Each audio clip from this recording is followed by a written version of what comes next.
Peace, peace, peace. What's happening, people? It's your boy again. I'm just checking this new mic that I got. I'll be going live tonight, God willing, around 12 o'clock. So, right now, I'm just checking the mic. Whoever is watching, let me know what the mic is saying. Or, guess what? I'll find out what the mic is saying my damn self. How about that?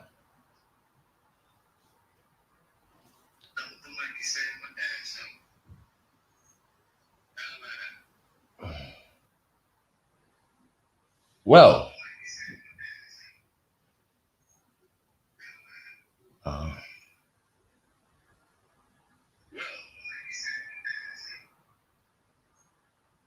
all right, let me just waffle, waffle, waffle. Waffle a bit more. Scream! Maybe not scream. Hello, hello, hello. Okay, that one must be me. I don't want people watching right now. But yeah, so yeah, mic check, mic check. Mic seems to be fine. Hello, hello, hello. Yo, so we'll be going live tonight. You understand?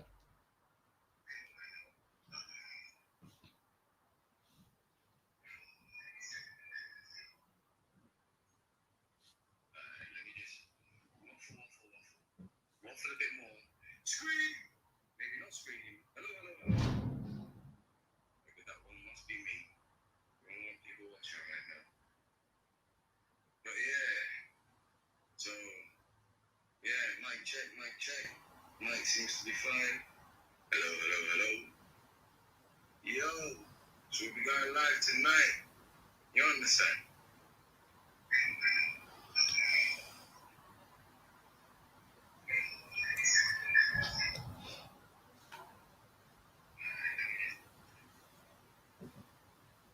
All right, mic seems to be working well. People are coming as well. Yo, I'm just checking the mic, peeps. That's all I'm doing. Tonight, God willing, I'll be going live. What's it called? 12 o'clock tonight. So right now, I'm just checking this new mic that I got. What's it saying, Kula? Tell me, man, what's it saying? Well, I'll find out my damn self again.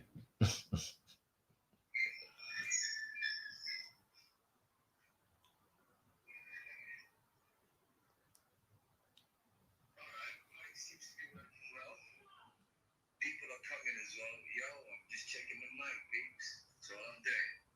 Tonight, God willing, I'll be going live. What's it called? 12 o'clock tonight. So right now, I'm just checking this new mic that I got. What's it saying, Kula? Tell me, man, what's it saying? Well, I'll find out my damn self again. Yo, my peoples. What's happening, man? Good to see all of you lot. Yeah, I just got what's it called? Yeah, I'm using my phone to hear myself and whatnot. But what was I saying? Couldn't be any clearer. Perfect. So from now on, what we're gonna do is 12 o'clock GMT every Sunday, God willing, we're going live in it. So we're gonna challenge. We're gonna go for the atheist. Actually, we're not gonna go for the Sunnis anymore. It's a bit boring, to be honest with you. So we're gonna challenge the atheists. We're not too particularly keen about the Christians either. It's the atheists I really want. I want people to understand the value of this book. I really, really need people to understand the value of this book. So yeah, virtual Sunday school. You know what? That's the name. That's it, AJ. You came up with the name, and that's the name we're gonna give the session every Sunday. You know what I mean? But yeah, one last time. What's the mic saying? Is the mic all good? You know what? Since I'm gonna be here for a little while, I might as well just send you guys the link. We can have a little chat up. Give me a second.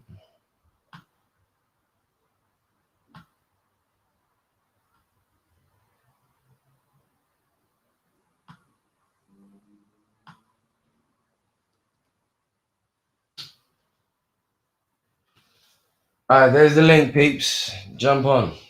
Don't be shy. Lemming's got a point. It does sound very Christian. Yo, people, the link is there. Jump on, man. I don't like waffling by my damn self.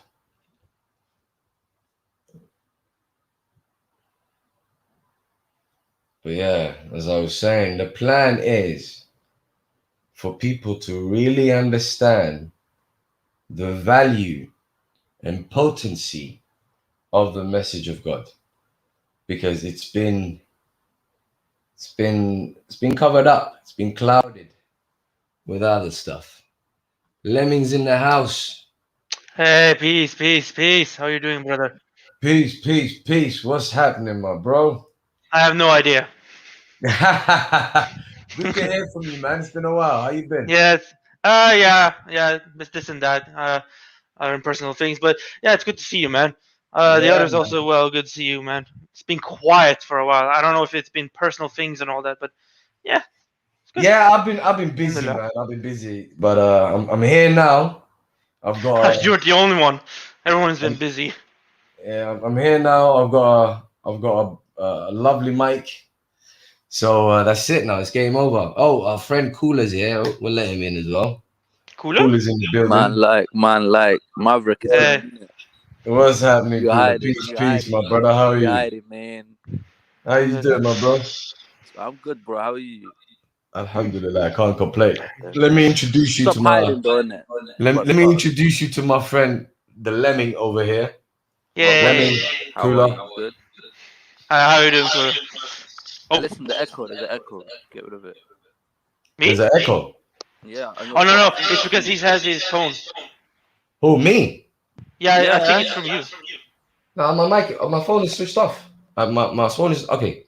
Is Maybe there it's your. really? Maybe, Is it still there? It's yeah, not you. I wait. think it's Lemming.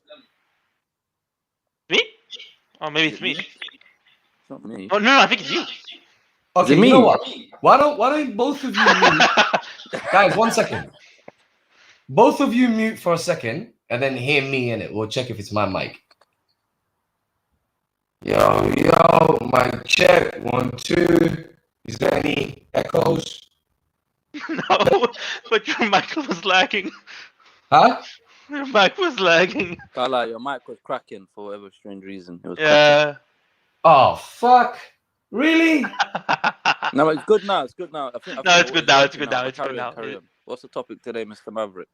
Oh, the echo's gone. Kala, No, 1 second, man. That ain't good enough, man. I need this Yeah. mic. Oh, this might cost me Hey, a brother buck, you know. man. no, it's good now. It's good Yes. now. No, it's good now. It's good now. Oh, and we got one more. Oh, thanks. Kala, No, 1 second, man. That ain't good enough, man. I need this mic. Oh, this might cost me hey, a brother buck, you know. man. Oh. Happening, gents. Oh, someone's got YouTube. Yeah, someone's using YouTube. Oh, thanks. Kala, No, 1 second, man. That ain't. Oh. Is that better? Oh. Yeah, it's better. It's much better. Oh, that was me. Just Yeah, we had another echo before you. I think one second. Mute again, please. Mute again, man. I really need to make sure this mic is fine, man. It cost me a buck, bro.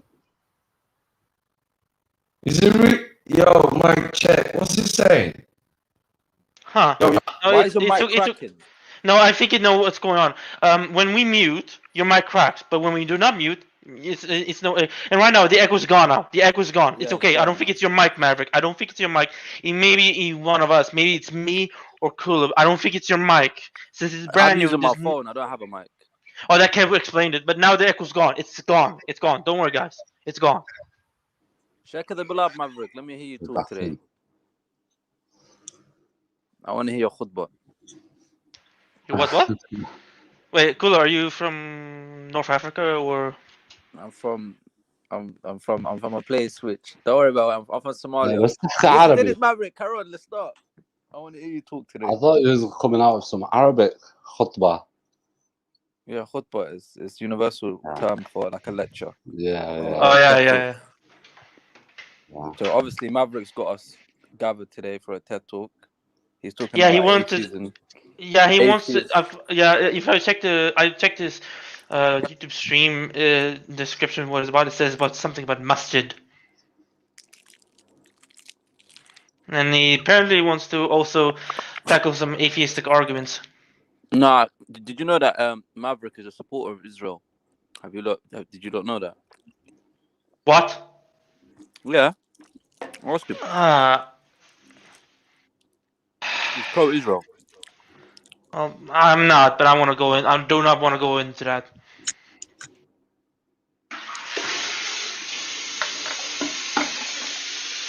Nah, that's me. Don't worry. I'm gonna have it with me. Maverick, come on, man. Tell us I you're pro-Israel. We're think waiting for you. he. Cooler, He's having a cooler. look at his mic, This is, isn't this he? is not. This is not about the topic. Come on. Yeah, I know, but I like to, play around with Maverick. He's Yeah, Oh, but let's just say my pro-Palestinian stuff may not be so. I don't want to have this cause let's just say. well, Hey, guys. yes, Maverick. Yo, guys. go on. Yeah, man. What have I been missing, man? What you lot been up to? Wait, I we you just tell us. I Hey, think Maverick, innit you're pro-Israel? Huh? Innit you're pro-Israel? I'm pro-Israel. Yeah. You know what, bro? Do me a favor, yeah. I'm trying to keep this politics free. You know what I'm Yes, saying? thank We, you, thank you, 100%, thank you. like we 100%. I agree. we only discuss the deen over here. You feel me? Okay, I mean telling the cool, somewhat cooler that. Okay, I don't I want agree. I take that back. Come on, man, cooler. Why do you why do you have to do that, man? No, I just wanted Maverick to start bad in it, but I'm joking, Maverick. I was playing with you. Yeah, atheist. No, he's not pro guns. Israel. Okay, he's not pro Israel. He's not. I take that back. I was just. Damn No, it, cooler. I'm far from pro-Israel. That much. Yeah. Me too. I'm anti-Zionist. Let's I stay away refuse from to this call. topic. Let's go Okay. back to Oh yeah. Let's. So, what is it? You talk about this masjid. Is the topic about masjid, Brother Maverick? Basically, tonight the plan is to discuss both sujood and masjid, and as an extension, Masjid al-Haram. So I want to Masjid deal with al-Haram. those. Okay. So I want to deal with those three tonight, inshallah. Inshallah. What about the Masjid al-Aqsa as well? Yeah, but that will follow as well. Yeah. Okay. Inshallah. Yeah. Interesting topic. Yeah, it's one of the most talked about, and I sadly didn't do much study, which is my own fault. I blame myself for that. Another thing we need to discuss is what's my mic saying, by the way, man?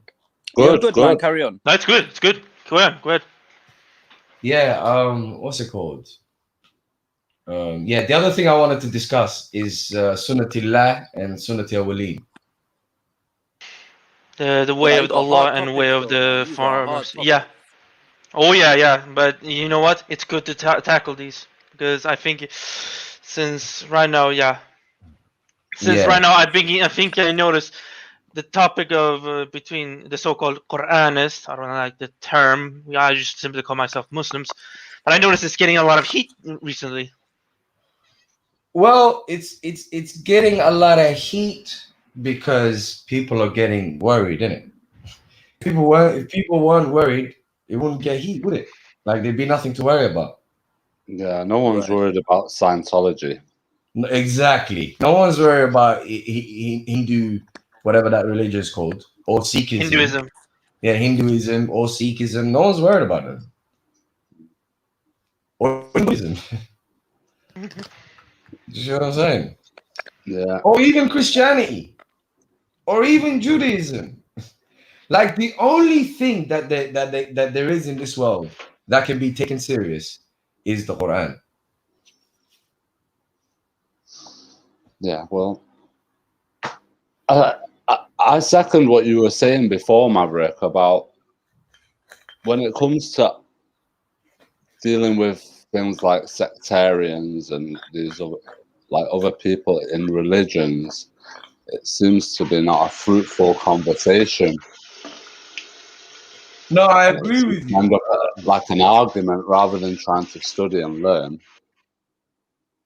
No, I 100% agree with you. If there's one thing that I've observed is that religionists, you can't reason with them because the reason they hold on to their religion is not based on reason. So you can't reason with people like that. You see what I mean? Somewhat. I've seen some what you call religionists use reason and logic, but From my experience, it's I usually use against it. us. I think But the let me problem is use it doesn't mean that they are. Like if I use reason here and there, it doesn't make me a reasonable person. It doesn't mean that I constantly use reason. Do you see what I mean? Sure, I, sure. I That's don't actually that's a fair point, actually. I don't deny that they're capable of using reason, and I don't deny that they use reason to support some of their assertions. But I don't think that their entire foundation is based on reason. Hence why they get animated the moment you debate with them.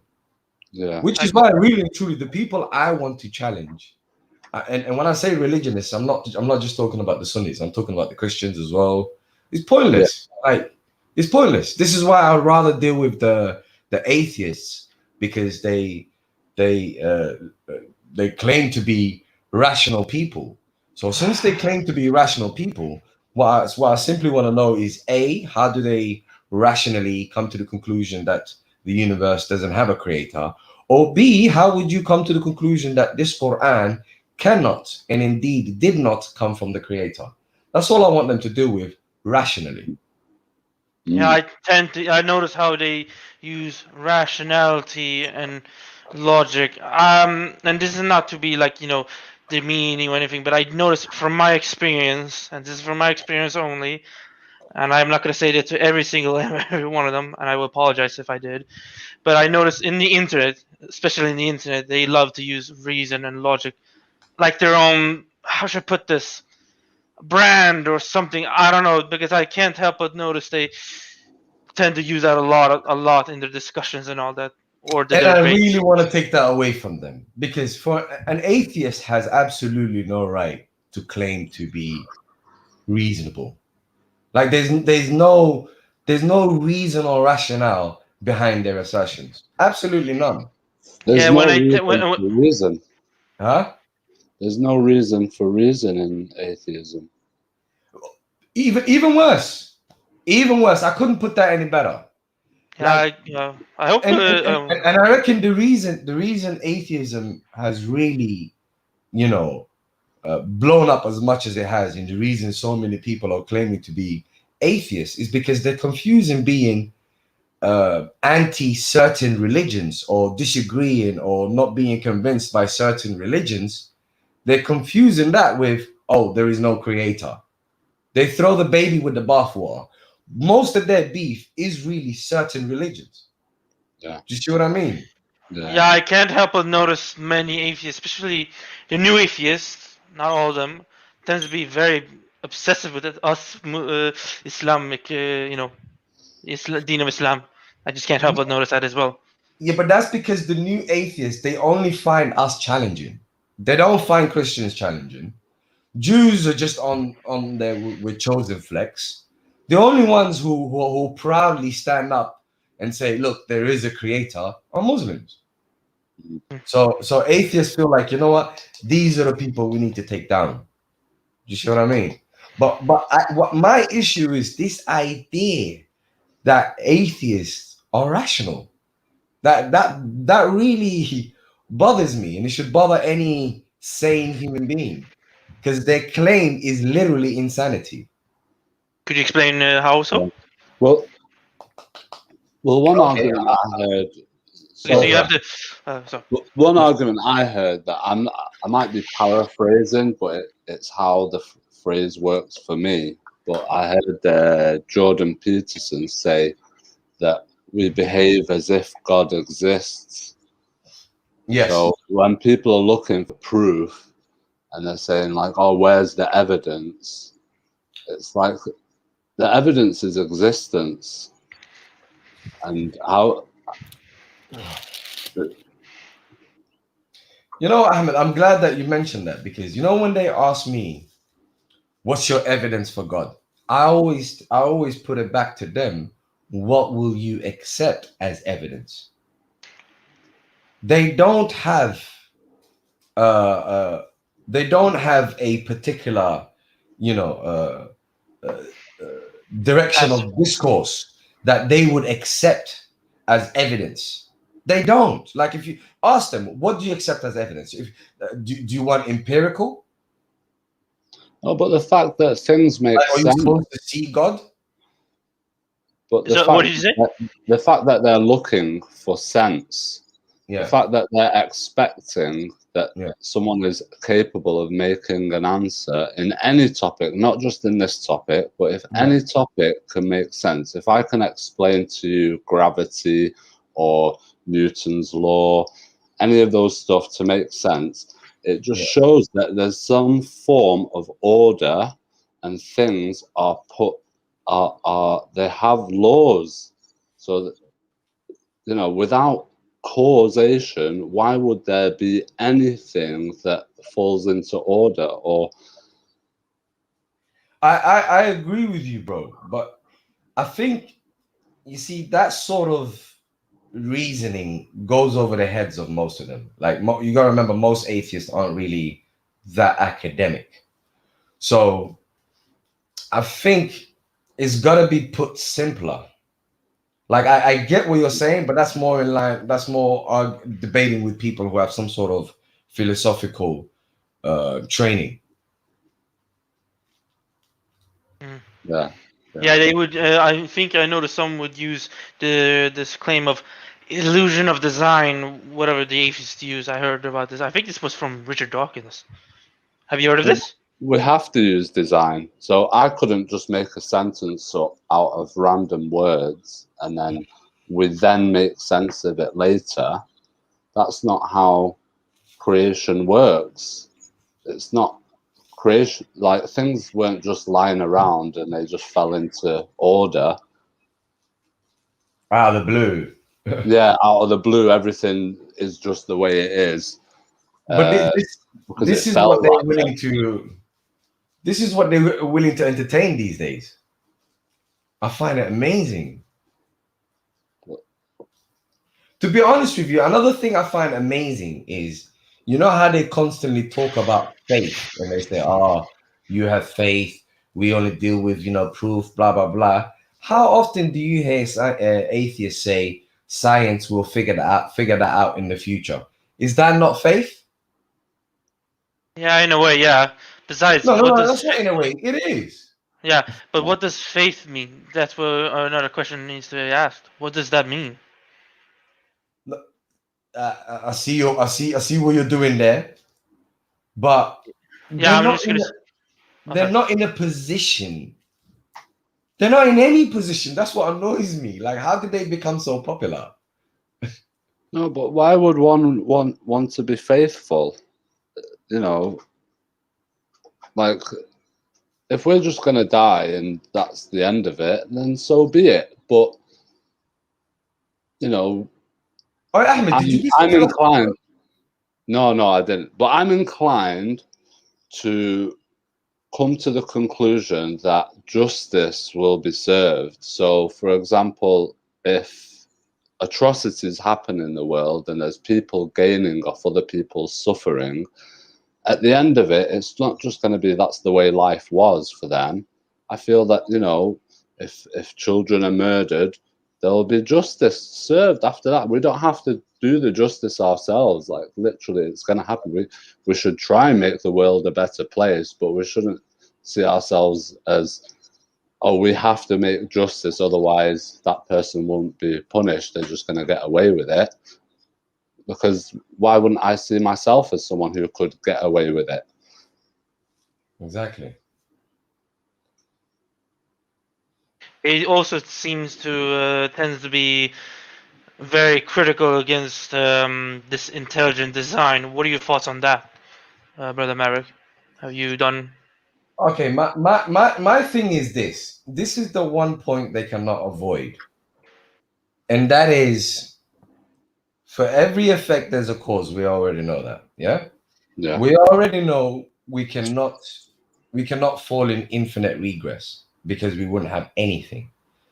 What else can we not have? We already know that we don't have an infinite universe. They don't argue that themselves. They don't claim that anything in this universe necessarily existed forever. Because if you say the universe is infinite, the universe is nothing but a set of things. So, what part of these set of things has existed necessarily forever? Number one. So, they have to point to that. Number two, what you have is you have from that infinite thing, whatever it is, from that infinite thing, you have finite or temporal things. So you have to answer for that action. That action from infinite to finite has to be responded to. And the only way you can make sense of that, going from infinite to finite, is if there is a will that will the finite into existence. Because the alternative is that whatever that infinite thing is programmed to bring that finite thing. And if it's programmed, that means something programmed it. So we'll fall back into infinite regress. There is no escaping. Please play the devil's advocate. Well, even simpler. Huh? Even simpler. I just thought of what would come first, infinite or finite. If I couldn't say any better, brother. Are you sure you're in that philosophy? Sorry, I didn't hear it. I was busy reading something no, about. I've read up on it though. I've read up a lot of. But, So what did he say? I got. I'm sorry. I was reading something interesting. What did you say? No, I was just saying if there's gonna be any infinity, then what came first, infinite or finite? Exactly. Oh, that's a very good question. Because I'm just wondering what would happen if one answer finite. What happens? You can't answer finite. It's impossible to answer finite because infinite would always be there. Yeah. They would use. So there's really no avoiding the creator. The second question I have, and I'm gonna be quite controversial now because I want to take different angles to prove to people how vital the Quran is. I would argue that if there is a creator, then the Quran is the only thing that could have come from him. You know what I'm saying to you? Yeah? If there is a creator, the Quran is the only message that we can say comfortably must have come from God. The reason for that is because it's the only message that consistently explains rationally how we got here, why we're here, how we are supposed to live to basically reach our potential, and what happens at the end. You cannot give me a better explanation of life than the Quran. Try it. Oh, they're gonna be pissed if they hear that. I know. I want to really get to them, bro. I'm gonna go further than that. If you reject the Quran, then let's remember what you are rejecting. Because number one, Allah says, ما يفعل الله بعذابكم أن شكرتم وآمنتم وكان الله شاكرا عليما. Ahmed, translate that, bro. What's the verse and the number, surah number, so I can read it as well?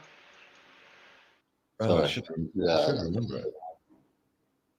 Because you read it, right? Right? Yeah, Unless you remember. It's 4:147. Say again. 4:147. Oh, Ahmed, are you there? Yeah, I'm here.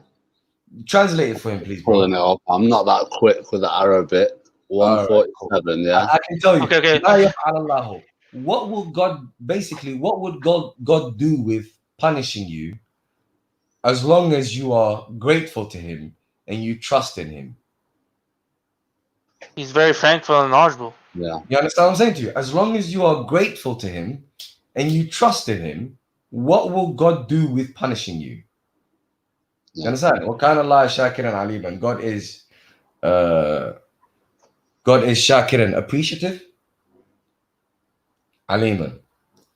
So the point is this. The point is the entire purpose of the message is for you to have trust in your maker, for you to be grateful to your maker, and for you to basically follow his commands, not transgress and do good deeds.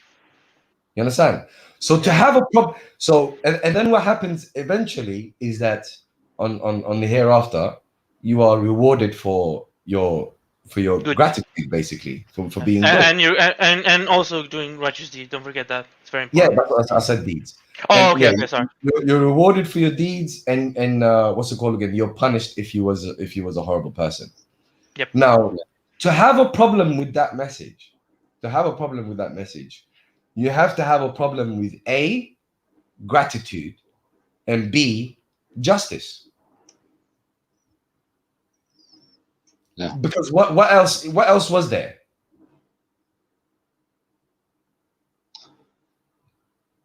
What else is in that message but A, gratitude, and B, justice? Yeah, I think that's what we mentioned before with the arguments about the atheist is gratitude for basically recognizing the beauty of creation and what we've been blessed with. And then justice is knowing that justice will be served. And Exactly. there will be an akhirah. Exactly. So to have a problem with that, what sort of a person do you have to be? Like it's one thing to say, I'm not sure if there is a creator. Okay, that's a separate argument. Yeah. But to have a problem with the Quran, Yeah. Well, you'd have you to. can't, to have a problem with the message, then you can't be. You have to have a level of how do I put it? What I was going to say is that it sounds like someone who would want to behave as if there is no creator. Thank you. I'm not saying atheists are all people who want to behave like there's no creator, because I believe a lot of atheists do, in fact, behave as if there is a creator, even though they I agree. So someone who behaves as if there's no creator, in my opinion, would be someone who wouldn't feel as if they would be accountable for their deeds, as in there is no akhirah. I agree with you, but hear this though. If someone doesn't believe that there is a creator or doesn't think that there is a creator, okay, put that aside. That's a separate argument. I'm talking about the people who have a problem with the Quran. Because to have a problem with the Quran, even if you don't believe in a creator, so let's say for instance, I didn't believe in a creator. Even if I didn't believe in a creator, I couldn't have a problem with the Quran because it's only propagating the need for justice. It's only talking about justice. Like, how could I have a problem with that? And not only justice, but also love and affection and all that. I think you get what I mean. Exactly. Furthermore, check this out. Yeah. Furthermore, well, it is safer for me. That you believe in a creator and you believe that you will be held accountable for your actions. It's actually safer for me. Yeah. Because that means I am safe from your transgressions. Yeah. Yeah, it sounds like a little bit of Pascal's wager in a way, but I don't think that's No. I'm not talking about me. Let's say I don't believe in a creator. It is still safer for me that you believe in a creator. Mm-hmm. Do you understand what I'm saying? That's got nothing to do with in general. Yeah, that's the point I was getting to. So, like, if someone behaves as if there's a creator, regardless of whether they believe it or not, would be someone who acts as if they are grateful for their life and they want justice. Yeah. And they are accountable for their actions. Mm. An atheist can behave like that. No, they definitely can. Most of them do, in my opinion. I'm sure they do. But remember, Ahmed, I'm not talking about atheists. Yeah, exactly. I'm not trying to label anyone. What I'm trying to do is talk about how people are behaving, and when we encounter each other, how we observe each other. So if I see somebody, for example, stealing,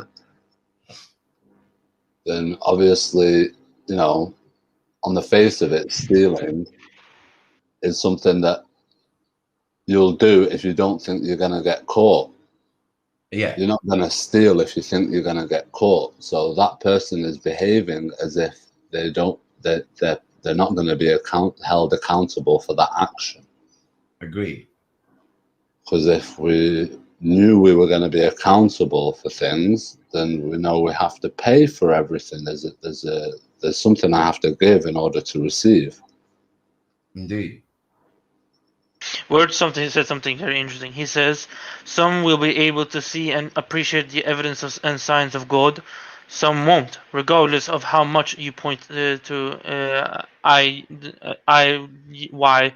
He said, I don't know if he was trying to say something. And then after one, he says, "We don't need to use structural arguments to realize a creator. All the signs and evidence can be found within the earth," which is, I fully agree. Fully, it's literally in front of us.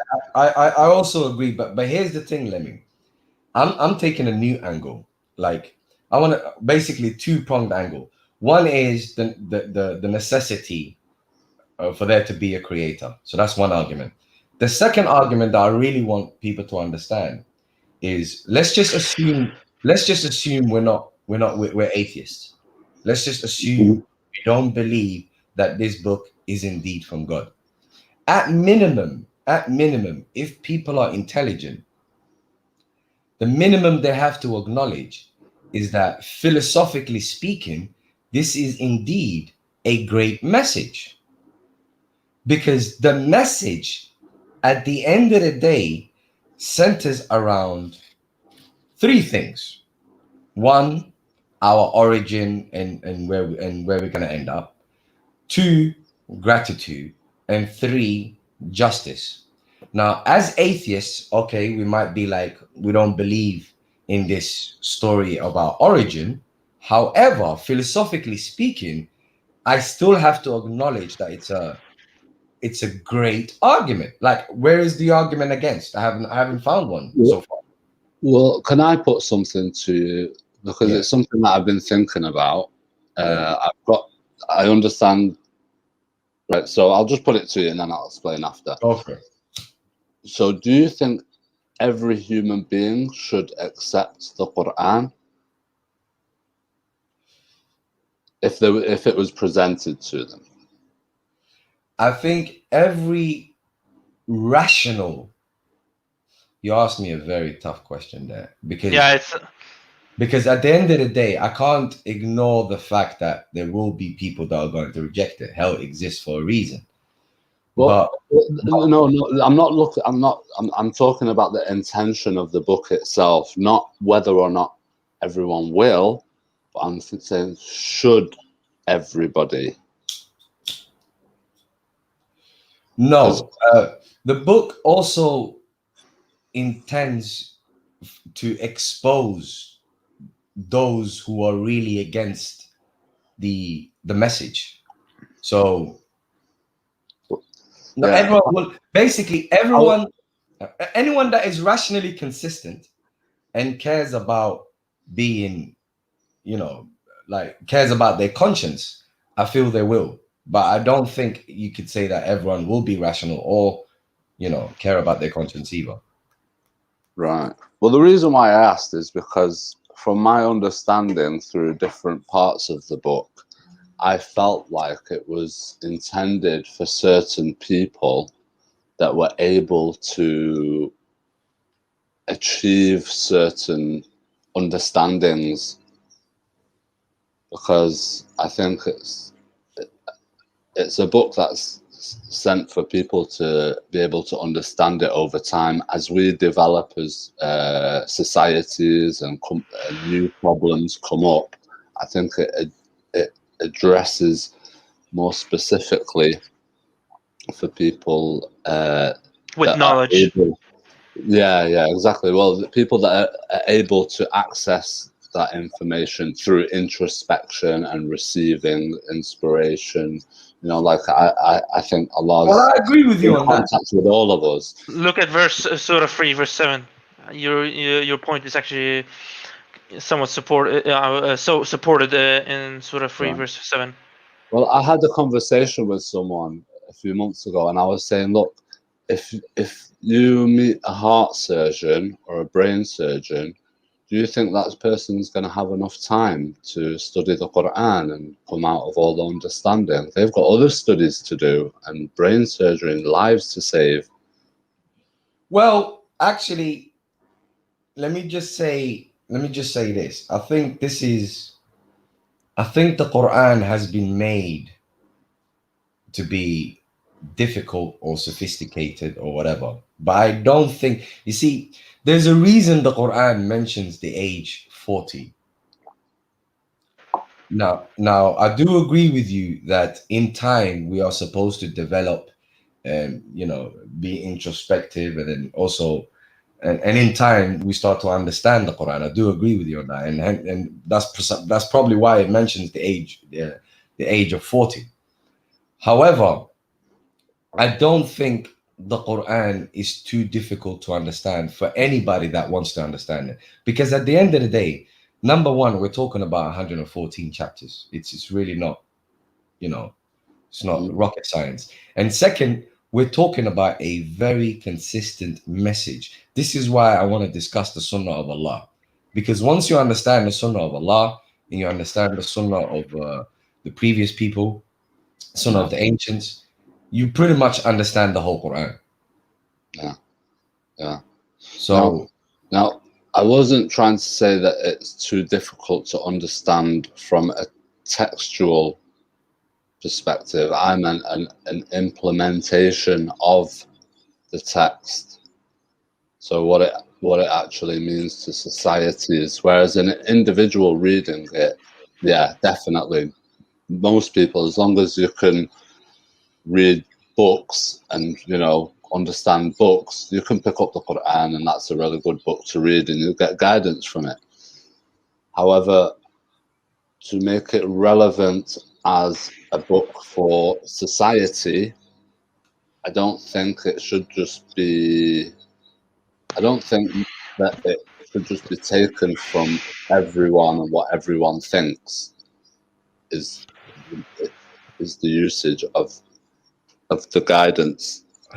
I agree with you, but again, I think if one pays attention to the Quran, it's so. I honestly believe it's the easiest book I've ever read in my life, because the message is not only consistent, it's repetitive. Like, it's the same message. In a nutshell, you could put the message down to warning and good news. And the warning and the good news are for, obviously, those that do bad, it's a warning. Those that do good, you get the good news that you'll get rewarded. So every human being, as long as you genuinely believe that is the case, and you will see that the Quran is just about not transgressing against people economically, when it comes to fighting, etc. So we're not breaking oaths. Like, every single thing that's in the Quran that is expected of those that claim to accept this message, it's all universal. Like, it's universal lessons. I think in fact, I think the Quran is so easy that people think it's mysterious. Yeah. In a way, yeah. Like, for instance, when people say, okay, this word implementation, how to implement the Quran. For instance, when it comes to the Sunnah, people say, the Sunnah is the implementation of the Quran. Okay, but then the question is, implement what? When we look at the things that we are told to implement in the Quran, it's things like be good to your parents, and be just when it comes to dealing economically. You already know all of the stuff we're told in the Quran. Yeah. What part of, you tell me one single prescription we have in the Quran that is somewhat difficult to implement? Tell me one.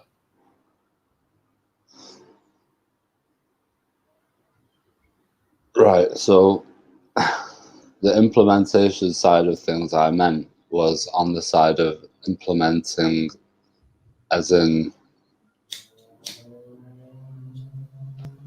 within societies, who takes up the roles for what. Yeah, because there are roles and titles given to types of people within the Quran, and Like what? I mean, if we all understood the Quran properly, then or we all went by the Quran properly, I think it would be relevant anyway, and we might not need.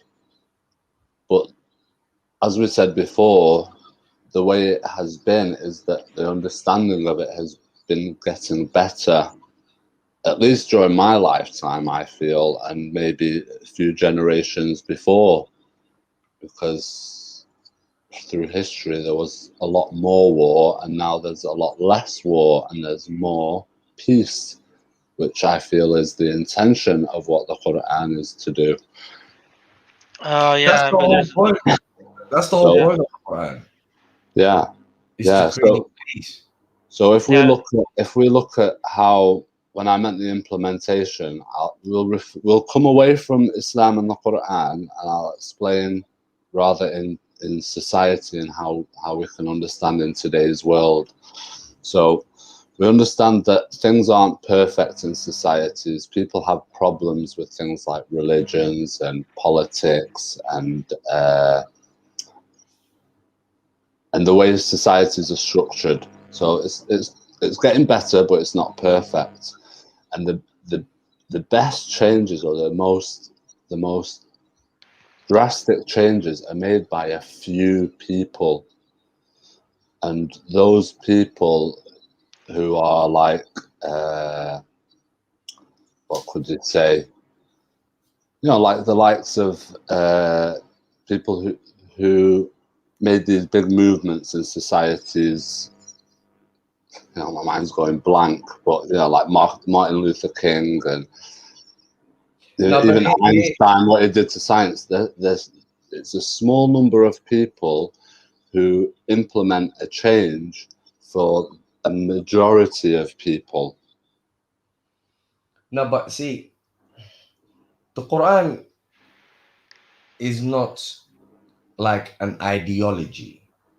Like, it hasn't come to bring a particular ideology where people need to follow particular teachings. It's things people already know.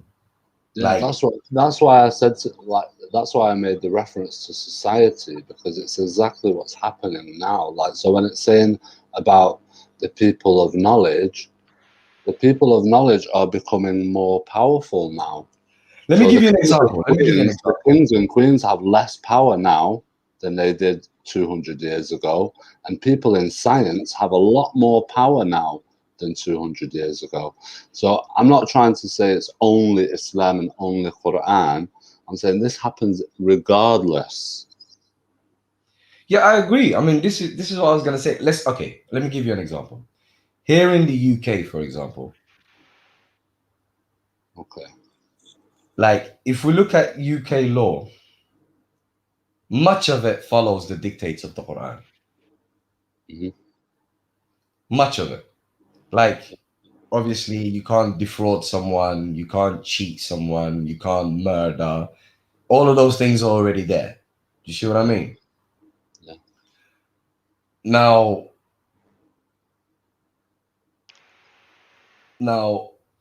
those things don't obviously prevent people from breaking those laws, because at the end of the day, human beings, like you said earlier on, if they think they can get away with it and there's enough in it for them, then perhaps they would. yeah, it's like So, the so that's where the message of the Quran comes involved.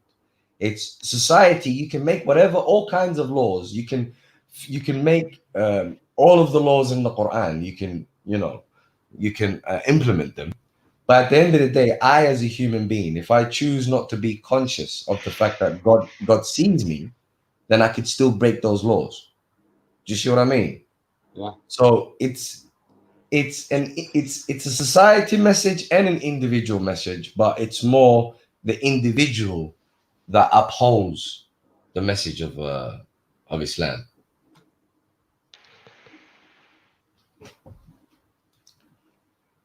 Like, let's remember. Okay, all right. What did Noah Hud, Saleh, Jesus, Moses, Muhammad, Abraham, Lot, what did they have in common? They were Oh. they had rejectors going against them. They had opponents every time against them. They all delivered a message to a community, right? Exactly. Yeah. Can I add something to that as well? Yeah. They all advised people to stop doing what their forefathers were doing. I'm glad that you brought that up. They all Because- told them to stop copying what people did. Let me ask you this. I'm glad that you brought that up because this is precisely what people need to understand, and then they will understand the whole message. Why is it problematic for people to follow their forefathers? Because they don't learn, they just take information secondhand. And why is that a problem? I said secondhand to be generous, actually. It could be 100th hand, but that's a problem because they don't learn their mind. They're not using their own brain, what they've been blessed with. They've been And told to not use it. what happens when they do that? They don't have freedom, and then you become a slave to someone else. And when you become a slave to someone, what happens? They are your Lord. And what can they do with you? Control you. And make you do what? Go against your nature. And okay, in a nutshell, they can make you go oppress people, right? Yeah. Yeah, exactly. And Allah wants to stop that. And that's the whole point. The whole point. Because okay, look at it in the political stage today. You have a bunch of people, everyone waving their flags and representing their flag no matter what, whether it's wrong or right. They're still backing it. Yeah. Do you see where I'm coming from? Yeah. That's idolatry. That's what idolatry does. It makes people transgress because of the love they have for that. Well, I mean, if we're looking at people taking their deen from someone else or their Look at terrorists. well, You see what happens? And Yeah. remember, idolatry is something that is how should I put this? Something you know Look at that is slaveholders. Okay, I'll go down. Can I say something? Yeah. That shirk or idolatry is something that someone does it purposefully, not accidentally, but purposefully. It's called an ithm. You know what ithm is? Yeah. It means something that purposefully Deliberate sin. wrongdoing. yeah. It's an aggressive sin, basically. Yeah, it's technically not only an aggressive, but also something done purposely. You know that is wrong, but yet you do it anyway. Well, I think the issue with the same thing, like you were saying, shirk is this. What all the messengers had in common was this idea that somebody else can help you get closer to God. Yeah. Because we are created by God. So literally, if we're going to believe that we're created by God, then we must have the same. We must be on the same level as everyone else and have the same access to God as everyone else. And the same rights. Yeah. So even in Exactly. the Quran it says that Remember that, the same God right. didn't just create us and left us. That is the closest one to us than Yeah. other people, or so literally, if I'm going to go for someone else's interpretation and say, okay, because they were a good person, I'm going to go with what they believe, then literally it's like saying that that person has like a partnership with God and I can get closer to God through them. And okay, and let's understand why that is problematic, because I think the way we grew up, we've been led to believe that God is somehow upset or jealous, but that's not really the case here. No, that's from Christianity. Obviously, there's an issue with lying in the name of God. So, for example, if we talk about the mushriks during the last prophet's time, now if we look at chapter 6, I believe 140 and over, we will, once we understand what a mushrik is, you'll understand the whole purpose of the Quran. So basically, 6140, right? yeah. So basically, what the mushriks did is they would come up with random laws about, let's say, the animals that you can that the peasants, the people of the lower class, can eat and whatnot. So they would make up random laws. They'd say, oh, you can't have the camel, you can't have the child of the camel. If it's a boy, it's for us. If it's a girl, it's for you guys, blah blah. Random laws. And then they would attribute it to God.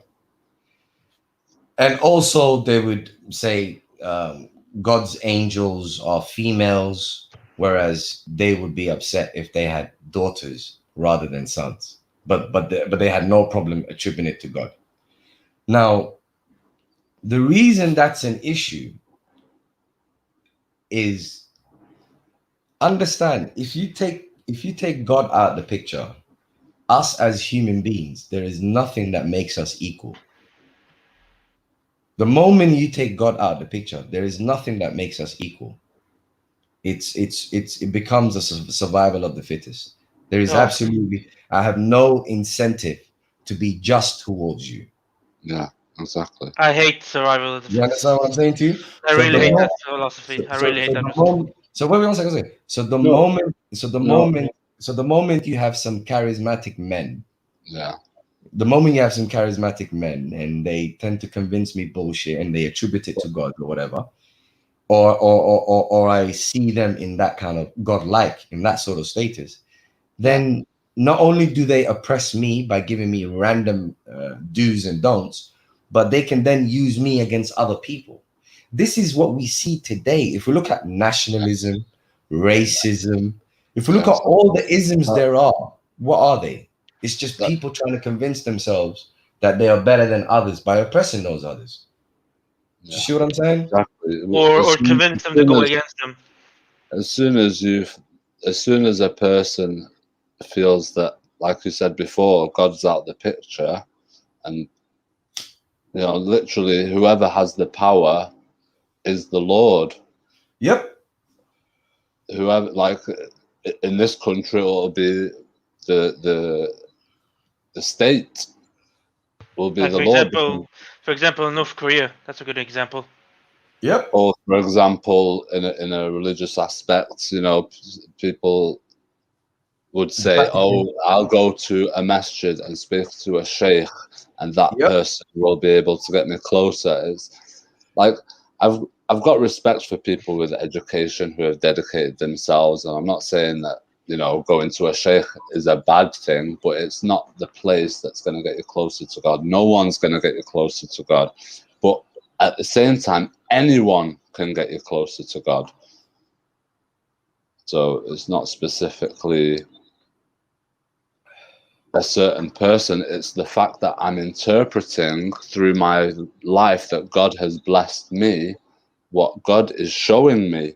So it could be through you, it could be through a sheikh, it could be through a Christian, atheist, where I receive knowledge through my life experience that helps me get closer to God.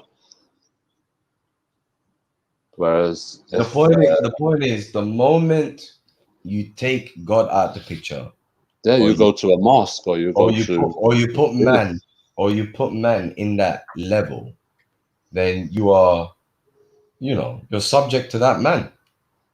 Yeah, that's it. You're dangerous. Yeah.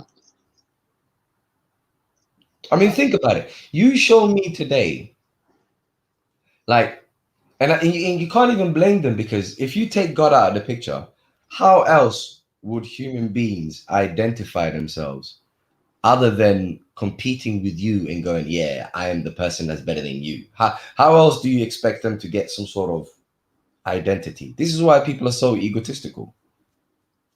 No, are you talking about God out of the picture in an atheistic sense, or God out of the picture as in somebody? No, in an atheistic sense. Oh, right, okay. Maybe both. Maybe both. If you think about it. Actually, both, all of them.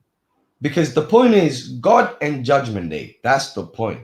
The moment a person doesn't think about the fact that they are going to be held accountable for everything that they do, they're dangerous. Yeah. Yeah. Because then it's all because then it's just ego versus ego, isn't it? I'm better than you. I'm convinced whoever I am is better than you. Yeah, as soon as they get desperate or something happens to them, then yeah, definitely. Like most people say, oh yeah, people aren't dangerous just because they don't believe in God. But you know, in a desperate situation, if you don't believe in God, you don't need to do anything. It's just survival, isn't it? Everything all right? Hello? Yeah, what you Well, said? Oh, serious? I think my internet is having a little bit of hiccup or something. How's my mic, by the way? No, I think it's me. I think it's me. Now it's good. Now it's good. Now it's good. Is my mic okay? No. It's okay. I think my internet had a little bit a hiccup or something. It's okay. It's okay. Can you repeat that what you just said? Because I sadly my internet got hacked up for a few seconds. Say again. oh, what I just Another angle though. Another angle. Danger aside, is spiritually. Like, I don't know how a human being cannot be somewhat depressed if there is no creator nor a judgment day. Because There are seriously, actually. because seriously, what is the point? I don't know how they avoid that question. There are some who try to do that, but I can't help but notice they're sugarcoating it or something like that. They're trying to make saying that you can live a good life, but you all the good lives and all that doesn't really matter. But if good life, having a good life is actually problematic, because every day that goes by, I'm thinking, shit, this good life is about to end. Or that the bad people keep getting away with it and all that because we do nothing about it. We do a little bit about it. Just think about it. Why do you think all bad stuff is going on right here? Because very little people do about it. Little people, very little humans do that. Not enough humans do anything against it. That's why there's so much chaos in the area. yeah, And because people are behaving as if they don't get what they go out to get. It's this idea of self-sustainable. People think they're self-sustainable as if they created themselves. As if they created themselves. So people call themselves self-made, and I look after myself, and I've got the good life because I made it myself. or that we are an accident or whatever, that kind of thing. And this, rather than the absence of God, would attain to that point you made before us, where it's lack of gratitude, because they think they made it themselves. They're not really they're probably not grateful, or if they are grateful, they're grateful to themselves because they did it. They think they did it. Yeah, but where did I get this? That's the question. But Where did I you get know this? what, guy? I don't think people are actually that bad, man. I think most of them, their problem must be religions. I think they're confused with certain religions, and they threw the baby with the bathwater. So we need to get to the bottom of this, because I don't think most. Yes, obviously there are people that don't give a damn, but I think Yeah, that's probably the ones that would argue with you. Well, the people that don't give a damn. No, the people that we're describing are the people that would go and actively go against religions. Can you do me a favor? Yeah. Play the devil's advocate. Let's say you're an atheist. Go ahead. You're an atheist that's read the Quran. Right, okay. Tell me what problem you have with it. I want you to identify. Well, give me a moment. I'm not going to be able to come up with something like that straight away, but to identify something is, like, for example... No, like identify something in the Quran that you vehemently disagree with, like find problematic, that you think is an issue. ذلك الكتاب لا ريب فيه. And the fact that there's no doubt in this book that there's so many people that follow different sects and have different ideas of their religion, how can there be no doubt in the book that leads these people. However, they are full of doubt. Okay, but you know the point I'm making. I'm not talking about that kind of argument. I'm talking about something prescriptive in the Quran that you think is wrong. Prescriptive. Yeah, like what are the teachings in the Quran that you are against, that you think this book should be, Yeah. yeah. So that God is going to punish people. Like, why do we have to worship God? And if we don't, we'll get punished. All right, let's discuss that. If He created me, why do I have to worship Him? Okay, let's discuss that. By worship, what do you mean? What is worship? Couldn't He just created a worshipping machine? No, but hold on. What do you mean by worship? All these things that He wants us to do, doing good deeds and Sorry?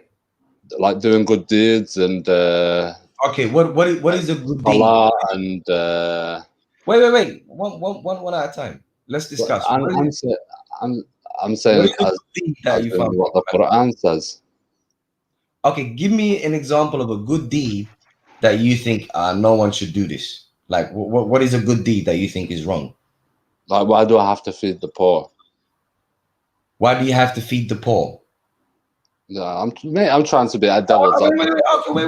We're gonna discuss. Hold on. We'll discuss that. Like, Okay. Why do I you have can to feed the poor, but why do I have to feed the poor? Yeah. All right. Cool. Let's discuss that. It says by feeding the poor, it's only that which is excess to that which you have. So it's not going to cost you anything. It's the excess to your income. So why would you find that problematic? Because the excess to my income, I want to leave in my will for my children. I don't want to Okay. use. All right, we can discuss that too. Speaking of wills, the Quran already allows you to leave a will to your children, a very handsome will to your children as well. So it's access to that.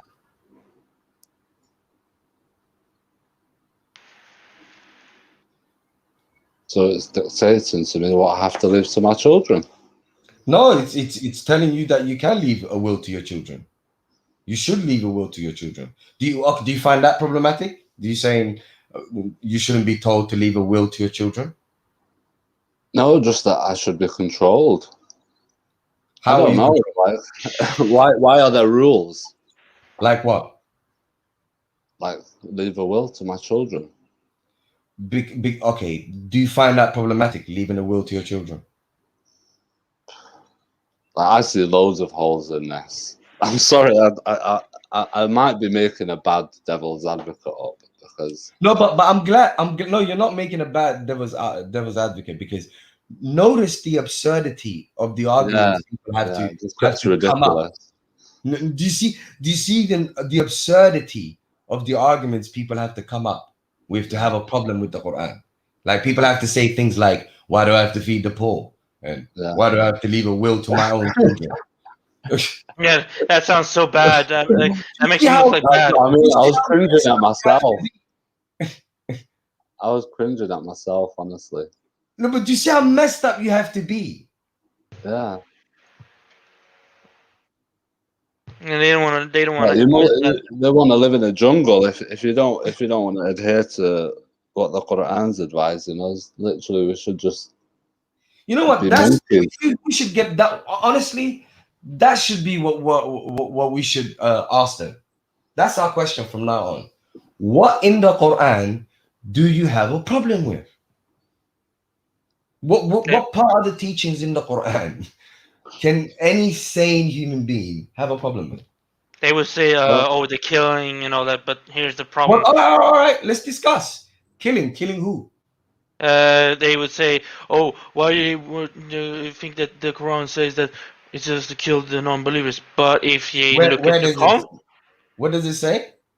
They claim that the Quran telling us to kill the non-believers, but of course, if you look at the context, it doesn't say that. It's just the verse. They don't even finish the verse. Yeah, they don't even finish the verse. It will use Surah 9 verse 5, but if you look at from Surah 9 verse 1 to 30, they're gonna see that it was the non-believers or the disbelievers, to be exact, attacked first. And I happen to notice. The Orthodox more, my brother. Peace and blessings, family. What? Is he here? Hey, wait. Bro. We got someone who could potentially give us what we want. What's happening, my bro? Hey, who's the- What about hey. Maverick? Right, yeah. Who's do I? Wait, I think How I've you seen doing, this guy. everyone? You right? No, you probably have. Yeah, good. How you doing? How you doing? That's right. Peace and blessings of Allah be upon you, little man. Good. What was the question, Maverick? The question was, what in the Quran, like prescriptive teachings, can anyone have a problem with? So go ahead, play the devil's advocate. What are the teachings in the Quran that anyone can have a problem with? To be honest with you, it's quite hard to have thing with the Quran in it. Play the devil's advocate.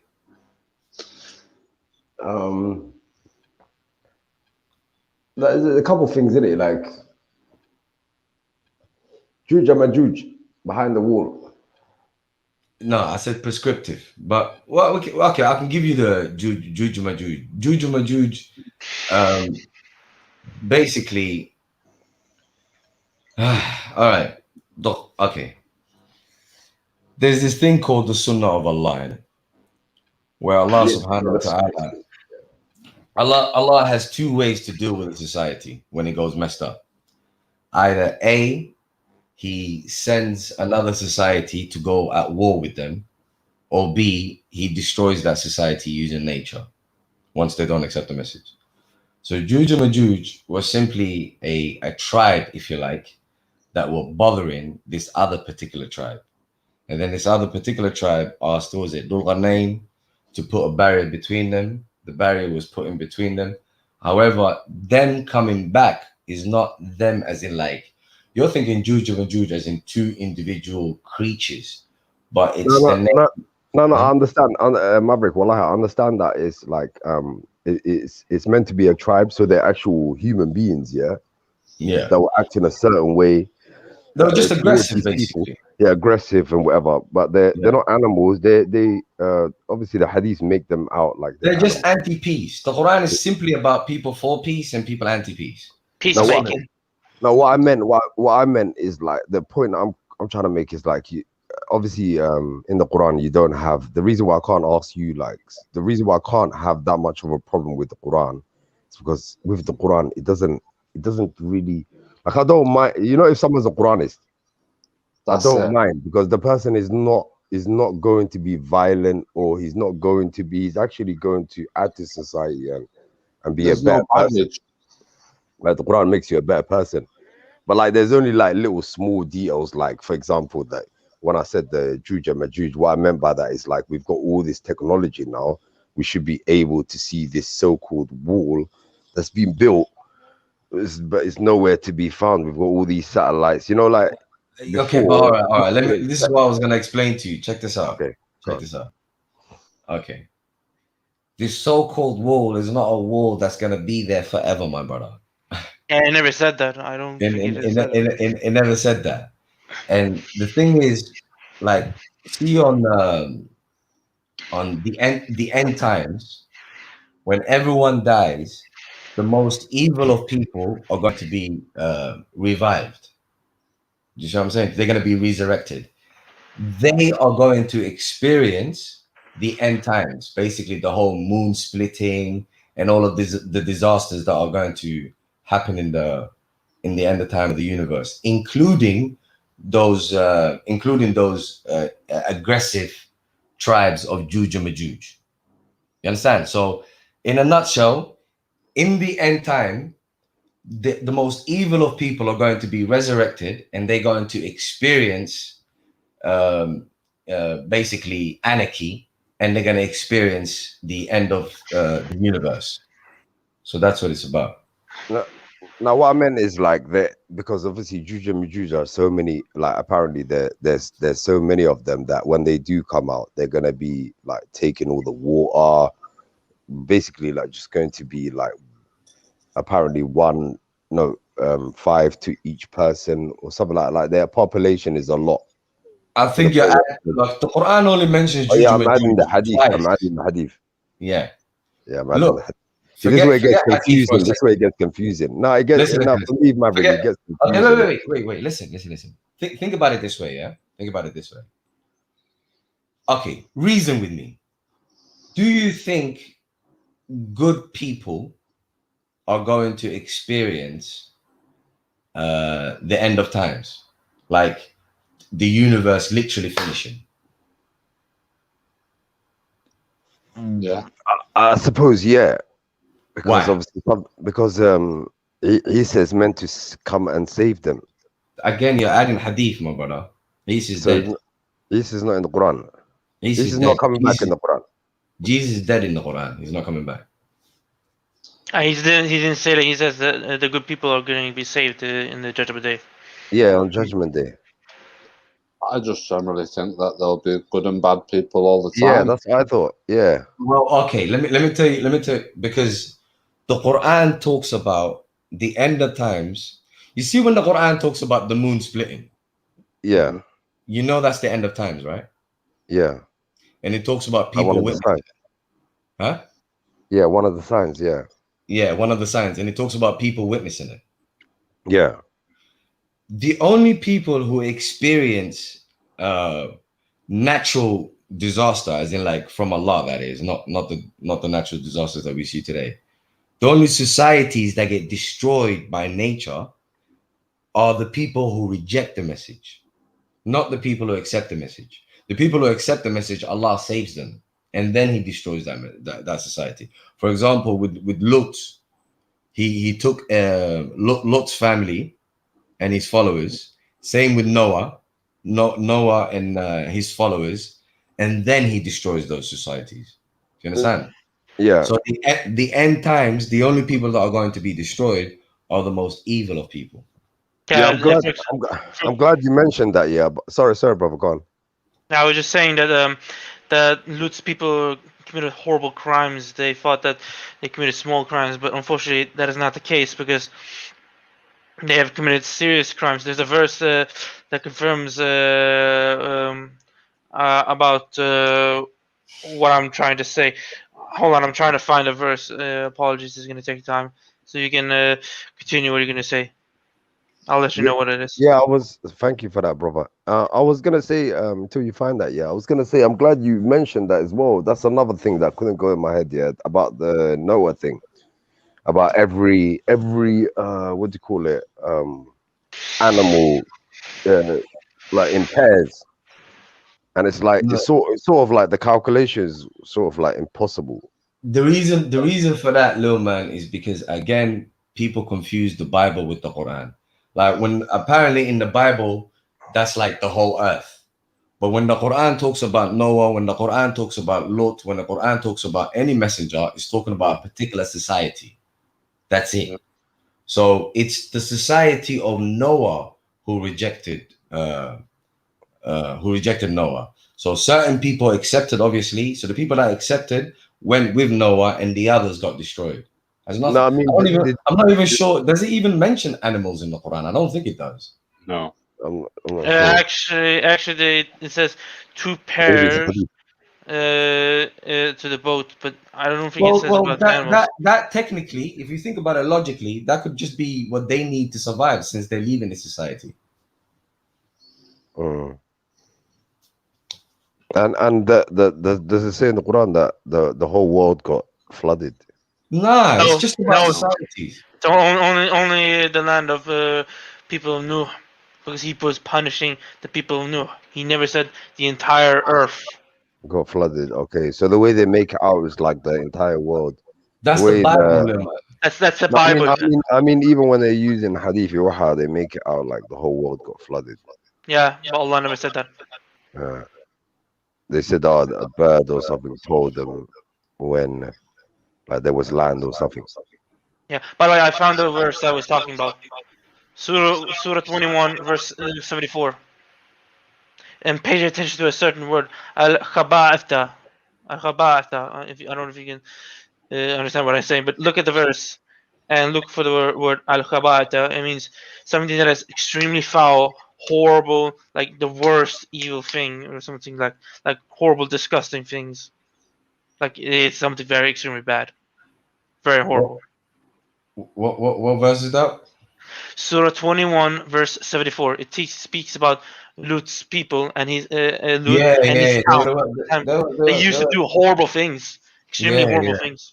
All of the societies. Look, when there's a reason why God calls his message warning and good news. So it's societies. He sends the message to them when they're basically at their peak, when they're just doing all kinds of foul. Yeah, when there's no coming back, basically. Yeah, and then God is like, Actually, there was. I think people in Yunus became fully believers. So the point is, the point is, really and truly, the Quran is, if you think about the whole concept of mushrik, the whole concept of associating partners with God, that is the textbook definition of what every religion does. Not only every religion, you could say every party, whatever. The moment you put any human being in that level where you're just submitting to whatever they say, you become dangerous. Yeah, like a point of radical extremists. Same thing with look at the Trump fans. They're crazy. Like Or look at the moment people start idolizing stuff, that's it. It's gone. Or for example, what's his name again? Kim Jong-un, the North Korean dictators. There you go. Or the Chinese government, if I remember correctly. No, but Kim Jong, he kind of shut his people from the world, kind of thing, innit? He made rules. Yeah, he isolated it. Yeah, he did. Yeah, but they allowed it to happen. If you think about it, they're more than him. Yeah. This is what happens. So this is what happens when people's minds get shut. And this is what the Quran came to do, is to free people's minds, isn't it? Because the moment the only thing above you is the creator, human beings can't do anything to you. They can't subjugate you. But if there is no creator, then it's just a survival of the fittest. Which I really hate. I would add to that and say the moment that the closest thing to you isn't the creator, that's when you're in trouble. You're in trouble. Because if you feel like you have to go to someone else or somewhere else, like, to go to a church or a synagogue. Or even women. Like to get closer to God. Yeah. And you do that to get closer to God or to get guidance, and I think you're in trouble. I mean, personally, I know this might be controversial even within the people in this room, but I think without a personal connection to God, even the Quran to you is useless. No, I agree, 100%. The Quran is no more than a reminder. I don't know what people think. Because people get this argument, it's like, Ati Allah and Ati Rasul. It's like, you should have a personal connection to God. That's why He's telling you to do salahs. Exactly. We should have a personal connection to God. So if you're going to Ati Rasul, it's in the message. But Ati Allah, like that. Exactly. I have a personal inclination to read the Quran. The Quran doesn't call me. I have a personal inclination. I have a personal inclination to do other things in my life. So, like you said before, what is good deeds? Like, we could go around and do anything what we think is good.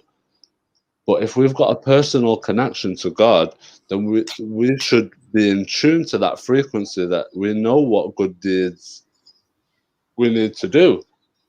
Yep. Not just any good deed. We don't just go around giving flowers to people. Yeah, they would think you're a weirdo or something. Yeah, but you could class it as good deeds. But I mean, it's good only so far as you're not neglecting your purpose. So what do you guys think of people that believe in like Christianity or Judaism or they're just following that do good? No, I mean that do good good things. You know, the ones I that think do they- good I things. thought- You think that there's this no person's a good denying. person. Yeah, Look, yeah. Like, There's no denying that people do good things, in it. There's no denying. Yeah, that. yeah. There's no denying that either, because I think there but, are. but here's the thing, though. Here's the thing. Now, We're what do you talking say to the Muslims that say, "Oh, these people are still going to hell"? And I'm like, but this person is better than certain Muslims. People that go to hell. Actually, No, it but one depends on moment. what they do. Now, but one moment. See, you're seeing Muslims as a label. That's the issue. Now, if you're talking about what the Quran teaches versus what any other book teaches, then the issue is as long as someone follows the Quran, then they're going to be consistent and they're going to do whatever they do for the right reason, i.e., they're doing it for the sake of God. Whereas other people, they might do good here, they might not do good there, they might do what appears to be good, but they're doing it for their own ego, they're doing it to be seen or whatever. So it's That's not not. exactly it's an intentional good thing. More like you're doing this for desires to be known or something. That's something Exactly. that is can I- actually. Oh, sorry. Go ahead. Go ahead. So, no, I was going to try and pose a question to Little Man that might make him answer his own question. Because if you think on Yeah, go ahead. on Judgment Day, people in general, do you think we're going to go to God and one person's going to say, "Oh, I was Christian," or "I was Muslim," or "I was Jewish," and None of that is going to work. or is it going to be God who makes the judgment of what you are, and He's going to tell you whether you are mushrik or Muslim or this said. or that? So it doesn't matter what labels we put on ourselves. What matters is what's going to happen on Judgment Day. What label we get put, what we get told, what. We are, Absolutely. So whether we call ourselves Muslims or them person call themselves Jews or another person calls themselves Hindu, we don't know about that personal connection they've got with the Creator. No, what I mean, like Muslim means submitter, right? How do we know Surrender. these people are not One who submitting? surrenders. Surrender. How do you know some people are not surrendering? We Well, could Wait. our That name- was a good question. You don't. That was a great question you asked. You actually don't. Yeah, There that's could going to be- be a tough one. It's going to be a tough one to answer. There could be plenty of people out there who actually believe in God, who surrender to his teachings that are found in the Quran. But when I say that the teachings found in the Quran, they are not anything that people don't already know anyway. Like if people are just conscious, they would be following the teachings of the Quran. You understand?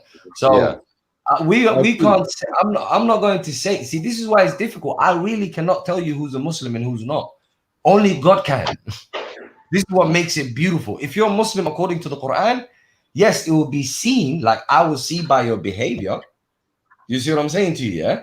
And God will and God will be the ultimate judge of it. There's no other way to judge it.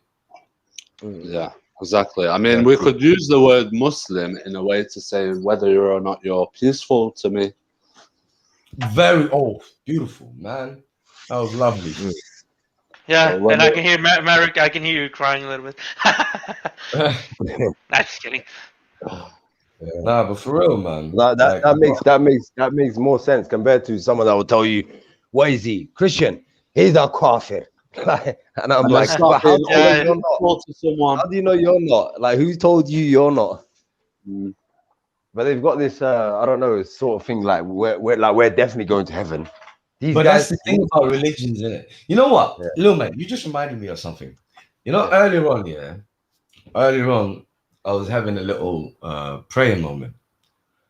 And then as I was praying, I thought to myself, should I put my head on the ground? Like, why do people make putting your head on the ground like a big deal? Do you see what I'm saying? And then I thought to myself, if I was to put my head on the ground, I would be almost giving myself a tick that I'm doing right. You know what I'm saying? That I've done what I'm supposed to do.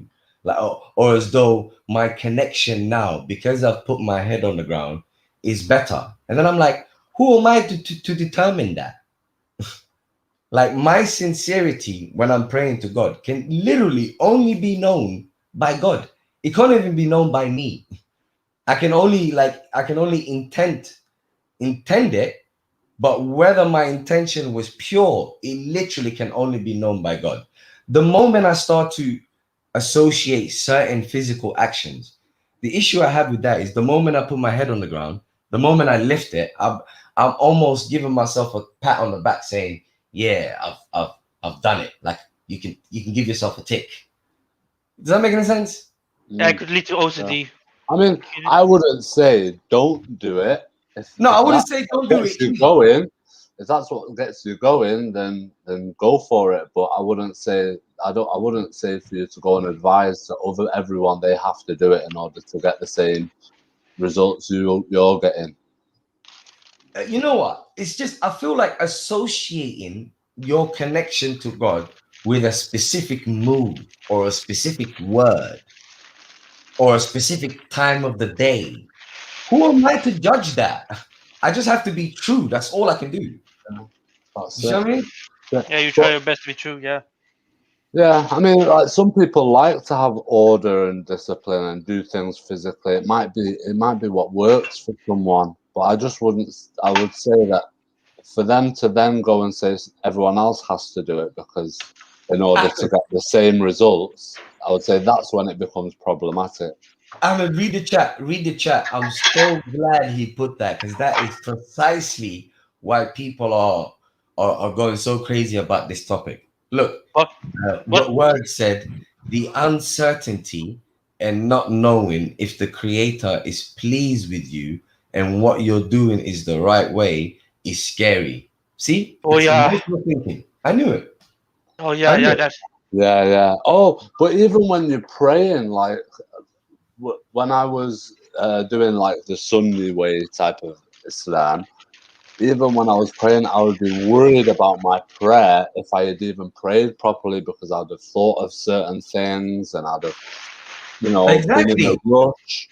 I would have been distracted. I thought, I just went to the mosque and prayed. And I don't even know if that prayer is accepted because of something that happened in the middle of it. Exactly. And you know what, Ahmed? I'm glad you brought that because there was a time when I used to do that.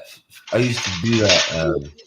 I used to do that so much that you see, I was a big proponent of the prostration, basically, like putting your head on the ground, because I used to think, you know what, that's probably the most submissive position I could possibly be in.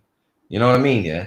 And I remember there were times when I would like spend a long time on my head on the ground to sort of prove how sincere I was. You know what I mean? And then I'm thinking to myself, you can't fool God. Like, I'm like, because no physical move Yeah. is going to be proof of that. You know what I mean? Like he knows what's in my heart. You know what I Yeah. mean? Like, and then I'm thinking to myself, hold on, check this out. And then I'm thinking to myself, really and truly, why is it that I even view the whole putting your head on the ground as a submissive position? And if you think about it, it's because if a human being is above you, a human being, then you are in a disadvantageous position because you're cowering. You're in a cowering position. Do you Or get it? something that Yeah. bothers you mentally. Don't forget that. Anything. Yeah, you're almost hiding your face. You're hiding your head. So that's why it's seen as submissive, and I can understand that with another human being. But then with God, God deals with. He knows what's inside of you. So what's a physical move gonna do? Like you could have your head on the ground. Facts. Brother Moore, how are you doing? Peace and blessings, Oswald. Can't complain. How y'all doing? Peace and blessings, brother. Yes. Paul, man. I'm in a roll, so I'm gonna holler at you in a sec. Check this out. You could put your head on the ground and then still be distracted and have thoughts in your head. And I'm sure that's happened to all of us.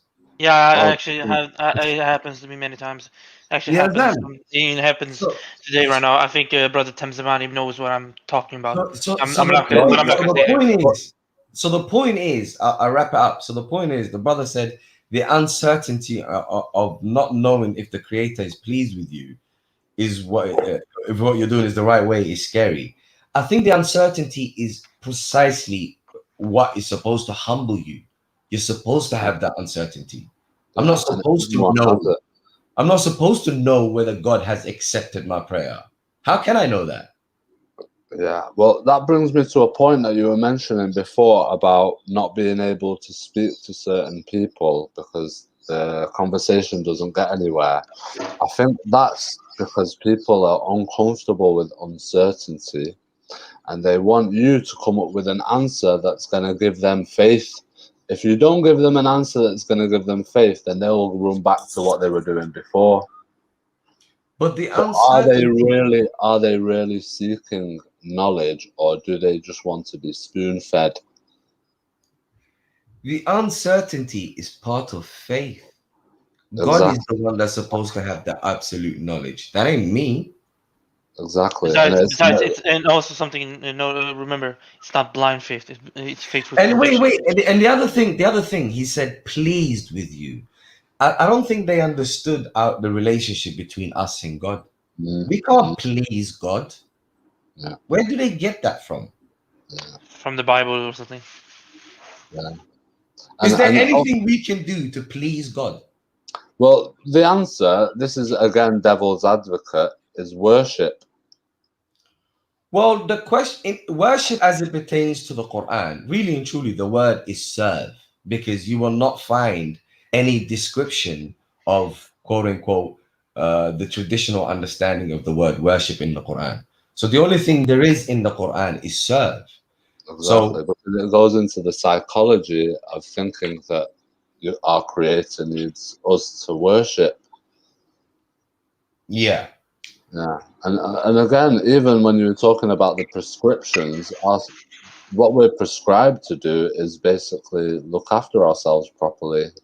I don't think literally. even serving God, I think in serving God, it's actually making the best of our life, not actually trying to do anything specifically for God, because what can we do for God? Well, Nothing. exactly. Yeah, Nothing. our service is to do good. Even So, the Yeah. gratitude, even when it comes to gratitude, God says he does not want ingratitude for you. So yeah, it's well, not who that like, you're doing him a favor by being grateful. He Wait, doesn't what want did you that say? for you. What did you just say? I didn't hear that quite part. What Even you when just it comes to gratitude, yeah, God says he does not want ingratitude for you. Like do you remember what verse it is? So I can no, bookmark it. no, I don't. I'll look it up for you in a gratitude? second. But the point is that being ungrateful is not good for you as a human being. You Well, see what I'm being saying? around ungrateful people will not bring about peace. Exactly. They won't Yeah. bring about goodness. If I'm ungrateful, why should I? What's going to motivate me to bring about goodness? Well, right. If we're working together and we're say for example, we spend a lot of time together doing things, and sometimes I pick up your slack and sometimes you pick up my slack. If we're never grateful to each other, we're going to get to the point where it's going to be unpeaceful between us. There you go. Now, why would you do anything for me if I'm never going to show any gratitude? There you go. I So think you what? just hit the nail on the head too, because like real talk, at the end of the day, like a Quranic society, if you set it up the way the Quran's talking about, etc., it's going to be obsessed about peace. You know what I'm saying? About establishing peace, keeping the peace, the ways of life Evolving that as are going to be human the beings. most peaceful. Actually, I would say more determined for making peace. Determined. Not only that, and also evolving as human beings, achieving the Yeah. best, achieving our Facts. potentials. Because if I remember correctly, the reason why we serve Allah is to become righteous. Yep. That's what he said in Surah 2, if I remember correctly. Facts. And Yep. the reason why we have different societies and nations around the world is so that we can race towards righteousness. You know what I'm saying? Yep. And Mhm. it's also that in the hereafter, the right people can be in the right group. Because if you think about it, really and truly, what makes this world a mess is because there are unpeaceful people, Right. people who do not Uh, want peace, right? and not only that, lack of You have action people against who them. want peace and you have people who don't want peace. So eventually, what's going to happen in the hereafter, you're going to have a society where all the people who wanted peace are going to be together, and all the people who did not want peace are going to be together. That's what makes it heaven and hell, if you think about it. To a Yeah. degree, that alone makes it heaven and hell. To a Yeah. degree, because Yeah. if imagine if you're surrounded by a bunch of narcissists, ungrateful, unpeaceful people, Is that going to be a nice existence? Absolutely not. There you go. But if you're surrounded by by the absolute opposite, people who are just grateful, who are just peaceful, is that not going to be a nice existence? Yeah. It will be beautiful existence. There you go. So it's just so God says this is the arena where the real recognize real, basically. Well, I think this idea of gratitude and stuff is really interesting. Because literally, Can you be happy without gratitude? well, that's the thing, and also without gratitude, there would be no reason to do good, and there would be no reward. So, I mean, I can't recite the verse, but right. So we're created from God. So gratitude even comes from God. So Yeah. for us to be able to be grateful, God has given that to us. So and by being in that state, that is God being grateful for us. Yeah, he is called Al Shakur, Yeah. the grateful. Yeah, Shakur, exactly. So I was saying that earlier as well. What kind and, of Allah Shakiran Aliman. and like if that doesn't humble you to a point where you just feel like turning to dust to feel that our creator is grateful for our good deeds, Exactly. what else can I say? Well, How Ahmed, can we remember not be this though. grateful? How can we not be grateful? Because remember this, Ahmed. You being grateful and you doing good deeds, it's gonna bring me, let's say if I did not believe in God, etc. But if I'm around a bunch of people like you who believe in God, who don't transgress against me and who do good deeds, I'm going to be I'm going to be forced almost to consider the existence of this God. Furthermore, I would have to, because most of these atheists, when one of their main arguments is, why is there so much evil in the world? So if I'm around a bunch of people who do good, that argument is going to disappear, isn't it? Mm. And not only that, the reason why there's so much evil is because there's a lack of action against it.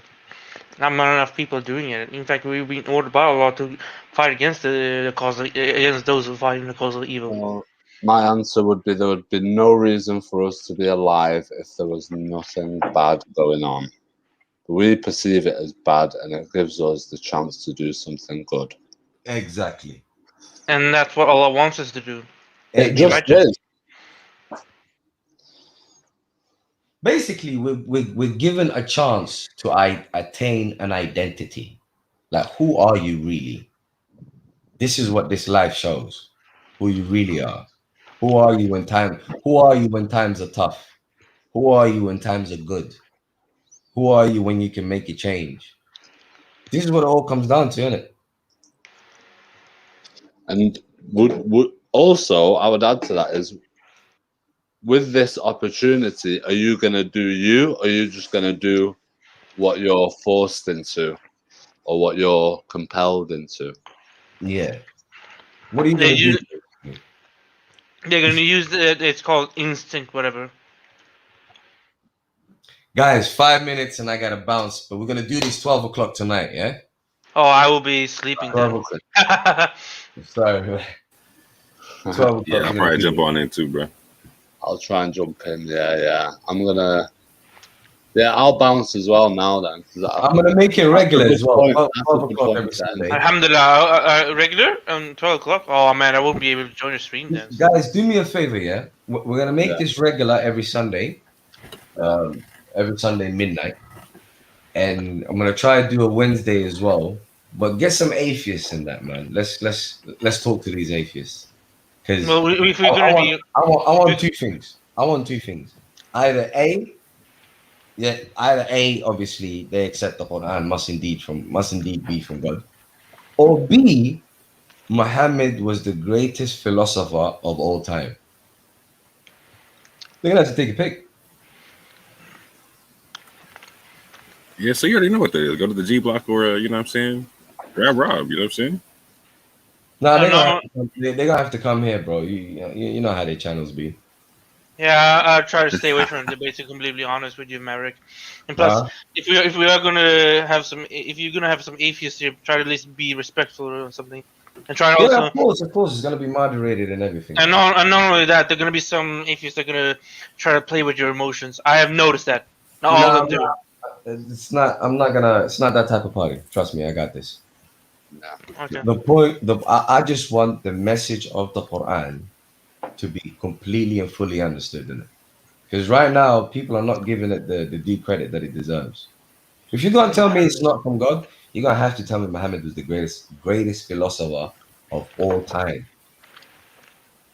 Of They're gonna all use this. time, you have to. They're gonna try to use these so-called contradictions or Go scientific ahead, error or find something. it. Lemming, I'm not worried, bro. I don't know. You I don't know. can't. You know, listen. You can't be worried once you have the Quran. Like, what's there to be worried about? Did you find any holes in there? Nah, I've seen those claims, and let's just say they're not even reading clearly. They're just not even really reading clearly. They think that, oh, Muhammad saw Allah. No, although Allah said no eyes that can touch him. Yes, Allah did say no eyes that can touch him. No, Bashara, if I remember correctly, it was Basara or something. But here Allah says Ra. It was Surah 53, I believe. He used the word Ra. Ra does not mean to see with the eye, but mentally perceive. In fact, he even says his heart seeing the signs of Allah. Bro, it's not gonna be a problem. But what was I gonna say? Uh, shit. Sorry, Spoof, we're about to bounce off, man. Yo, But the brother topic Mo, was come in. Yeah, real quick. I just wanted to throw something on what you were talking about with prostration or whatnot. About it being either literal or figurative, etc., whatnot.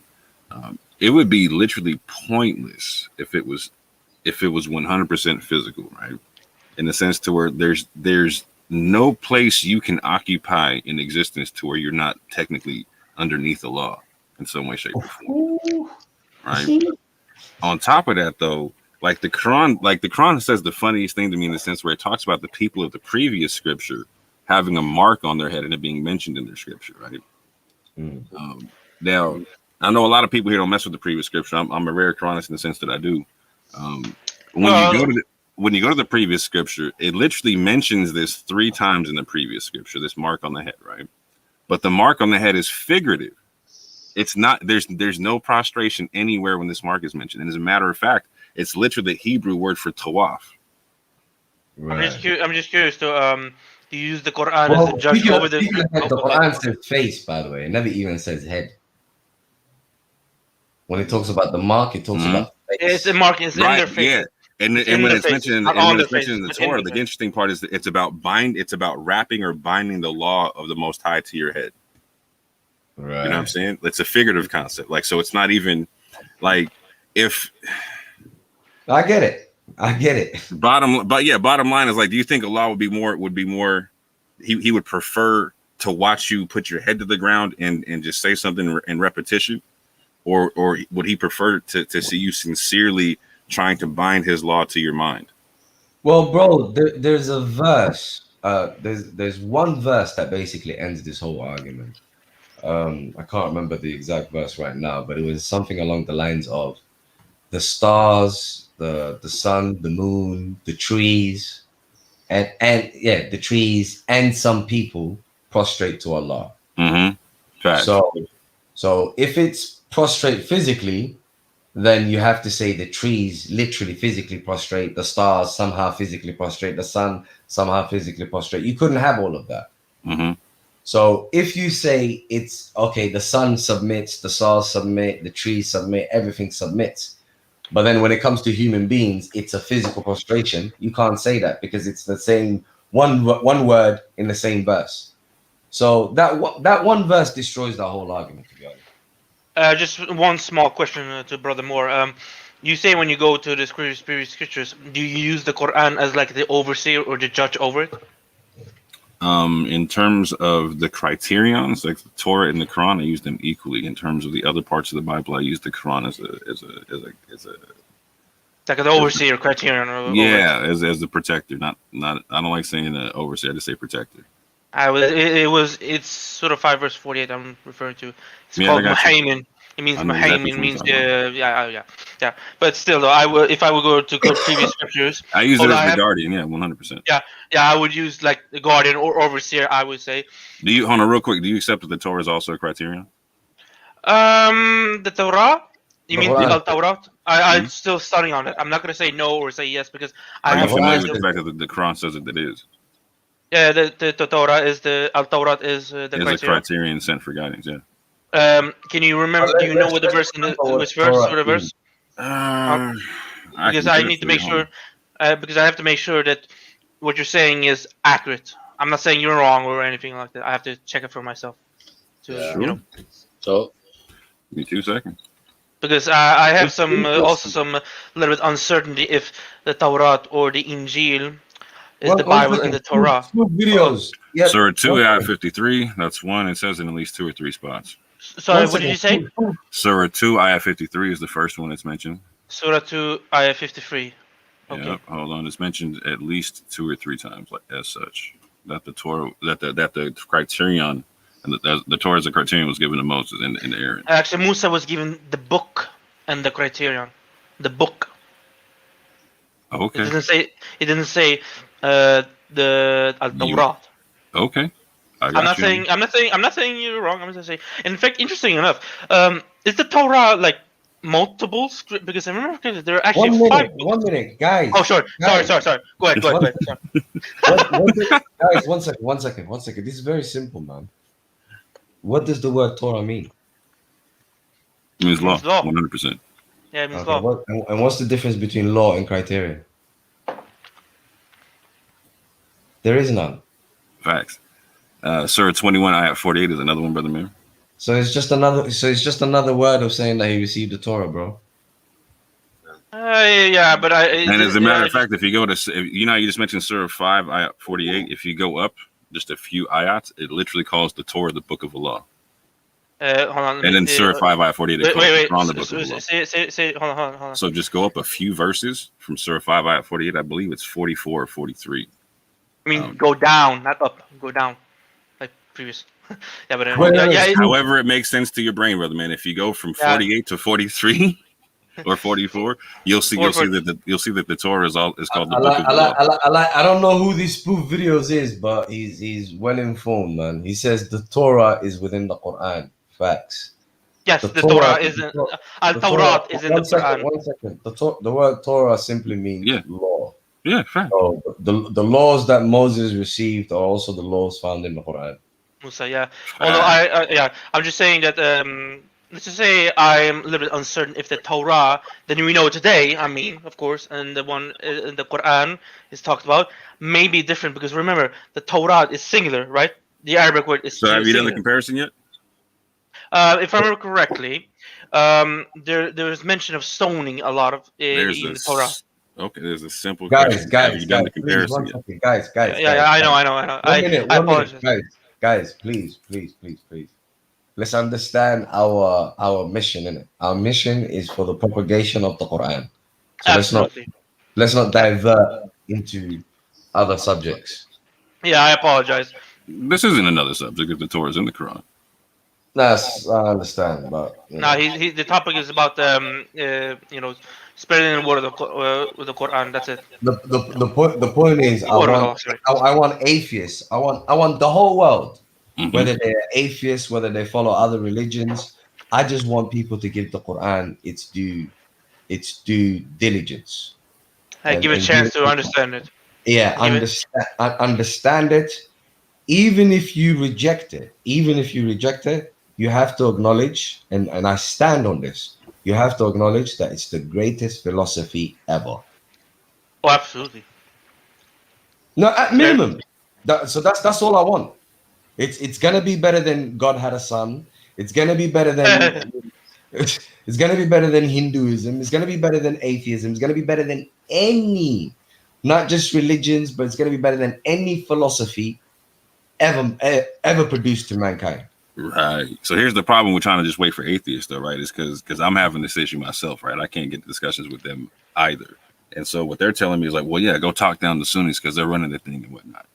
Because right now, what I want to talk about the same thing. I want to talk about how the structures in the Quran, like literally, are not just philosophically, but I'm talking about manifest. When you see them in manifest, they're the best society you're going to walk into.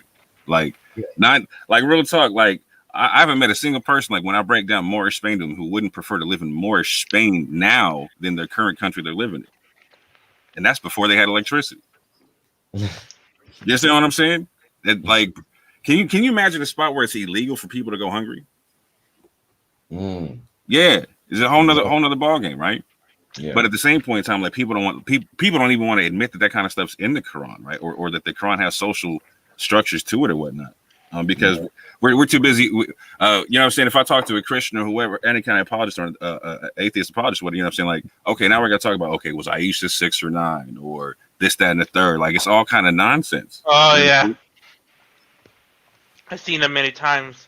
Yeah. You know Brother Munib? Yeah, he got attacked by those people. I'm not sure if they were atheists or not, but they attacked. It's not attacked, but they criticized it a lot. But most of those criticisms were based on words of sheikhs or hadiths or tafsirs. Mm-hmm. The dictating words. Yeah, all day. That's another thing I want to clear. I want to throw an olive branch, shall we say, to my Sunni brethren. And basically, here's the thing that I want them to accept at minimum. At minimum, just right now, what's happening is there's a lot of quote unquote Islamophobes. There's a lot of quote unquote a lot of people that think that they're somehow refuting the Quran, but really and truly, all of their arguments, bar none, it's either from the Hadith or it's with the understanding of the Hadith. Facts. 1,000,000%. Bar none. And a third one. Wait. What's the thing? Wait. So either they do that, or yes, they read verses out of context. That's just obvious. But like you said, but with the context of the Hadith, you know what I'm saying? Yeah, or with that's the whole reason they're doing that. And one minute. And the other thing is what's it called? Oh man. So yeah, the other thing is, so not only do we have people thinking that they're criticizing the Quran because of what they heard from the hadiths, the other thing that they're doing is like the Quran being burnt. I swear to you, the Quran is not being burnt because of the contents of the Quran. Facts. The Quran is not being burnt because of the contents of the Quran. You understand what I'm saying to you? Mm-hmm. So what I want my Sunni brothers to do is, I'm gonna leave them alone, but at least make that difference between the Quran and the hadiths. You can protect your hadiths as much as you want, but you're degrading the Quran. Like, stop doing that. Yo, hit him with the classic, bruh. Like, y'all call the Quran the book and the Hadith the wisdom, fam. See what I'm saying? Oh yeah. They say the Prophet recited the Quran, but he taught them something else. Yeah, it's crazy because they're gonna tell you that he taught you the wisdom. Is there anyone in this world that can teach wisdom? Now you have to ask, where did he get that wisdom from? Where did he get that wisdom from? No one can help you get wise. You've got to do it yourself. 1 second, guys. I actually want them on our side right now. So this is, well, I'm not trying to beef them. I just need them to at least understand, if they really believe that the Quran is from God, make that difference, and then you can defend your hadiths as much as you want. But right now, the Quran is it's getting burnt because of the hadiths. Why would you want that? You got to know why they're not, though. There's a historical reason why they're not doing that, like, and why they're making the argument like they're one and the same, or why they even try to blur the lines. And that goes back to Shafi. You know what I'm saying? Like, he went hard body on that, bro. Like, there's a book, like, I spent a lot of money checking out a whole bunch of books in terms of the history of the thing and whatnot. It all makes sense because I'm hearing everyone make arguments for one man now. Yeah. Any argument that I've ever heard against the hadith comes from one person, one book. One thing that I've been thinking about with this hadith is like, if I say, for example, I'm new to the Quran and I want to just study the Quran and I love that book and I want to study it, I'll study the language of Arabic and I just want to really get into that book. Mhm. Why do I then have to take on all these hadith with it? If I don't want to, if I just want to stick to the Quran, why? Like, what is the need for everything else? You know what? That's a It's good an point. exercise in free thinking, bro. That's really what this all comes down to. Like the people who are going to come at you and try to tell you like, oh, you can't do it like this, you can't do it like that. They're the people who like check this out. I've literally Maverick's even talked to people like this who literally told them to his face, like, okay, I wouldn't have joined Islam if Islam didn't tell me how to do everything and I didn't have to think about anything. Wow, yeah, I remember that. I think it was in a speaker's corner. He was on Jordan M's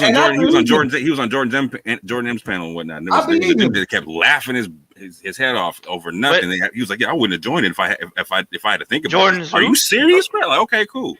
Like, Jordan, I believe him. Jordan who? Jordan who? I think I don't know his last name. I think it's Jordan M or something like that. They call him Jordan M. Yeah. But anyways, check this out now. Yeah. Is he Sunni or something? Wait. The other evil thing that they're doing, this is actually evil. So one thing that they're allowing the Quran to get burnt because of hadiths, because they know themselves the Quran is not getting burnt because of the Quran. They know that. Facts. 100%. They will acknowledge that.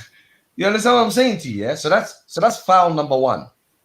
Foul number two is that there would be millions of people who would have accepted the message of the Quran, but they have been told that they also have to accept basically this Arab tradition, or else they can't be. Do you see what I'm saying? Like, there's millions of people who would have easily accepted, read the message of the Quran with due diligence and accepted the message. Millions. Mm-hmm. Facts. But they have been convinced that accepting the Quran includes accepting all of this tradition. Do you see what I'm saying to you? Yeah? All this package, basically. 100%. And that's what's putting them off. And here's the third one before I pass the mic over to you guys. The third foul thing that they're creating is they're creating ex-Muslims. Let's be frank. Let's be frank. Ex-Muslims ain't ex-Muslims because of the Quran. Facts. But facts. They know. Peaceful people. What's that in English? And the Quran literally talks about people who drive people away from that concept. You know what I'm saying? Like, it's crazy. It's crazy. Chapter 63, verse the whole chapter, hypocrites. Mm-hmm. Facts. They use the Shahadatain as a cover. The Quran literally says that. And what you're saying about the philosophy, right? Like, so I've sat in the Catholic Church, I've sat in synagogue, I've sat in like every kind of religious situation you can be in, right? In terms of comparing the literature, comparing all the type, like, bruh, the Quran is a cold piece. When you're talking about comparing the philosophy thereof, it pales, like everything else pales in comparison. So like people aren't here, like Maverick is saying, people aren't understanding the elite philosophy from the Quran. The fact that it makes everything else pale in comparison because they feel like they got to take this whole other lifestyle of rules and regulations that got nothing to do with the Quran, but have become the precipice of what Islam is. It doesn't make any sense whatsoever. None. So look at the three things they've done. The Quran is getting burnt because of them. They're stopping people from actually understanding the message and accepting it. And they're creating ex-Muslims, so-called ex-Muslims. So, like, what more worse could you do? What does the Quran say? The Quran says that there will be idle hadith used to lead people away from the path of Allah. Okay, one second. Word says, I disagree with them making They're making Ex-believers. ex-believers. Don't take it literally, brother. I wouldn't call them believers myself, because obviously they should have done their due diligence. But the point is that they were overwhelmed and convinced that this is what the religion is. Mm-hmm. You can't ignore that fact. You see what I mean? Facts. You got people that like, so literally argue for like apostasy laws, right? When the Quran will literally tell you that you can leave and come back and leave and come back, right? In the same verse, you can't leave and come back and leave and come back if you're dead. Yeah. You can't leave and come back and leave and come back if you're dead. It's just little, but cats like that will become a foreign Muslim, right? And go scream out heaven. Oh, look, man, I'm a victim because, you know what I'm saying, the Islamic world is going to try to kill me because I'm an apostate and all this kind of this, that, and the third, and whatnot. Well, And look how crazy this Quran is, because it backs that, and the Quran don't back that. Yo, Brother Moore, let me give you a bigger one than that. The most obvious one that everyone ignores. You know the so-called punishment for adultery. Yeah. You know how they say the hadith talks about stoning the wife that commits adultery. Mm-hmm. And then they say the Quran is talking about fornication. Bro, read it. Bro. In fact, adultery and fornication. Wait. Oh. It literally says, listen, yeah, it gives two scenarios. So one scenario is if there's random people claiming that they have witnessed this individual committing the act. Yeah. Mm-hmm. So in that scenario, those random people are told, bring 4 witnesses. And if they don't bring 4 witnesses, then they get punished. So really and truly, it's a deterrent. You understand? However, in the next verse, it says, if there is no witnesses and it's just the husband alone. Listen to this. The husband alone. So the husband then has to swear 4 times, and the fifth that he will be punished, something along those lines. And then it says the wife can basically avoid the punishment if she does the same swearing. So it's the husband. How do they do that? The Quran is talking about adultery, not fornication, as though the Quran recognizes boyfriend and girlfriends. That's why everyone got to be involved, because you're talking about like everyone involved with the marital contract, the keeper of the contract, the witnesses thereof, all that. Exactly. Like, all bro, that. It's there in black and white, and it's still ignored. In fact, this whole stoning of adultery actually came from, like I said, in the Bible and the Torah, if I remember correctly. There was a verse, I think. It was something. I remember. Have to talk about that at another time. Yeah, we can talk about it another time. I don't want to be like. We're gonna have to cut it short, my guys, man. I don't want to be like super anti-Bible or super anti-Torah and all that. I do have some. No, I would just like Christians who only hear Muslims who talk about the Hadith. I would expect you to not have a positive view of the Bible based upon Christians, bro. I'm not tripping on you. Yeah, I know, because I noticed that some of the hadiths actually came from the Bible, like the stoning of adultery and all that. I think it was the trauma or something. I don't know. Whatever. But yeah, the whole thing, how they switched it and all that. They managed to switch that the burden of proof is on from the husband, but now they changed it to the wife. Like, what? That's not what Allah said. They play with His words, and it makes me angry. How they do that? It really makes me angry. A lot of people don't even know it's being done, though. Check this out, bro. How many times have you run into people and you talk like Sunnis or Shias, whoever, and whatnot, right? And they can quote to you hadith from beginning to end, can give you the number, all them type of things, right? You quote a Quran verse and like, where does it say that? Bro, what are you talking about? The amount of people I've tried to have a conversation with, and everything they know is hadith. They don't even know the Quran. Yeah, it's, I used to think like, okay, like part of my family's Catholic, right? I used to think Catholics don't read the Bible. They read these little things called missals that they get, like little pamphlets that they get when they go to church or whatnot, right? I used to think that like Muslims like knew the Quran back and forward because people could recite stuff and whatnot. Until I started talking, I was like, "Oh wow, you can recite the Quran and know nothing about it." I was like, "Oh no, this is crazy. This is y'all don't know the basic parts of the Quran. Y'all know like more hadith than you know Quran, and it's crazy." That's why that's why they're cool with the Quran getting burnt, because they're like, you know what, the Quran needs the hadith.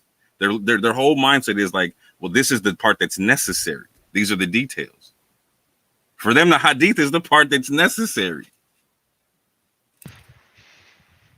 I can't even wrap my mind around that, bro. Like, what God gave me wasn't enough.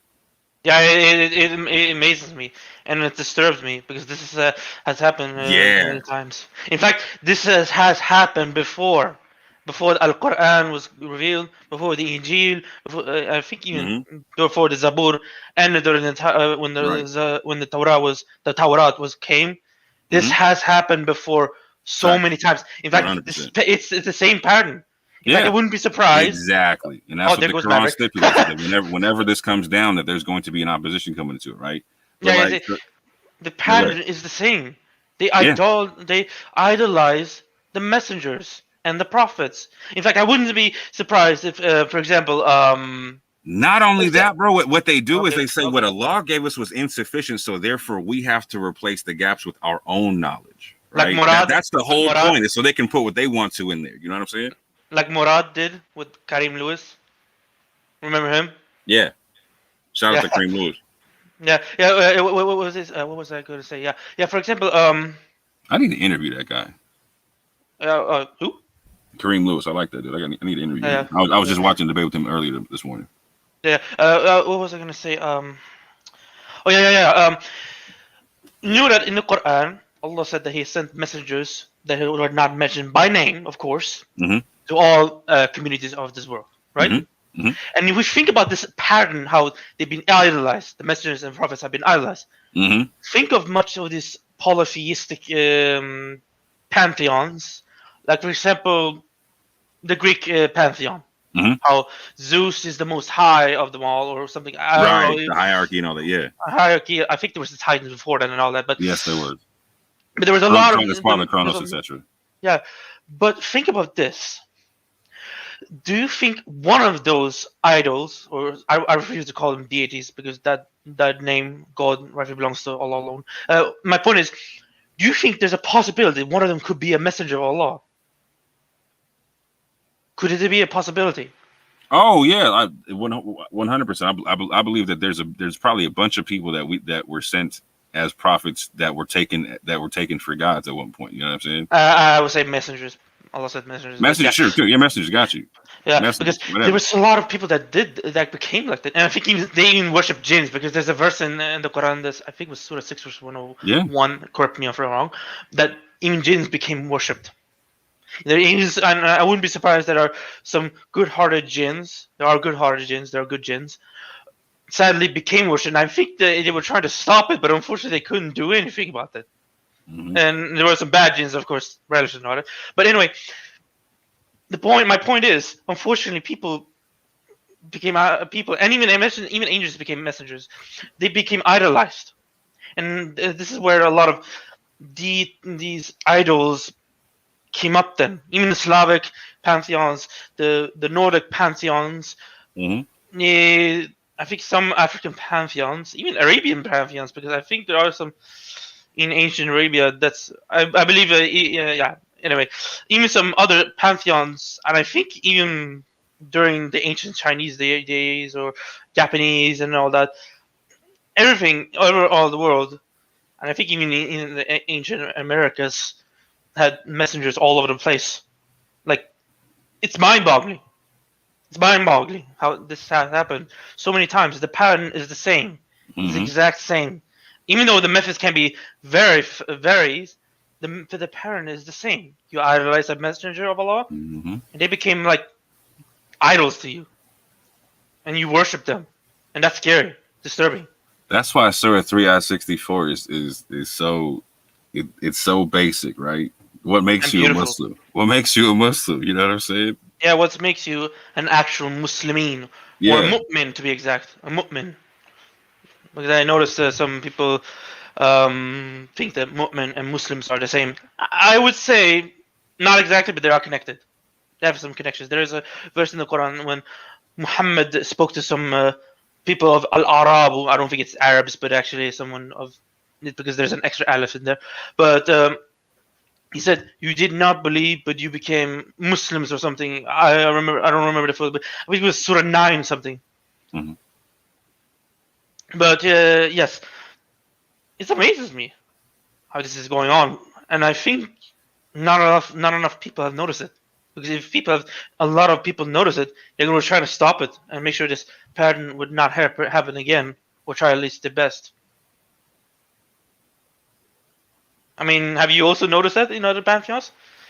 In fact, Yeah, no, I'm just curious. yeah, no, Who I've do you- noticed that around the world. Period. That's how mankind gets down. Like so, it's Shaitan using the fitra against us, right? Because the fitra within us wants to submit to the greatest power, right? And that's an unseen concept, right?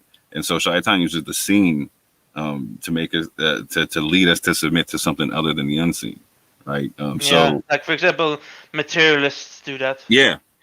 So let's say I'm a messenger and I come through to people who are completely ignorant and I give them information that helps them elevate their society, whatnot, right? Um, they're like they can look at the individual like, oh wow, like he brought all this greatness and not even recognize that they're worshiping him, and it turns into that kind of a thing. You know what I'm saying? Hence, you Or need they, them. Go ahead. yeah, I think even some messengers. I think there would be some. I wouldn't be surprised. There would be some messengers that recognize it and try to stop them and say, "No, no, no! Right. You don't get it. I'm not here to be worshipped. I'm here to bring you a message." But they won't listen. Some people would listen. Some people listen. They say, "Okay, we apologize."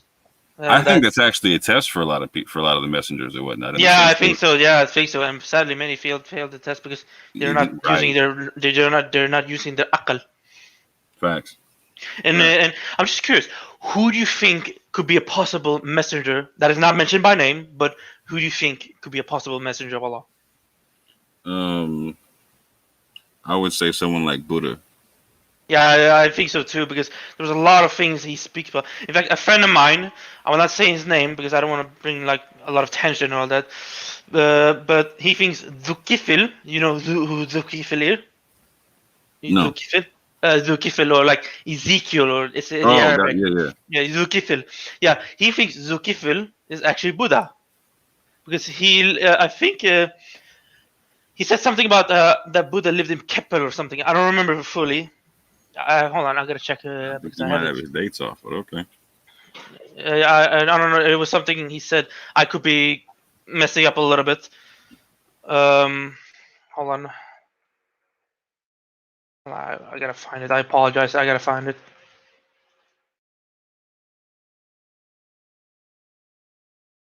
You there? I mean, Okay. I'm sorry if I'm just trying to find it.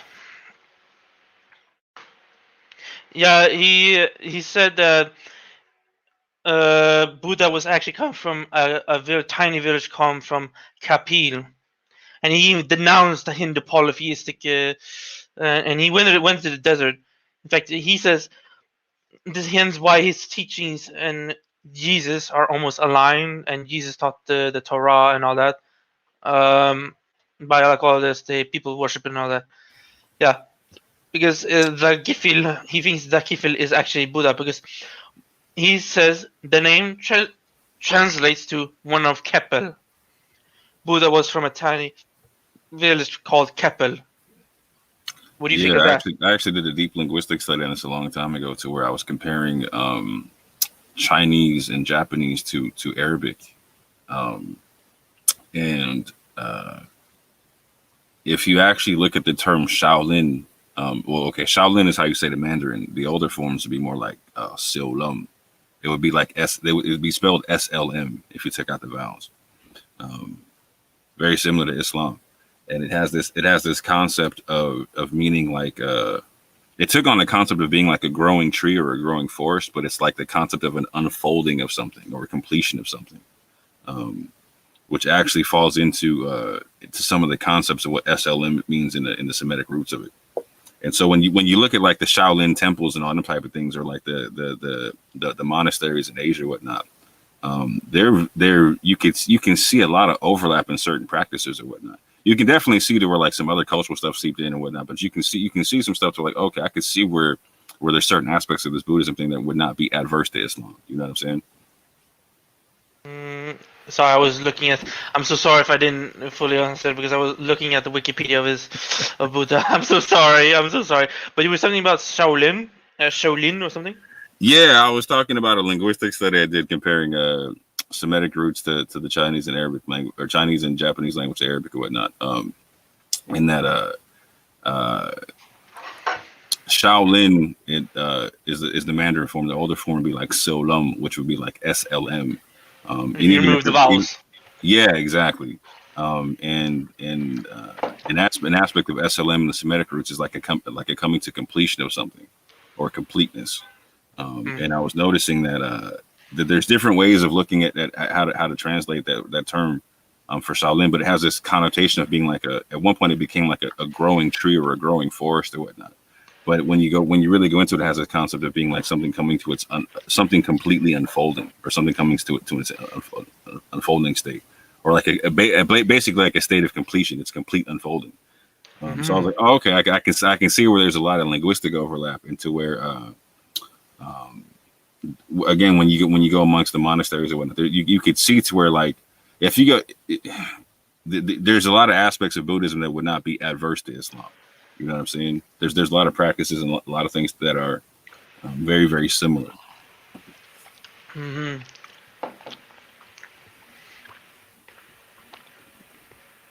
I was eating. Yeah.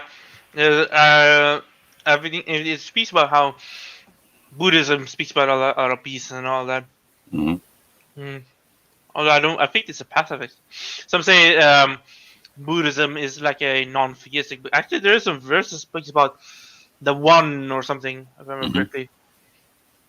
I don't know if they have a scripture or something. I think they have the scripture, do they? Technically no, but they do have books. Like there's books of Buddhism. There's books of the Buddha, but he didn't like prescribe to have a scripture. He wasn't even about that. You know what I'm saying? He wasn't about that kind. Like, so he literally was trying to avoid being taken as a god. Like, he was trying hard not to. He was trying really hard not to the point where he wasn't trying to leave behind stuff like that. You know what I'm saying? There were certain questions he wouldn't even answer about the afterlife and other things like that. But question. So I noticed you had a lot of questions about. You wanted to question me about the Bible, etc. Whatnot. I see that the panel is a bit open, so. I'm not really. I'm sorry if I disappoint you on that, but that's not my point on all that. I was just trying to see if you look at over the Bible and the Torah with the Quran as like the guardian or the overseer in a way, and you said yes. So yeah, I have no problem looking over the previous scriptures, or I have some little bit uncertainty if the Torah and the Bible is the Al-Tawrat and Injil. Because if I remember correctly, during the starting of the Bible, have you noticed the word Bible in the Bible itself? There is mentioned the word Bible in itself. No, it uses two words. It either says Kitab or Sefer. No. I mean, not with the Quranic. Yeah. When you look at the Quran, but I mean the Bible itself. Does it call itself? No, what I just said was Hebrew. Like, so that's what I was saying. Like, so it uses like like Hebrew is real similar to Arabic. Like, so like you say. I would say Arabic is older than Hebrew. I know it sounds a little bit off and all that. Okay, non sequitur to the conversation. Okay, sorry. No, I'm just adding something. But yeah. But you use Hebrew like. I do comparatively Hebrew and Arabic studies all day. Okay. Just like, so for instance, like you were talking about stoning in the Bible. Rajam is not something that is prescribed in the Bible. It's a different term, and it doesn't mean the same thing. So for instance, like, so you know how there is no Rajam in the Quran. There is Rajam from the idolaters, but there's no Rajam from the believers. If you get what I mean, right?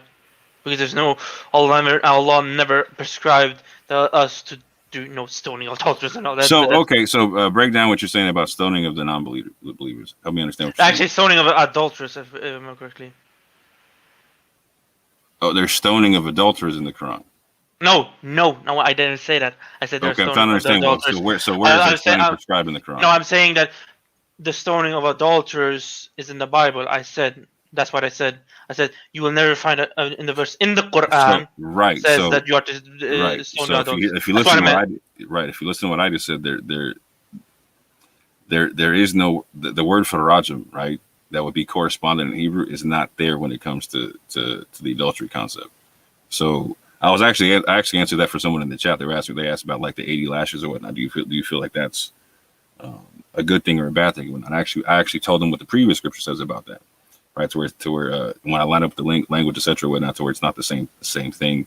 Like so, for instance, like David was asked by a priest how he would deal with the adultery situation. He literally said 40 times the bridal price, etc., getting told off in public, etc. Very similar concept to what the Quran talks about if you replace the lashing with other things.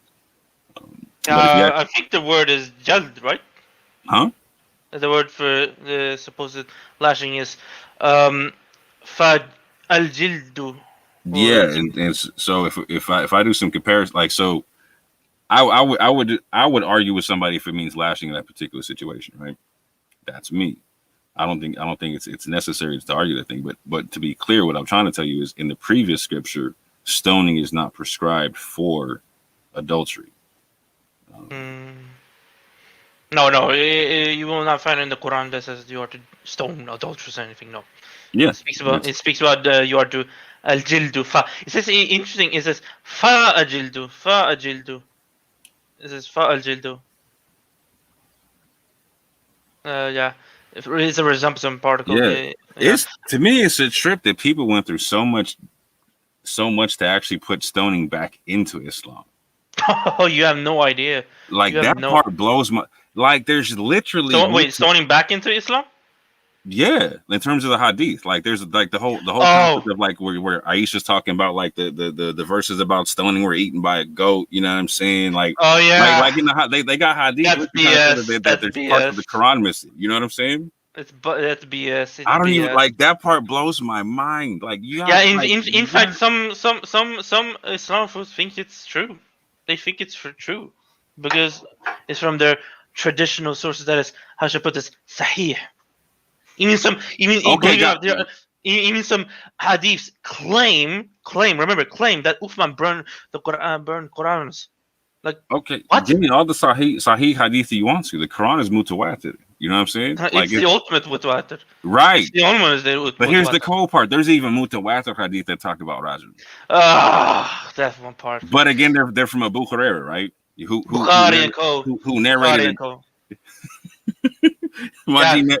He narrated the whole Quran by himself. You know what I'm saying? Who? Abu Hurairah. You know what I'm saying? He's one of the. There's almost more hadith attributed to him than almost anyone else. No, Abu Hurairah. Oh, hell. Yeah. I thought you said Abu. My fault. I probably said his name wrong. Yeah, it's Abu Hurairah. That's my fault. Nah, it's okay. No, you good. I'm not an Arabic speaker myself. I'm not. Yeah, I'm not a big fan of my dude either. You know what I'm saying? So I'm not even tripping if I say his name wrong. Interesting. You call yourself Moor. Like, are you from like Morocco? Genetically, partially, yeah. My people come from North and West Africa. Okay, so Northwestern Africa, maybe have some Sub-Saharan African. Okay, I get you. Yeah, my mom is like North African Jewish, by way of Spain and by way of Mexico. My father is a West African. His people are descended from Muslims. Okay, I would be surprised maybe Senegalese or something. I think they're partially. Yeah, there's some a lot of Nigeria, a lot of Senegal, a lot of Sierra Leone. Sudanese as well. I actually got. You know what? So I have an old haplogroup. That's where like there's a lot of Fulani people in Hausa people in Sudan who actually have my haplogroup. And I actually got a cousin who did a DNA test and pulled up some Sudanese. I was like, oh, okay, gotta check that one out. Interesting enough, my haplogroup, I think it's Kurdish. I don't remember the name, the number, but it's aggressive. Guess what? Where it is also it's in another continent. Guess what is also where it is? My haplogroup. No idea. Africa. It's in Sub-Saharan Africa. That's what's up. Yeah, I think in Kurd, I remember correctly, I'm Kurd Faili. What's it called?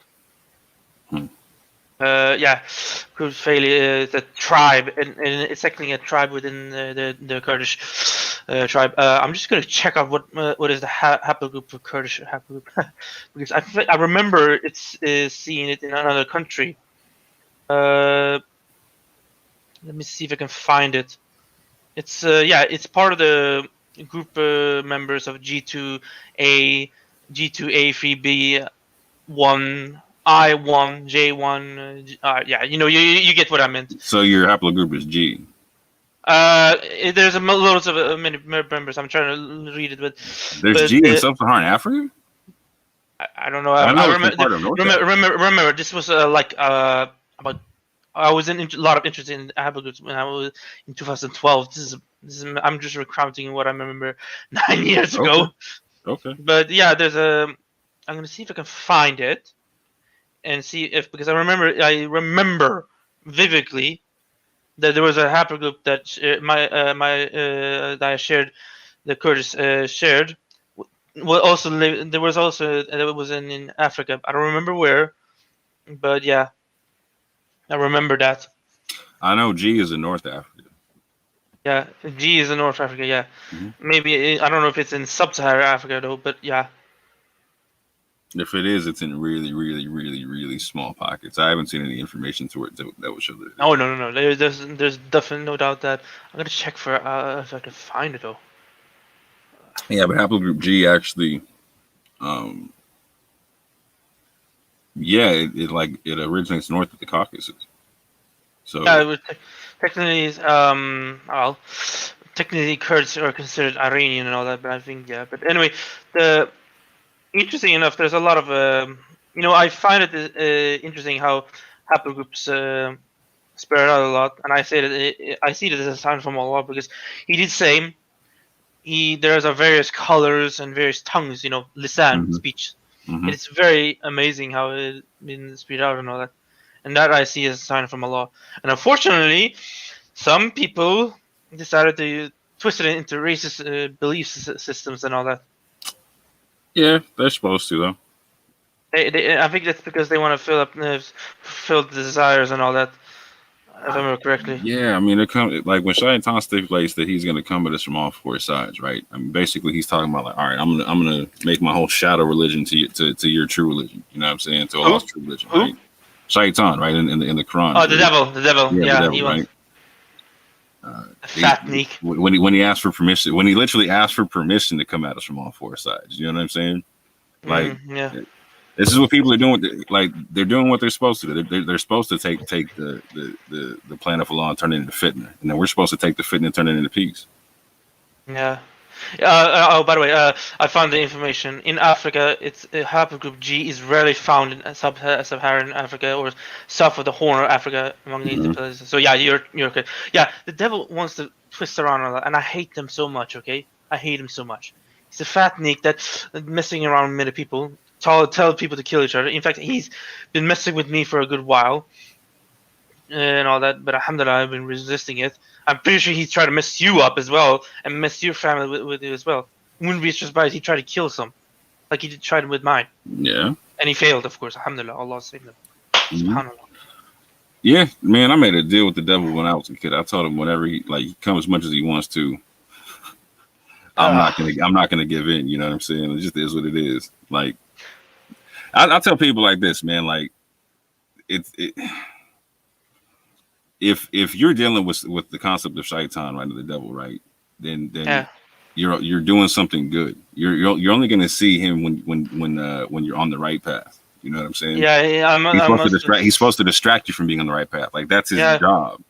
Yeah, he I think he's trying to do that because right now I'm dealing something. I wouldn't say a mental illness, but. Have you heard of OCD? Yeah. Yeah. Right now, when I try to think of a word and I try to think of something positive, you try to twist it around and say something negative, or try to say something positive to something else. And I don't want that. I've been living fear of that because I'm afraid that I may have committed shirk.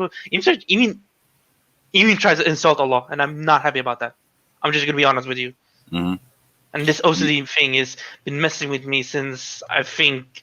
Late 2020 to 21, but I think it's been going far back when I think about it. But still, though, I'm happy to piss off the devil, but he can kiss my a-hole. but because I hate him. But yeah, the way he tried to do that, and I'm very amazed how people fell for it. So many people.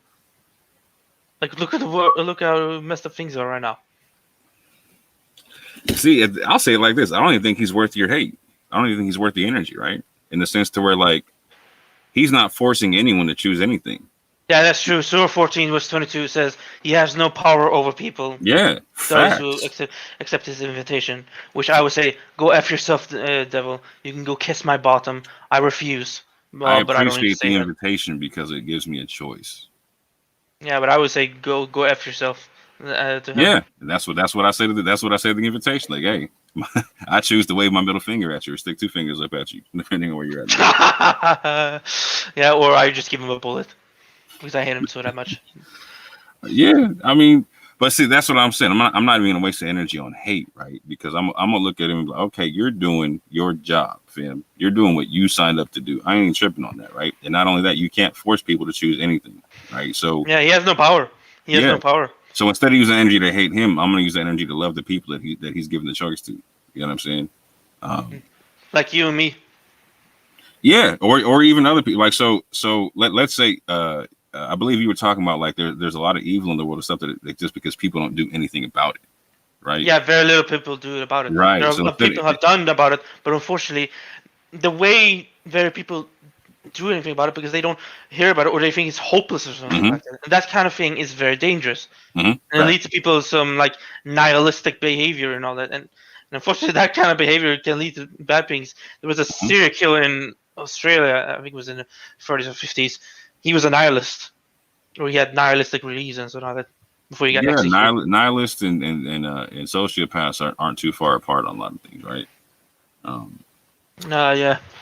Oh yeah, Translinear Light says, "Wow, what happened to this conversation?" Yeah, we've been hopping all that. We were meant to jump off since Maverick is planning and all that. Yeah, but let's just say we got into a moment or something. We can jump off. It's still going to be live. Yeah. That's the cool part. We can jump off. It's still going to be live. That's why that's why I was saying you might as well ask me some questions about like what I was saying about the Bible and the Quran to make it interesting for the people. Yeah. But yeah, I do gotta go. Pretty soon. It's been cool to see you, man. I've been watching a lot of you, and you have some debates with a guy named Vegeta or something like that. Vegeta, he made a response to a video of yours about something about the word Quran, wahdu, and all that. He uses the Medina Arab. Have you watched it and made a response to it? I gotta double check to see if I responded to it. I know I made one response to him. I don't know if he's responded back. You did made a response to him, but this was before he made a new response to about. I gotta double check. Yeah, check his video. I'm behind on a lot of that stuff. I ain't gonna lie to you. It's okay. It's okay. Yeah, but I also don't take the Quran alone position. So it's well, Allah didn't say take like the Quran and all that. He named us Muslim. Although I do believe the Quran alone is enough for me, but I wouldn't mind checking out his previous scriptures. But I will use it as an overseer or guardian, like you say. Yeah, facts. So I will not gonna be like some. I don't want to be call myself a Quranist. I only call myself a Muslim. Okay, I do not want those Bukhari and co-hadiths or tafsirs or the so-called sirah. In fact, the sirah, the sirah. It's not even original. Yeah, fact. Not even original. So yeah, I don't trust those things. I don't want anything near those things. Okay, I don't want them things they think they can guide me or something like that. No, I want only words of Allah, who I love dearly. I love Allah dearly, and I want to hear from His guidance. I want to learn from Him. Okay. Yeah. Why do I need some what hadith other than Allah and His verses will they take out? Yeah, they would contest that something like that, but how do you contest that? That's a one-shot killer right there. Well, some people will not agree with you, but anyway, I know some people. Who can? I've never heard a good argument against that ever. I didn't hear, but I heard some people try to contest that. I think it was some sort of Sunni Arabs and others. But I had also another person, but I will not mention their name because I have a feeling that it will attract some unnecessary heat. Mm-hmm. Yeah, but anyway, yeah. Let's say because I just need words of Allah alone. That's it. I don't need anyone else. Okay, I don't understand why His words alone isn't not enough for some people. Like, why? That's just why. Because if you're gonna take his words alone, that means that you have to do what the Quran says and reflect upon it, right? Yeah. Like, what's the problem? And so a lot of people don't actually want to do that part, right? That part is scary to people, right? So like I was saying, that one brother that was talking to Maverick, saying that he wouldn't have become a Muslim if he had to think about it. Like the reason he joined Islam was because he thought that everything was prescribed and he didn't have to think about it. He could just follow this set way of doing things, and it's all great. Oh, dude, why?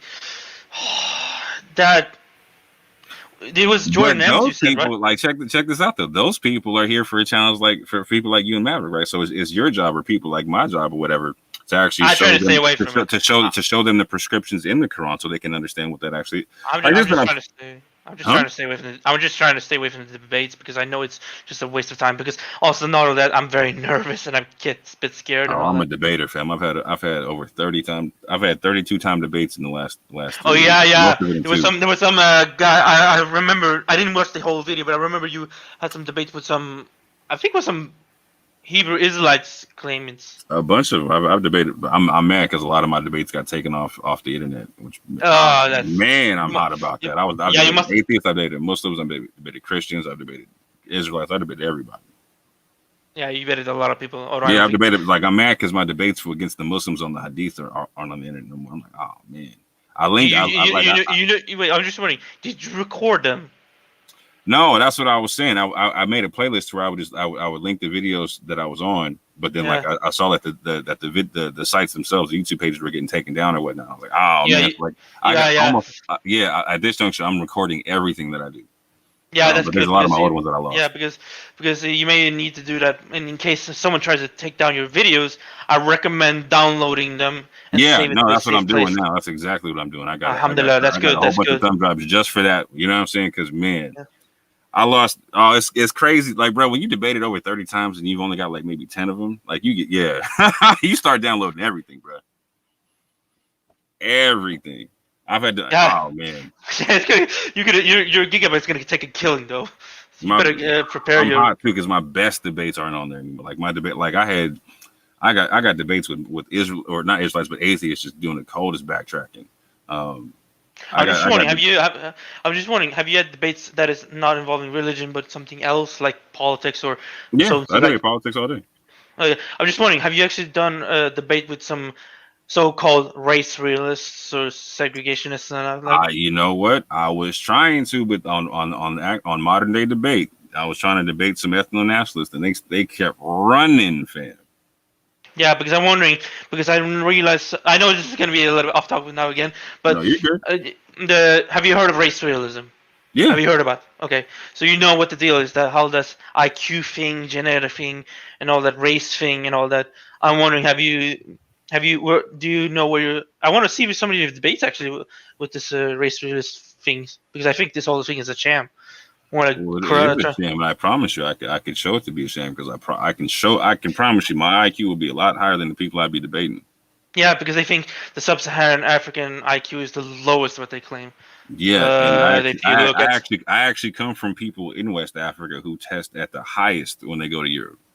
Yeah, they use average IQ and all that. I'm just wondering. Sure, I come from people in West Africa who smash the IQ test when they go to Europe and the UK.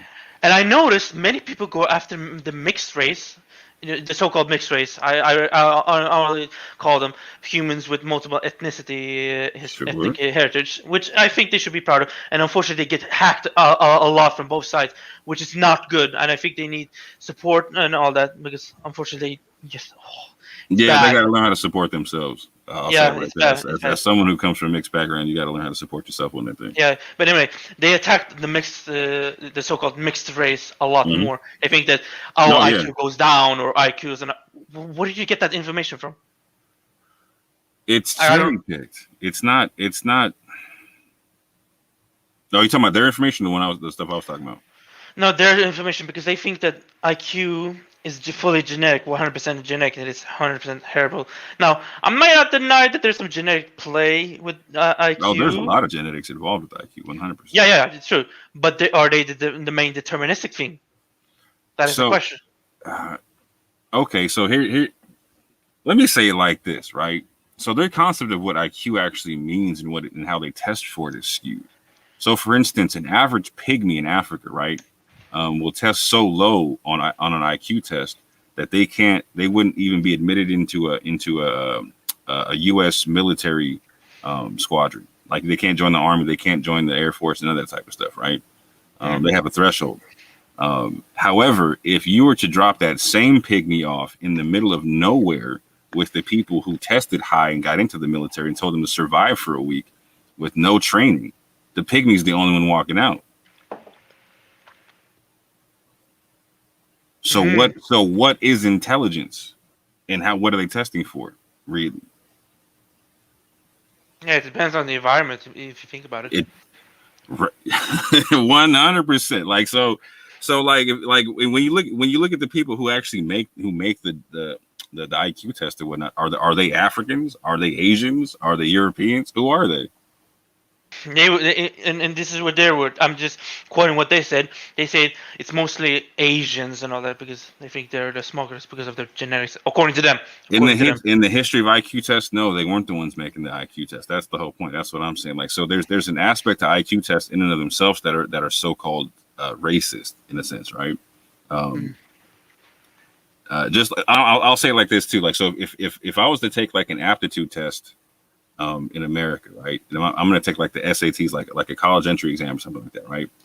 If I could have an extremely high IQ, I can know a lot of information and whatnot, right? But if I don't know a bunch of Eurocentric information, I'm not passing the test. No. It just is what it is, right? Yeah, it depends on your knowledge. But it doesn't depend on my knowledge. Like, so it depends on my knowledge of what they would test me on. I could know, for instance, I could know a bunch of stuff. I could know more about Chinese history than I know about American history, right? But if I don't know American history and I take a test in America, I'm done for. You know what I'm saying? Yeah. It's a relative concept. Like, so they're not just testing for intelligence, right? They're testing for information in specific situations. So you got to look at the situations that they're asking for the response in and ask, okay, is this a universal test? Does this apply universally, or is there a bias to this somewhere? Does that make sense? Yeah, I think so. Yeah, because there's a lot of biased tests, and I don't think there's any universal test as far as I know. Yeah, there's not. And trust me, I've been taking IQ tests since I was a kid. Like I went into school early, right? So they were giving me IQ tests just to see if I can keep up or whatnot. And I was smashing them, right? Like what the ones they gave me when I was a kid are not the kind of stuff that they give people when they're adults, which trips me out. I don't understand why. I'm just wondering, do you have any videos about debates with those guys, those race realists? No, I don't. That's what I'm saying. I wish. No, I didn't get to have any of them. I want to though, because I can't wait. Yeah, I can't wait either because the whole race realism has been bothering a lot of people, including me. I first found out this whole thing back in 2016. I was like, huh? And I was a bit bothered by that. I'm not gonna lie, because they downplay a lot of people, and let's just say they don't like. And most of the race realists, from my experience, guess what? They tend to be atheistic. Like for example, Arthur Jensen. He was the one who made the bell curve. Have you heard that? No, I'm with it. No, I'm very familiar with the book. Yeah, and I think there was another guy. I think it was a Danish guy or Norwegian guy. He was himself an atheist, and he was also applying for it. There's a lot of people they think, but I'm not gonna say that all atheists are like no. This is from my experience. You can get some of the worst stuff from theists. You know what I'm saying? Yeah, from my experience, it's sadly mostly because of atheists. They were, let's just say, from my experience, not the nicest. They attack you anywhere when you mention God or anything like that. I don't survive when atheists do. Like, so for me, I don't try to convert anybody. That's not my deal. I try to be an example of what I believe in. And at one point I was an atheist, so I don't even trip on people like having that stance or whatnot. I do trip on people having this whole like if since I don't believe in God, you can't believe in God concept, right? Or you're an idiot if you do. Oh yeah, that's an evangelical new atheist tactic that has been spreading around. Yeah, but here's what I'm saying. I'm not even mad at them for when they do say it though, because like a lot of people who are talking about they believe in God say a lot of unintelligent things. Like the majority of people who are at the forefront of speaking for God are the people who don't want to think for themselves, right? And the people who don't want to reflect. They want to just regurgitate. and they make some dangerous arguments and whatnot. For instance, let me ask you a question. What's your position on Allah being able to exist within His own creation? Allah exists within His own creation. Hmm? Well, He is closer than our regular beings, but He also says He encompasses all creations. Mm-hmm. So Allah existing within His own creation. I'm gonna be honest with you. I don't think He would do that because people would think that they are Allah or something like that. Does that answer your question good, or am I making sense? No, yeah, you make perfect sense. I need to find a better way of asking the question because I see what you're saying there. Let me do it like this. Like for example, some see that kind of that Allah exists with His own creation. I think that's from Trinitarianism. That kind of concept. No, Unless I'm wrong. there's other arguments for it, but let's go to Trinitarianism, right? Like, so there's some people like so. Nah, I don't want to do that argument.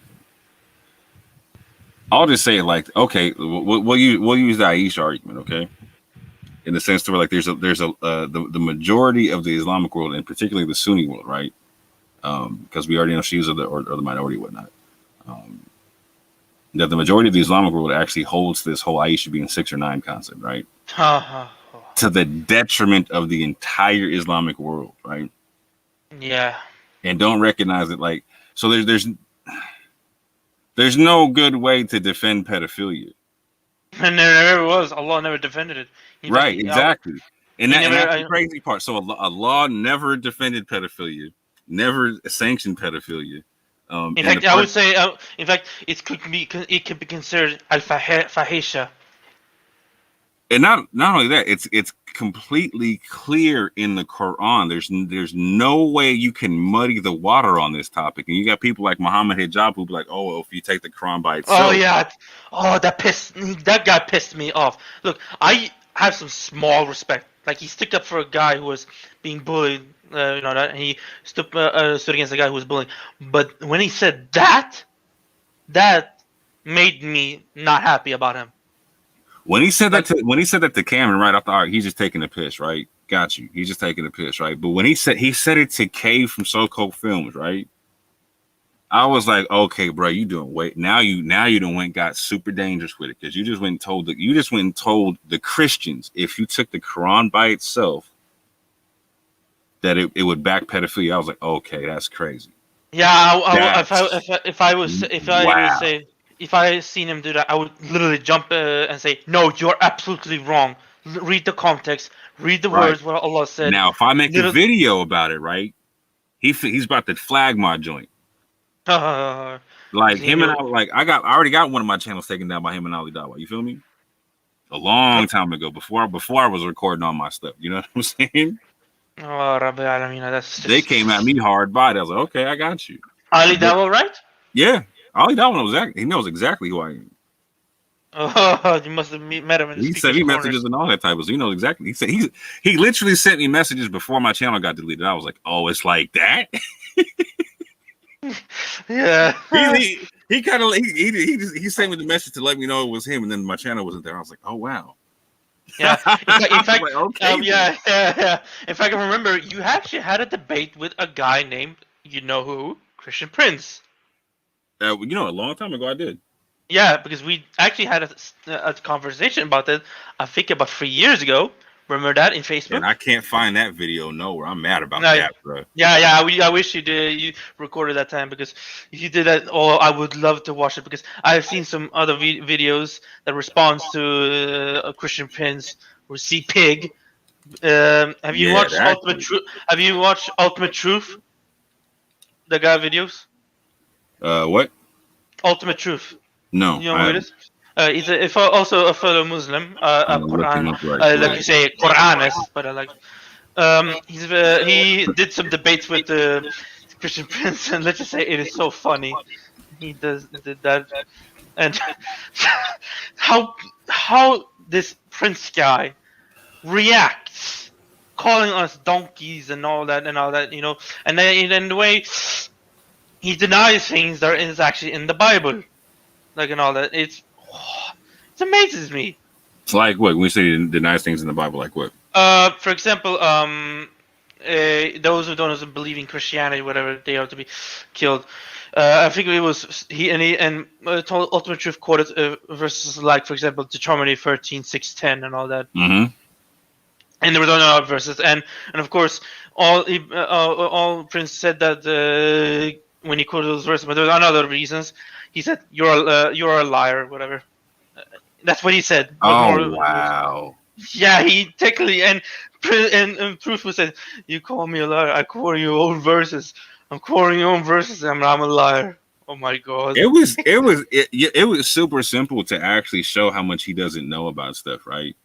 Honestly, I think he does know, but he does not want to admit it, or like you said too, he doesn't know. Yeah, he knows a lot, but again, he's trying to mislead people on purpose. That's the cold part, right?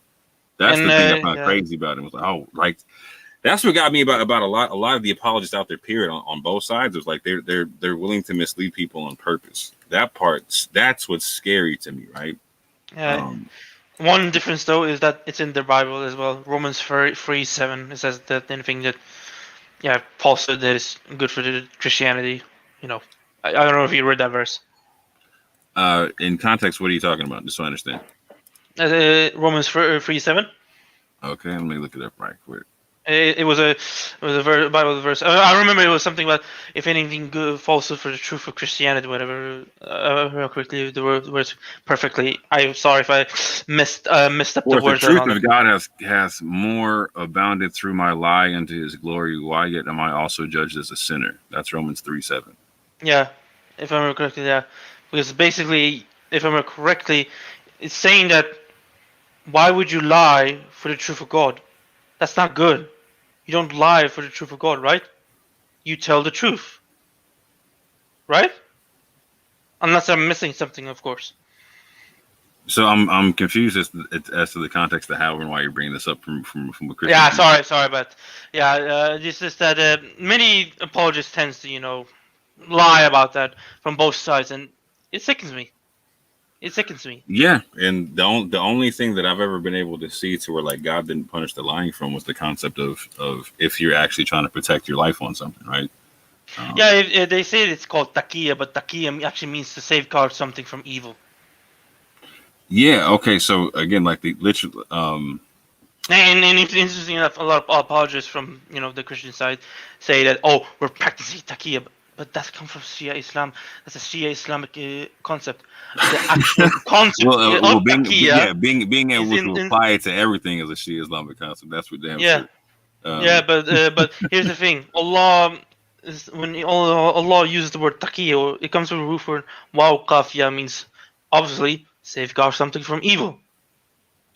You can call people at-taqi or something like that. People righteous who have taqwa or whatever. You know what I'm talking about, right? Yeah. And those who are righteous or safeguard from things from evil. It involves righteousness because you safeguard something from evil. Like for example, you safeguard people from evil and all that.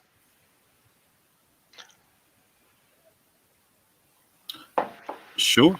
Yeah. So that's the whole of what I was saying though, in terms of the only time like it's not even like it's a good thing, right? It's the only time that it's like permissible is if your life is at stake. I think there's a verse in the Quran. I think it's okay. I think it does say that. I remember there was something in a verse. And I know you don't take from the previous scripture too much, but what I was going to say was that there's an example. I try not too much, but I do. If I do go like those previous scriptures, I would use it. Like I said, the Quran as the overseer. Yeah. So just so we're clear, what you're going to hear me typically do is cite the Torah first, as a criteria. Go ahead. And then what I'll do after. So like in specific, there's only certain parts of the Bible I'll take when it comes for jurisprudence, right? So for instance, the Quran tells the people of Israel that they fell off basically because they didn't listen to what David said. They didn't listen to what Jesus said, right? So I'll take. Banu Israel. Right. Well, there's a verse. Allah never called Banu Israel you Jews. Just letting you know, they were never called Jews at the time in the Quran, not once. I'm just letting you know that they were never called Yahud at the time in the Quran. Okay, non sequitur to the conversation, but okay. Yeah, I'm just adding to. I'm sorry if I do that a lot because I'm trying. You're straight. Hey, you I'm said just- you got OCD. You're allowed to do non sequitur. No, not really OCD. This is something I have before this. I tend to be like that to add something You're like cool. that. Yeah, but go You're ahead. saying, Say you're saying what- that some way, shape, or form there's impulse disorder. So like you're allowed to do non sequitur. Yeah, but I don't want to use that as an excuse. Honestly, I don't want to use that as an excuse. It's okay. I got people in my family on spectrum, fam. You're straight. Actually, I have autistic, but yeah. Yeah, but yeah, I'm go with ahead. you. What would you say about David? What would you say about the No, Israelites? I was saying so the Quran is very clear about what you take from the previous scripture, right? Like so it's like so for instance when it's talking about in Surah 48 5 48 and whatnot, when you read from 43 to 48, it's specifying, okay, it's talking about the book that was given to Moses, and it's talking about the Injil given to Isa, and then it talks about again, for the people of Israel, it says that they fell off because they didn't listen to what David said and they didn't listen to what Jesus said, right? So basically, for them previous scriptures, if I'm going to look for any kind of tafsir from them, within them, I'm going to look for what Jesus said and what David said on those things, right? I don't. You're not going to hear me quote a lot of Paul, right? You're not going to hear me quote a lot of like. No, I don't trust Paul. Do you understand what I'm saying? You're going to hear me quote prophets that I can cross reference from the Quran. You know what I'm saying? Yeah. So I can compare and contrast what the language is saying, etc. When I like I keep saying, like I'll use the Quran as a guardian for a clarifier and whatnot. You know what I'm saying? Like the criteria. But at the same point in time, when I do the compare and contrast, I see a lot of what comes from the Quran in the Torah that people don't even know about. Like I grew up reading the Bible, right? I grew up reading the Bible, period. You know what I'm saying? It was the book I learned how to read on, as a matter of fact. And I was shocked when I read the Quran how much of the Bible got illuminated from the Quran. But then a vice versa effect happened at one point. I was like, oh, there's a lot of the Torah that actually helps me understand what the Quran's saying. Now, not the whole Bible. I'm saying the Torah, right?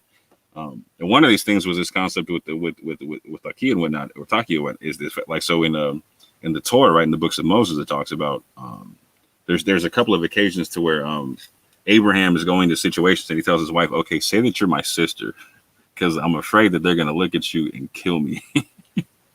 You know what I'm saying? He said there's people that don't fear God here. You know what I'm saying? Oh, yeah, that was something I would be scared of. Yeah, but it was in one situation, right? And it actually happened 3 times. Like his son did the same thing, but it was only in one situation. It was like, okay, we're around people who we know do not fear Allah. He's like, in this situation, I'm trying to walk out alive right quick. You know what I'm saying? And it wasn't like they were relying on scriptures. It wasn't like they were relying on something Allah told them. Technically, she could be his sister based upon lineage or whatnot, based on how you could see certain things. So he was like, I'm not asking you to like tell a full lie. I'm saying, don't tell me you're my wife right now. Don't get me caught up. You know what I'm saying? But in this, Allah doesn't punish Abraham for it, but he also doesn't let other people get punished for it as well. Like there's people who try to marry his wife, and Allah doesn't let it happen because he's like, you know what, she's actually married. It's all right, cool, thank you, appreciate you. Why didn't you tell me? Why didn't you tell me she was when you were married? Because I was afraid for my life, homie. No, yeah, they were afraid that they were gonna kill him because he was. Yeah, my mother's people, for instance, right? They converted to Catholicism, but they were crypto Jews at the same point in time, right? So they didn't really convert to Catholicism, but they just did it they did it to survive and whatnot. You know what I'm saying? And so when I read the verses in the Quran about Taki, I'm thinking about that in particular, to where like Allah sees them, and as long as they keep sincere to their belief, Allah's not holding it against them. Like they didn't believe in the whole Catholic concept, right? But they were like, okay, it's either this or die. It's convert or die. So faced with that, I'm not going to let my children die. I'm not going to let my wife die. None of that. I'm going to keep them alive, but we're going to do this thing in secret. You know what I'm saying? Yeah, may Allah bless her, that poor soul. We're doing it for hard times. Yeah, facts. But yeah, wait, are you supposed to jump off now? Yeah, I do got to jump off now. I definitely want to do them. Yeah, but anyway, if you have any of those debates that you talked about, like those old race realists, send them to me or something like that. No, I don't have any. Not online. I don't have any that I have recorded, bro. Shoot. Yeah, unfortunately, but okay, but I'm trying to set some new debates up in the future. When I'm a moderator on a channel called Debate Talk for You. It's a channel all about religious debates and other kind of debates and whatnot. I also participate in a debate league called Solar Vision Debate League.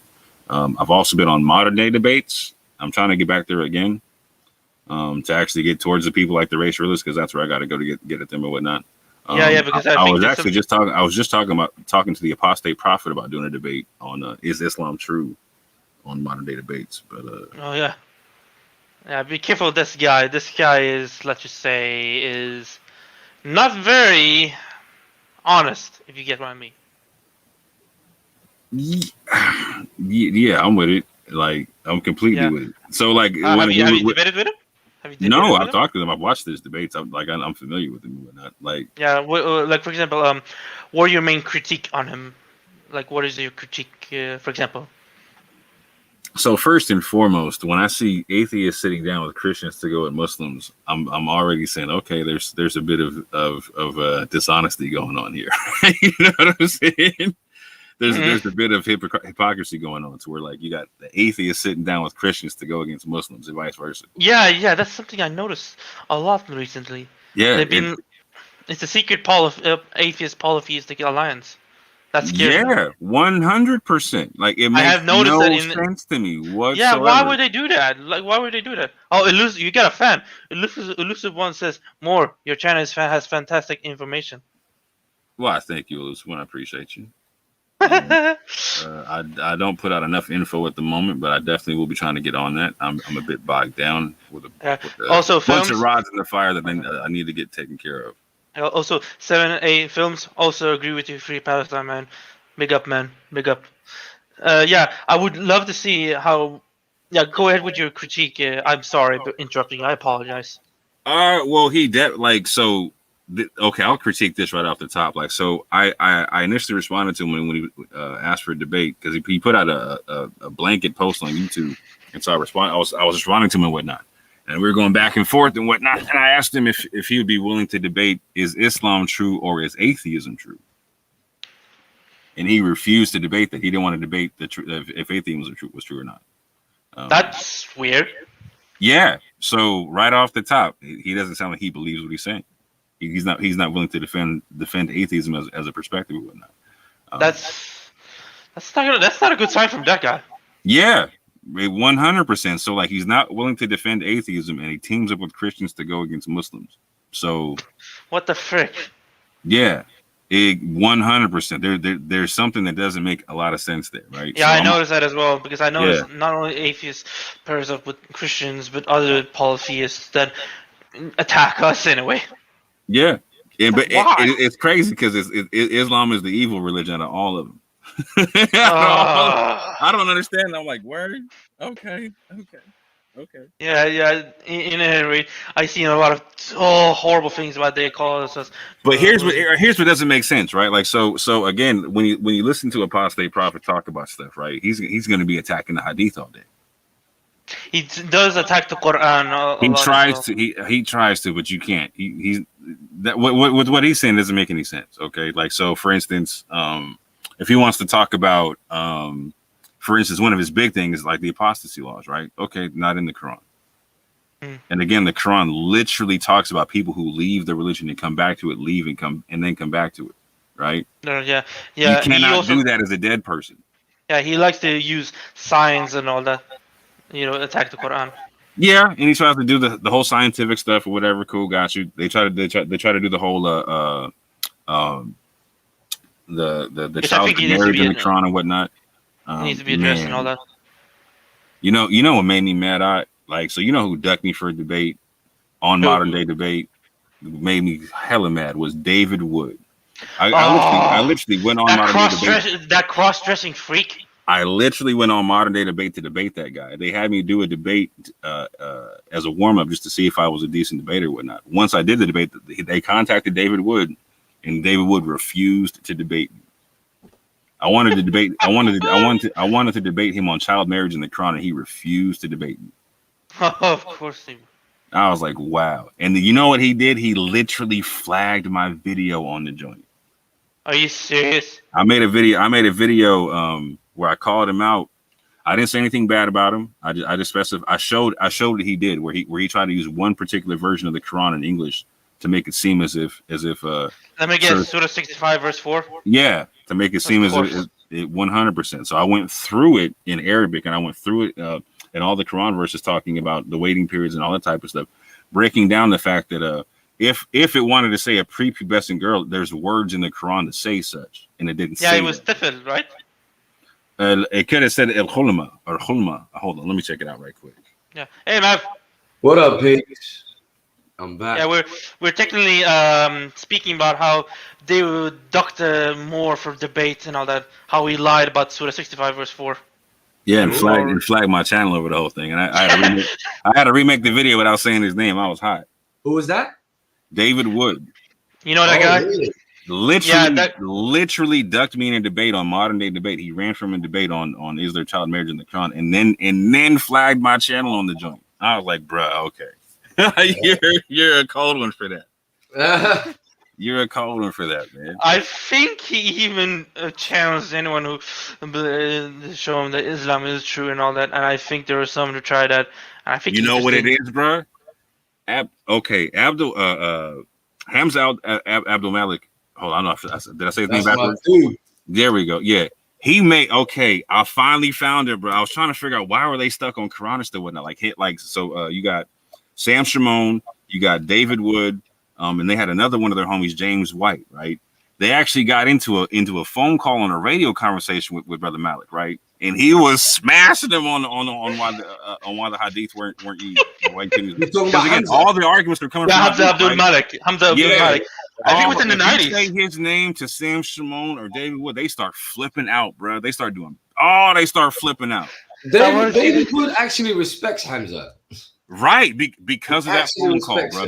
Because he got talked to a stalemate. Sam Shimon can't stand him because of it. You know what I'm saying? Wait, is there a video of this debate? Oh yeah, it should still be there on the internet somewhere. Yeah. Oh yeah. Because at one point, Hamza, Brother Malik actually debated James White when he was a Sunni, right? And then he came back and talked to James White and Sam Shimon and David Wood when he became a Quran alone. And so it was a whole nother conversation, bro. I was like, oh, that's okay.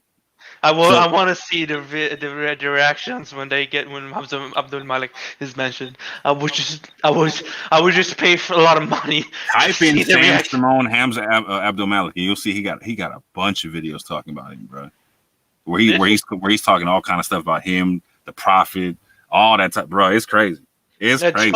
Yeah, and let's just say about Sam Shimon. Let's just say he likes to dox us. He likes to dox Muslims. He actually there is a TikTok that shows about that. A lot, yeah. I feel bad for Sam Shimon, man, because he's like in the full punishment of Allah and don't even recognize it. Like, yeah, but honestly, it's Sam's own fault. Yeah, he did that. Yeah, that's what I'm saying. Exactly. He abused his own wives. Are you serious? I'm not gonna say feeling any sorry for him. Yeah. I'm sorry if I sound very harsh, but I have no pity for him. He did this to himself. Well, no, here's what I pity, right? I pity that he literally doesn't recognize that he's the reason he lost his own family. I can understand that. You know what I'm saying? Like, he's in his full delusion still. It's self-delusion. You know what I'm saying? Yeah, there's a verse that Allah even said something like that. Wait, what happened? You lost your family?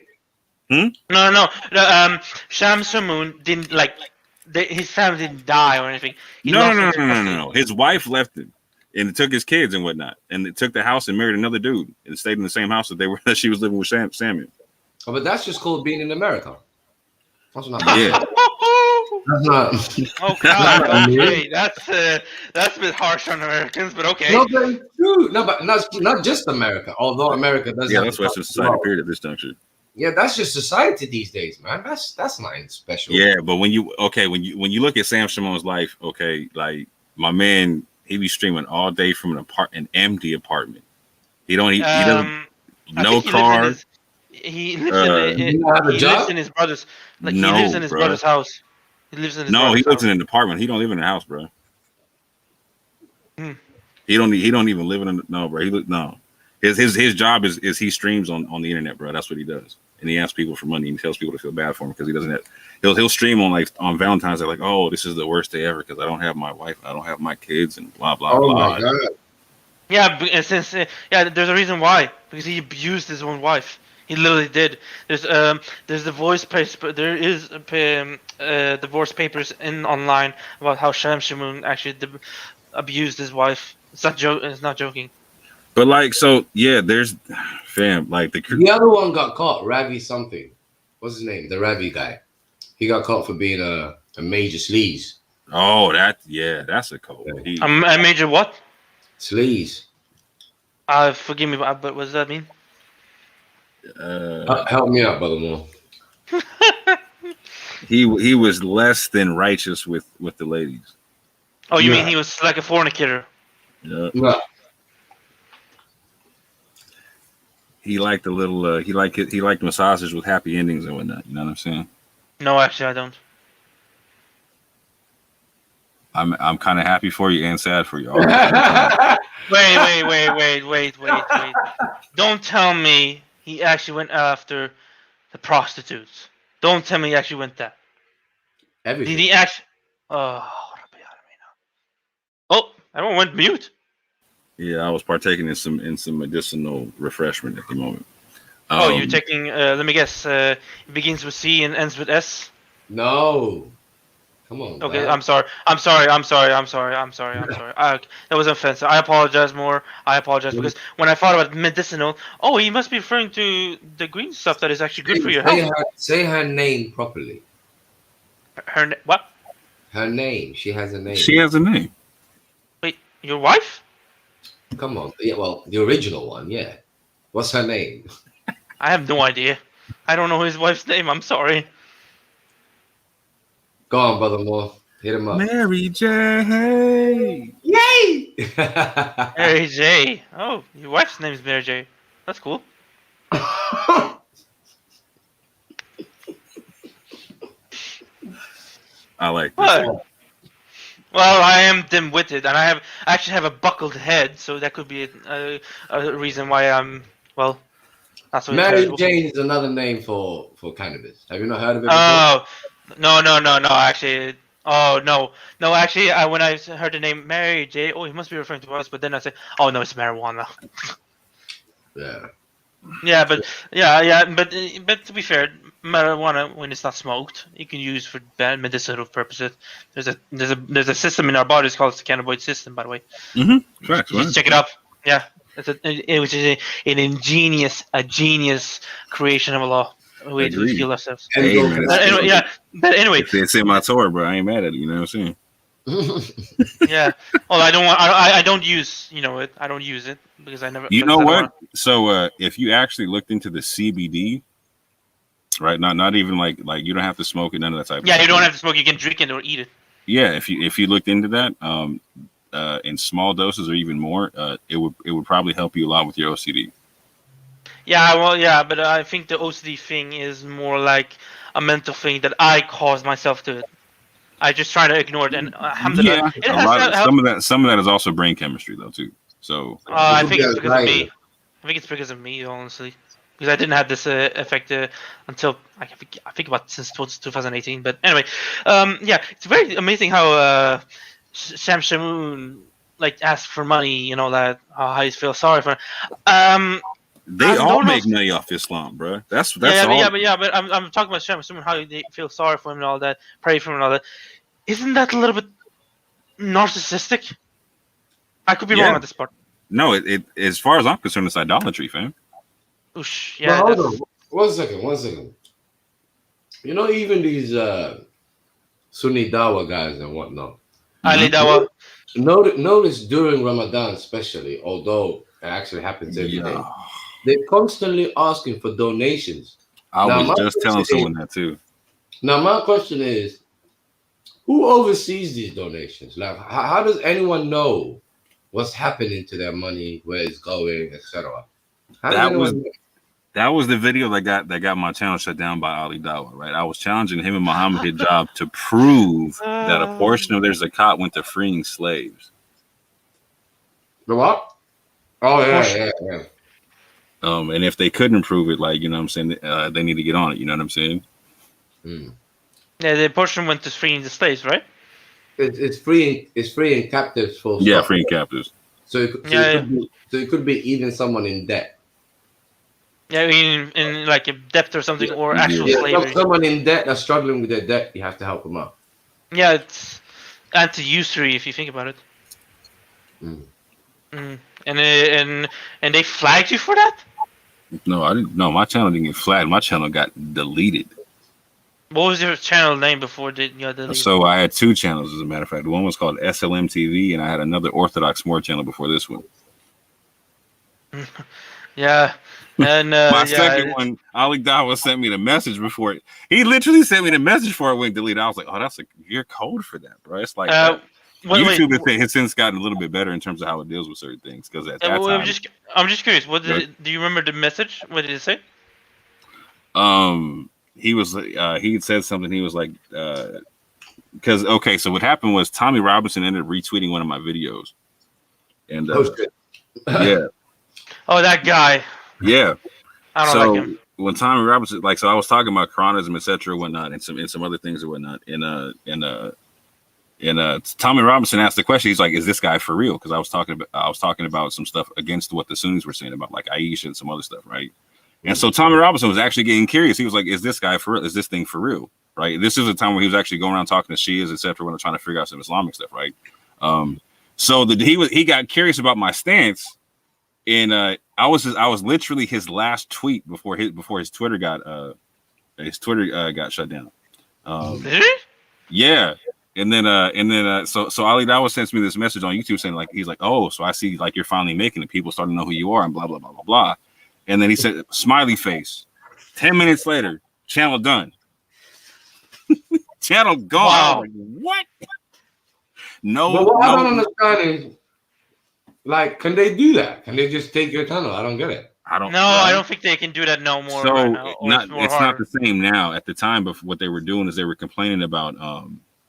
It was a community guideline strike. This was like 4 years ago.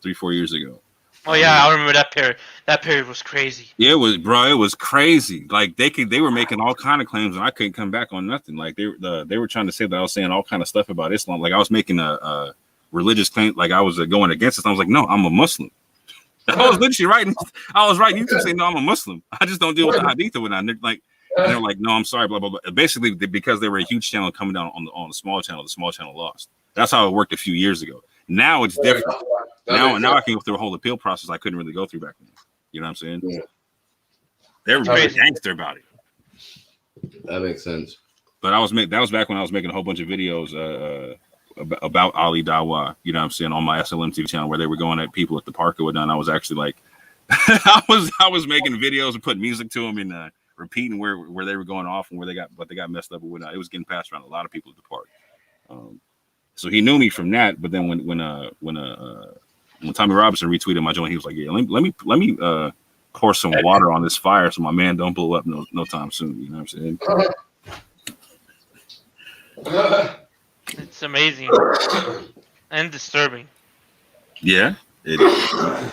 What's disturbing is like, so on one hand, you have a lot of Muslims trying to act like the Quran, leaving the Hadith alone and taking the Quran over the Hadith is like a small thing that people aren't really looking at. But when you really look at it, fam, they know what's going on. They know what's going on in mass right now.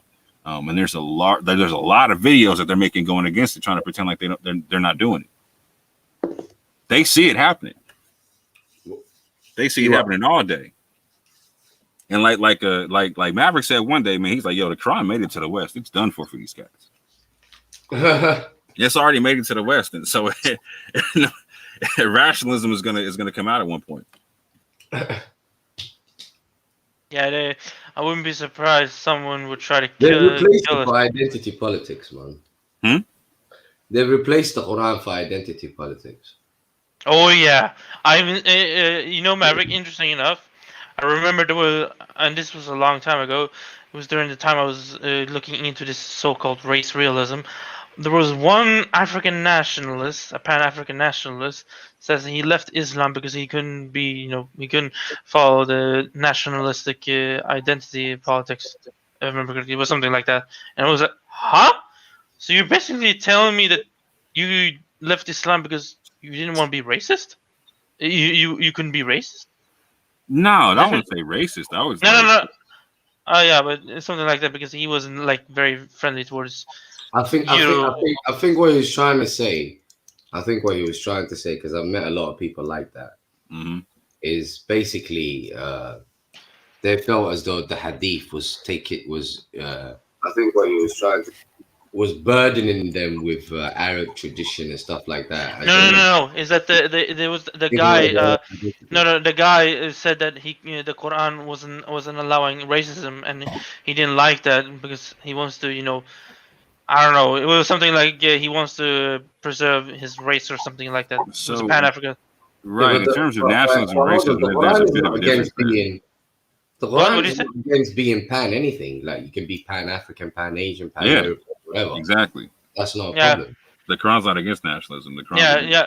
Yeah. He's against racism, of course. I have no problem. Right, with but a lot of Muslims, a lot of Muslims nowadays try to teach that the Quran is against nationalism, but at the same point in time, trying to tell you that there's like Let's not call it nationalism.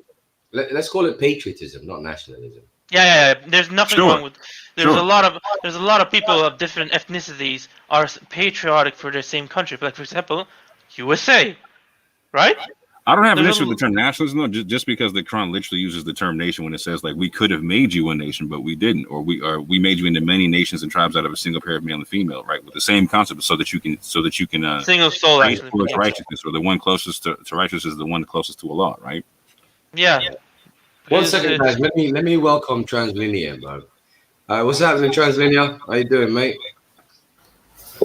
Hello, everyone. Thank you. Thanks for having me. How are you? How are you doing? I gotta now jump off because it's getting late. See you guys later. All right, my bro. Take it easy, let me. Translinear, it's been a while, man. Welcome. Thank you. Thanks. I hope that sound is okay now. Last time I had some difficulties when we talked. I believe you can hear me well now. It's perfect. Oh, good. So, how is everything? How are you? Thank you, my friend. All well. Yourself? Yeah, it's good. It's pretty good. Yeah. Welcome to the arena. So, I was thinking about since we kind of went through all this notion of salat and everything, and since we already distinguished that there is clear distinction between dua and salat as well. Yeah. And dua could be understood as kind of non-formal supplication that you can do anytime, right? Yeah. Yeah. In that sense, yeah. So I was wondering, have you ever thought about what could be some kind of, or is there any kind of spiritual practice within Quran alone framework, as in some kind of, let's say, mindfulness meditation, or some kind of practice that could lead to calmness of the mind or something like that? Do you believe that it could be compatible with this understanding of Quran alone framework? Did you understand what I'm driving at? Like meditation or something? Could you hear me well? Did you hear everything that I said? Yeah. Maverick, can you hear us, bro? I can hear you. Can you hear me? I can hear you. I don't think Maverick can hear either one of us right now. He might be detained or something. Oh, so should I repeat my question? Yeah, go ahead. So I was thinking about, since we previously we discussed these differentiations between salat, and we distinguished that salat is not the same as dua. It's not a synonym. Dua is more like a supplication, non-formal supplication, and so on. So I was wondering if there is anything that could point us to some kind of spiritual practice within Quran alone framework, such as mindfulness meditation or something like that. Something that could be incorporated in that sense, if you understand what I'm driving at. Yeah, I'm gonna let Maverick jump on it. Wait for him to get back on to answer that question, because him and I take two different perspectives on this. So for me, there's physical practices and non-physical practices. Salah is not prayer, but there's an aspect of salah for me that is an actual practice or something. Right? For him, I don't think it's the same. So I don't want to give you two different answers, or he would give you something different. But to me, at the very least, there's definitely aspects of the Quran, no matter how you slice it, to where it talks about reflecting on things. So I definitely could see where meditation would be something not adverse to the Quran.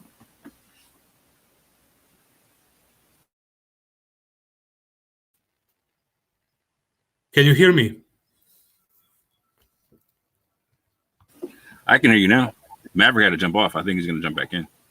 Okay. So did you hear what I said? Yeah, about salah and spiritual practices, and is there something like meditation in the Quran, etc.? I don't know if you heard my answer. Yeah, I didn't hear anything. Did you respond or? Yes, I did. Okay, I'll say it again. I'll repeat myself. Oh, sorry. No, you're fine. So Maverick and I have slightly different perspectives on this, so I'll let him jump on and give his full answer on this. But for me, like for me, the way I look at the Quran, there are physical and spiritual practices. I don't see salah as prayer, but I do see salah as something that is like a form of a practice that is done, right? However, I will say this: that there's spiritual sides to all of it, to any physical practice, and the way I see it. I don't know that like fasting to me is like a physical thing, but it's also a spiritual thing, right? All them kind of things, right? Maverick sees it a little bit different, but I think where we will agree is something like on meditation, to where like the Quran definitely talks about reflecting quite a bit. That these are signs for people who reflect and people who give thought and things of that nature. So I don't think the Quran would be adverse to meditation at all. Yes, as far as I understood, there is this word tadabburun or something like that. Tadabbur, something like that. Mm-hmm. Which is often translated as kind of as what you said, like a reflection or contemplation. Yeah, right, exactly. Something like that. Contemplation. Yeah, I think contemplation would be a really good word for that one. Yeah. So, what is your perspective on salat in general? Yo, my bad, man. Bloody internet kicked me out. Welcome again. Yeah, Translator had a good question about if he thought like there was things like meditation in the Quran, etc., or any kind of spiritual practices like meditation in the Quran. You know, that was a great question you asked, and it's precisely because of this question that people follow external books to the Quran, because the Quran does not give them that order, rituals and stuff like that, things that you would recognize an institutionalized religion for. That is precisely the reason why people follow other books. However, what the Quran recognizes is that you can call to Allah anytime you want. So that prayer, call it meditation, as long as God is in your mind and doing His will is what you intend to do, the name or what time of the day you do it or what type of setting, stuff like that doesn't matter. What matters is the sincerity. To be frank with you, there is no specific ritual of some kind that you can find in the Quran. Not to my knowledge, anyway. The only thing that's there is reading the Quran, taking time out to read the Quran, and to basically call to your Maker anytime you wish. And really and truly, the best form of meditation, if you ask me, is go and go and do good deeds. Go and actually do some good.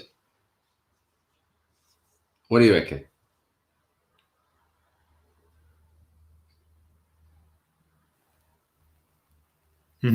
Yeah,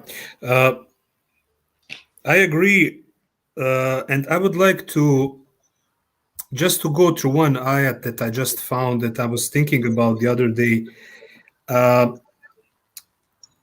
Well, since I'm not an Arabic speaker, I cannot properly, of course, I have to use the translation. But can you please check out the... Is it the word right? Surah 7? Can you hear me? Yes, Surah 7. Surah what? Surah 7, ayat 205. Oh, brilliant. One of my favorite verses. But to understand Surah 7, 205, we might have to start from 203. If you don't mind. Okay, let's do it. This is very one of my favorites as well. This is very interesting. Yeah. So it will be a pleasure. Please do proceed. All right. If you do not produce a miracle, that they demand, they say, why not ask for it? Say, I simply follow what is revealed to me from my Lord. These are enlightenments from your Lord, and guidance and mercy for people who believe. Before I continue, you're right about 205. It's a form of meditation, but the reason for it is what we're going to read now. When the Quran is recited, you shall listen to it and take heed that you may attain mercy. You shall remember your Lord within yourself, publicly, privately, and quietly. Day and night, do not be unaware. So you are correct. 7205 is meditation for all intents and purposes, because you're basically constantly in tune with your Maker. But however, the reason you are is because of 7204, which is when the Quran is recited, you shall listen to it and take heed that you may attain mercy. So you're meditating on the Quran, basically.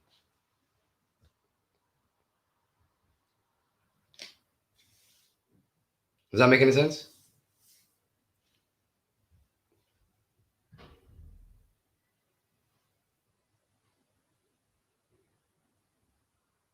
Yo. I got you. All right. I thought my mic was messed up or something there for a second. So yeah, so you're meditating on the Quran, basically. So you're spot on about 7205.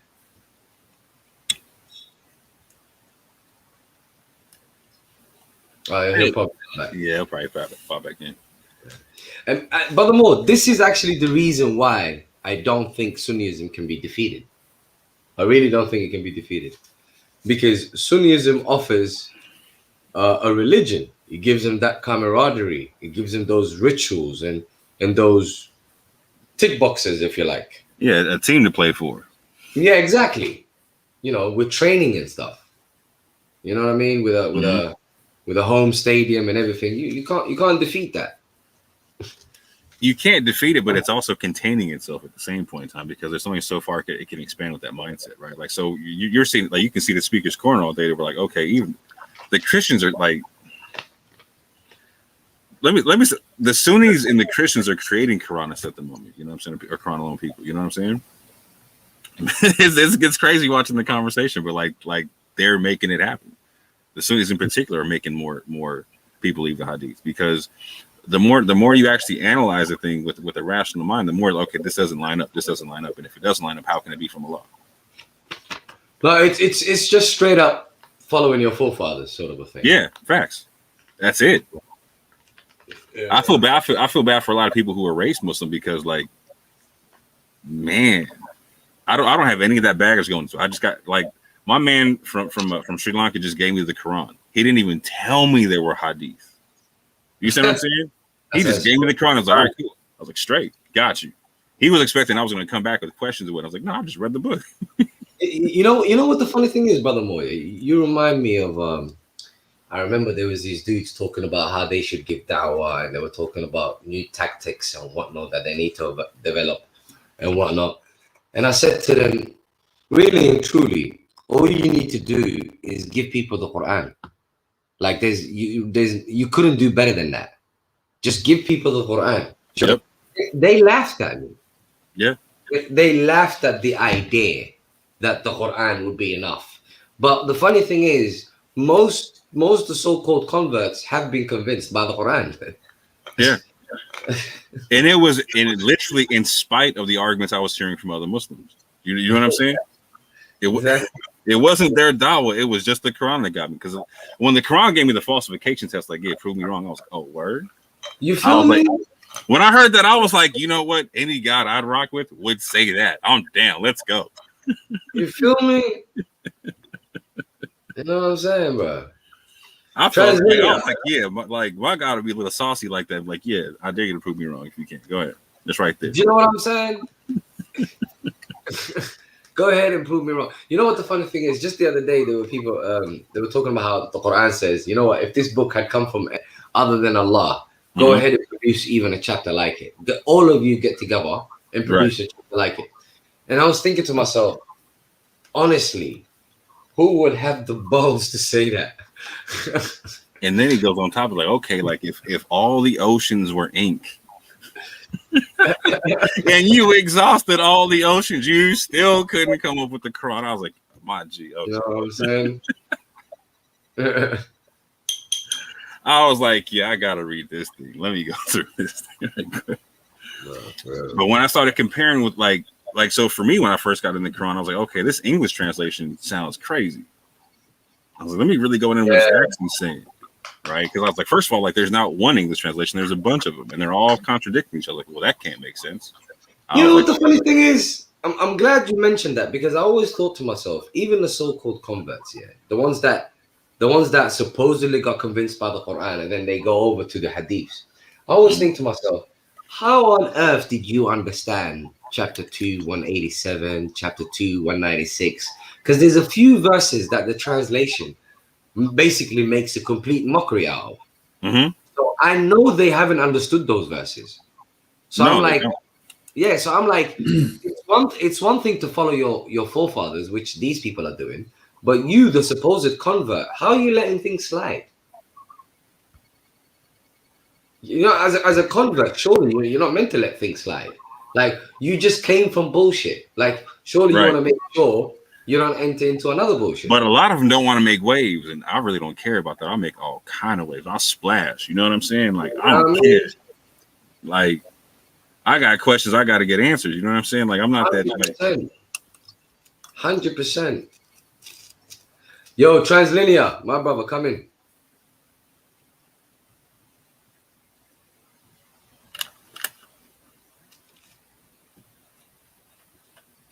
Yo, you're not muted, bro. Speak up. Maybe he's having computer issues. Yeah, bro. So until he comes in, two quick questions. One, have you heard of the Muslim metaphysician? The dude's named Jake something, right? He was a former Quran alone. I need to take him down, bro. I need to take him down. So okay, so you've heard this whole thing about like the prophet receiving wahi outside of the Quran, right?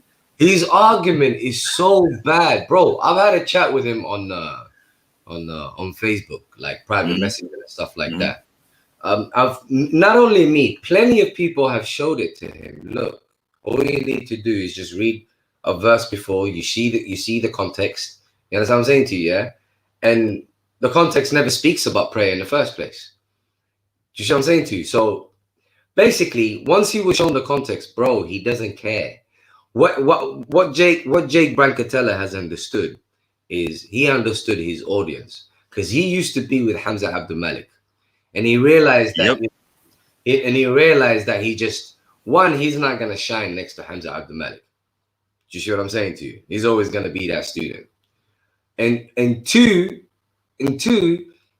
he's not gonna have much of an audience. Like he's not gonna financially, he won't get any support from the Quran only people, because that's just not how we roll.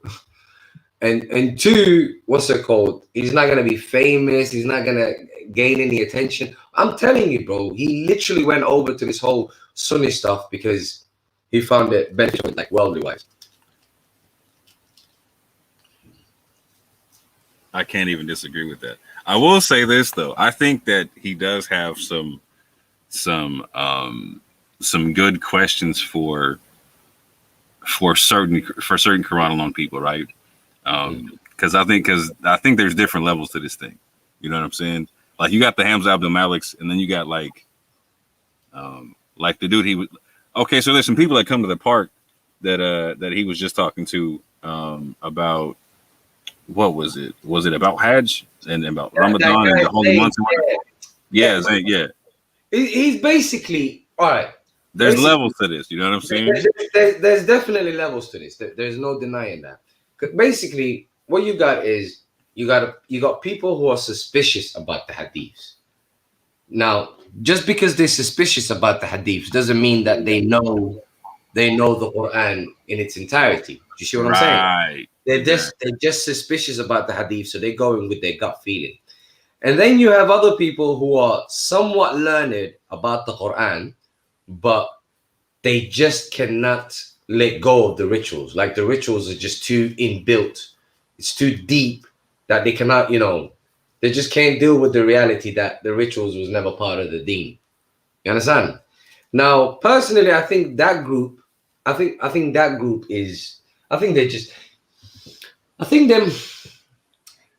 don't even know what to call that group, because they're not Quran only Muslims, because they don't accept what the Quran says. As far as they're concerned, Salah is a ritual, irregardless of what the Quran says. Most of them are former Sunnis. Let's just say it for what it is. Most of them are former Sunnis in that. They're former Sunnis who claim to be Quran only, but really and truly, they're just still Sunnis that are just trying to be different from the others. You understand what I'm saying to you? Yeah? Mm-hmm.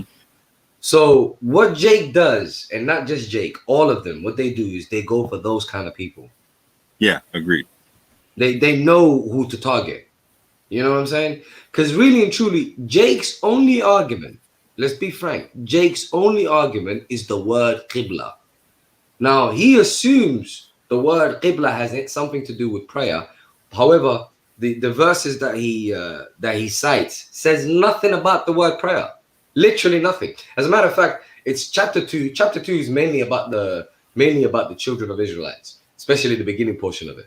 You see what I'm saying to you? Yeah. So in the beginning portion, you have the now Muslims arguing with the Jews about what their scripture is. So since the now Muslims are arguing with the Jews, telling them what their scripture really is, the Jews turn around and say, these guys used to follow a different Qibla. Now, logically speaking, the only thing they could be speaking about is what they used to practice, i.e., they weren't Muslims before. Do you see what I mean? They had a different focus. Do you get it? Yeah, I get what you're saying. We'll agree to disagree on that part. But let me tell you what we can't. Okay. Chapter 2, 140. I'll go there right now. Give me 1 minute. And while you're looking, just so we're clear, what is your definition of Qibla and how it should be understood in the verses? Qibla just means focus. It just means something that you are facing. Mm-hmm. That's why Qibla can also be used for something that is something that you've passed. Do you see what I'm saying to you? Because you've dealt with it. It's something that you deal with, or something that you've dealt with, in other words. Mm-hmm. Now, words will not be a problem. I promise you. A lot of people like to make the case of Arabic, but the context of the Quran makes things clear. For instance, I've got chapter 2, 104 in front of me. Look at this. Do you say that Abraham, Ishmael, Isaac, Jacob, and the patriarchs were Jewish or Christian? Say, do you know better than God? Who is more evil than one who conceals a testimony he has learned from God? God is never unaware of anything you do. Who's being spoken to? The Jews, right? Now watch this. Now watch this. That was a community from the past. They are responsible for what they earned, and you are responsible for what you earn. You are not answerable for anything they did. The folks among the people would say, the fools, not folks, the fools among the people, what turned them from their qibla which they used to be on? Say, this is what makes it clear. Watch this. Say, to God is the east and the west. He guides whom he wills to a straight path. So this new qibla is linked with the straight path. Does that make any sense? So if this new qibla is linked with the straight path, what was the qibla before? It would be off in your concept. Let me give you the wrong path, perhaps. Yeah, the path not on righteousness. Which they were on. They were polytheists, right? For argument's sake, they were mushriks. Let me give you the next verse that makes it even clearer. And thus we made you a community impartial, so that you may be witnesses over the people, and the messenger will be a witness over you. And not that we made the qibla which you used to be on, except that we may distinguish who follows the messenger from who turns back on his wills. So if this qibla is connected to following the messenger, turning back on your heels would make you what? Calf. Did I add anything? Was that complicated? No. Remember, it's the Jews speaking to the Gentiles, because the Jews are like, who are these Gentiles to speak to us about this deen when they used to be mushriks? Do you get it? So nowhere in what I've read right now can you fit in praying. Can you fit in praying what I've read? Yeah, it would be really hard to do. How would you fit in praying in what I've read? You have to use extra sources. No way out. What has what I've read got to do with prayer? You know what I'm saying? And then the second portion, when it talks about qibla, in the second portion, because there's two portions. Indeed, we see you turning your face about in the heaven. So we will turn you to a qibla that you will be pleased with. So turn your face towards the Masjid al-Haram, and wherever that you are, turn your faces in its direction. Indeed, To me, that verse is the killer, right? That's the one that really kills it. No, wallah, it's not a problem. Wallah, it's not a problem. I'll show you why it's not a problem. Indeed, those who, and two reasons. I'm actually going to use the Bible with this one as well. Watch this, yeah? Indeed, those who are given the scripture, surely they know that it is the truth from their Lord. Facts. And not is God ever unaware of what they do. So I'll tell you two things here. One,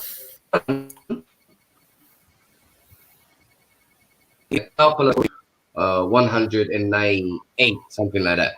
Yeah. What becomes clear that you cannot avoid is that they actually go to Masjid al-Haram. So this is their mission. This is them being told that they're going to go to Masjid al-Haram. And if you continue reading, they actually go to Masjid al-Haram. And the reason it says, watch this. The reason it says, we'll turn you to a direction that you will be pleased with. Watch this. The reason it says you will turn you to a direction that you will be pleased with is because he's got the messenger and his followers are going back home to where they were persecuted from. Now, before we start debating this, we can argue about what this verse means, blah blah blah blah blah blah.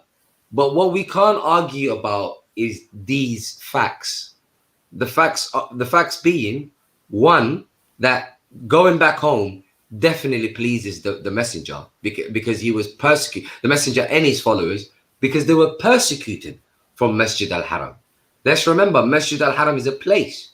They were persecuted, so going back home is going to make him happy. That's a tick, number one. Number two, after this verse, after 2:144, if you continue reading, they do indeed go back to Masjid al-Haram. They do indeed have a treaty with the mushriks that persecuted them in the first place. They do indeed go back into Masjid al-Haram, and they do indeed complete the Hajj and the Umrah. All of that is done in Masjid al-Haram. So again, that's another fact we cannot ignore. You see what I'm saying to you, yeah? Mm-hmm. Three, nowhere around these contexts, 2:144 and onwards or before, do you have anything to do with prayer? And four, in a nutshell, the Quran really and truly is mainly about the children of Israel. Mainly. When it comes to the last messenger, even him, he preached the message to his community, but obviously God had his plan, and he ended up going to, let's call it Medina, where the children of Israel are, and he continued passing the message to them. So it is heavily, the Quran is heavily about the children of Israel. Yeah, these men literally have their own chapter. However, when we speak about the last messenger, what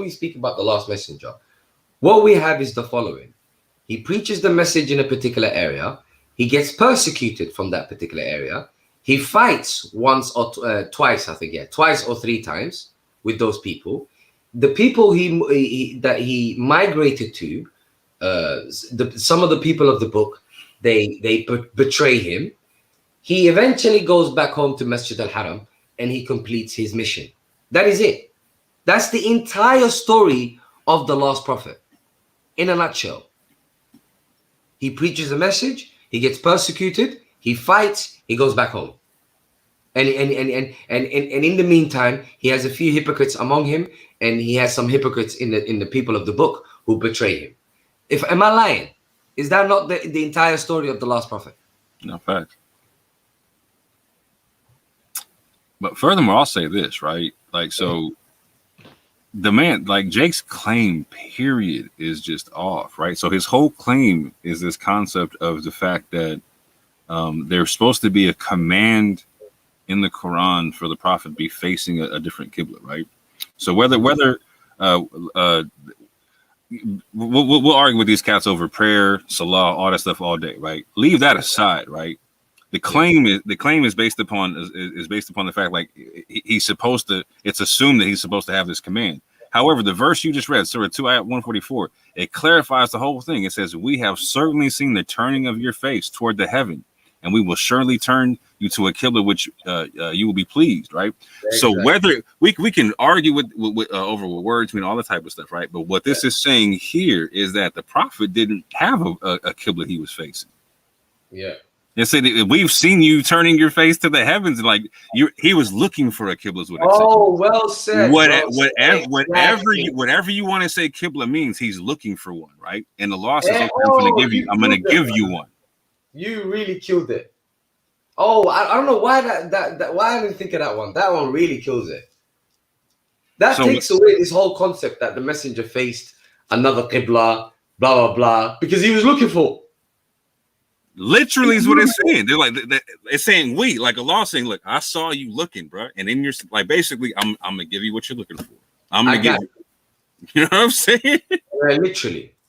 So, bro, you know, there's just no care for the Quran, man. There really isn't, and it's because it doesn't play identity politics. People want teams to represent. Mm-hmm. Yeah. No, it's easier to make money on a team. It's easier to survive on a team. It's easier to do all kind of stuff on the team, right? Arben said something really good as well. This is another thing that I want to go into. He said chapter 80, 13 to 16 says the Quran was scribed There were scribes who were basically writing down the Quran. Do you know what the Sunnis say to that one? They say it's the book in heaven. Oh. Bro, anything, bro. Anything. Hold on, for what chapter and verse? 18, 13 to 16. 18, 13 to 16. Okay. They're saying this is in heaven. Yeah. The chapter about the cave. Okay. Okay. This is what I'm telling you, bro. If people don't accept that the man. Quran is from God, boy, they'll have to say it's the greatest philosophy ever. Sorry, I had some problem with the connection. Can we please go again through this 72205? Yeah. Okay, but we have to start from 7204. Yeah? Yeah, okay. Or 203 better, because it's connected. Okay, 203.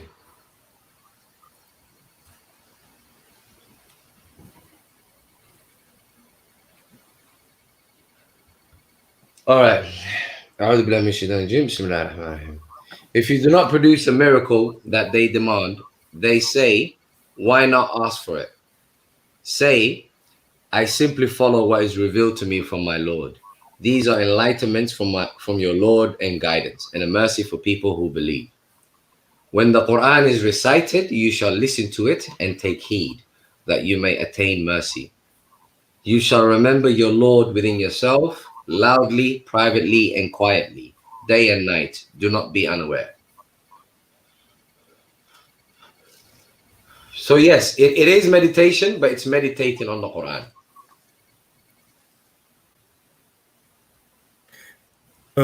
You see this part when it says, remember your Lord inwardly and in all humility and all without raising your voice and so on. It seems like that it's a kind of remembrance. And if I understood it correctly, word dhikr can mean both remembrance in words, as if we recite or we say the name or something like that. And it can also be understood as a kind of just remembering or being aware or being conscious, Yes. or just the word remembrance itself. So it has both meanings, right? Yes. So if it says that we are to remember the Lord inwardly, it kind of reminds me of I'm not sure if I'm inscribing in it or if I'm reading it correctly and so on. But it's a kind of, it reminds me of this silent meditation type of thing, like kind of being Yes. mindful, being there, remember your word, Lord, and so on. Yes. And it even says that we shouldn't raise our voice as well, Yes. which points out that it shouldn't be kind of like Show off. we shouldn't say anything, kind of. Yes. We shouldn't show off, basically. Keep it within ourselves. Yeah. Yeah. So to be quiet in a sense. And it also says that it should be done in the morning and in the evening, and not to be heedless. But it can also be morning and evening can mean like ceaselessly, or it can literally mean morning and evening as well. Yes. But this whole verse is kind of points me to think in this direction of being quiet and being a kind of having a moments for yourself where you do this kind of Day and night. immersion, or kind of reflection in the Lord. Spot on. Spot on. I've Yeah, got so nothing- you would agree. 100%.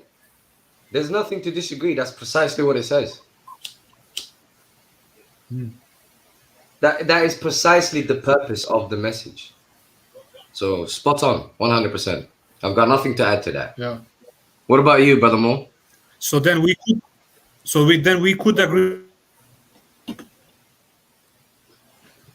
You broke up. I missed the question. I had to go deal with some stuff right quick. What's the question on the floor? Basically, chapter 7205, he's under the impression that it's basically talking about meditating on the message as often as possible. And I said I have no disagreements there. Let me go check it out right quick. And remember your Lord within yourself in humility and in fear without being apparent in speech in the morning and in the evenings. And yeah, I don't disagree with that at all. I mean, that goes in line. Like you man, there's a million verses talking about reflection and remembering and those who give thought and contemplation, etc. And in fact, that it even says that these are signs for those who give thought. These are signs for those who contemplate. These are not signs for those who reflect. So, yeah, I don't see the Quran being adverse to meditation at all. No, but that's precisely what meditation is. What we just read. Yeah. Absolutely.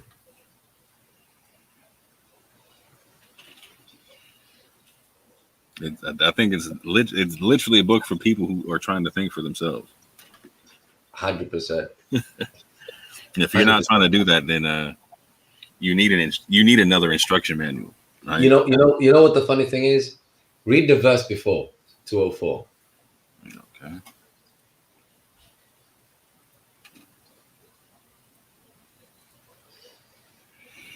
So when the Quran is recited, then listen to it and pay attention that you may receive mercy. Yeah. Check this out. You know those that say Salah means a ritual prayer, and they recite the Quran. Do they expect that God will be taking this verse? Like, should he listen to it and take heed? Think about it. Because here we have a clear cut. God is telling us the purpose of the Quran is that when it's recited, you listen and take heed. So does that apply to God when they recite the Quran back to God?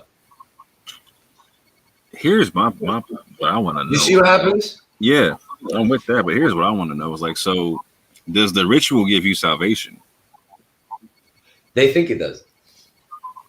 I don't think they think it does. I think, like, again, I think most Muslims are unsure whether they are where they are with God on that, right? Hence, they're always in a state. I agree. I think they're unsure. Yeah. Hence, they're always in a state. It's a kind of it's like mathematics. They're at the same time they are sure, because sometimes you have this eagerness to pray and do this 5 times a day thing, and when the eagerness is on the downfall, and when you have this kind of doubts and so on sometimes, and then they enter into this state of saying, well, nobody's sure, we don't know what happens to us. Then they use these hadiths that prove this. So basically it's all this ambiguity happening all the time. Exactly. They are not sure if the salvation itself.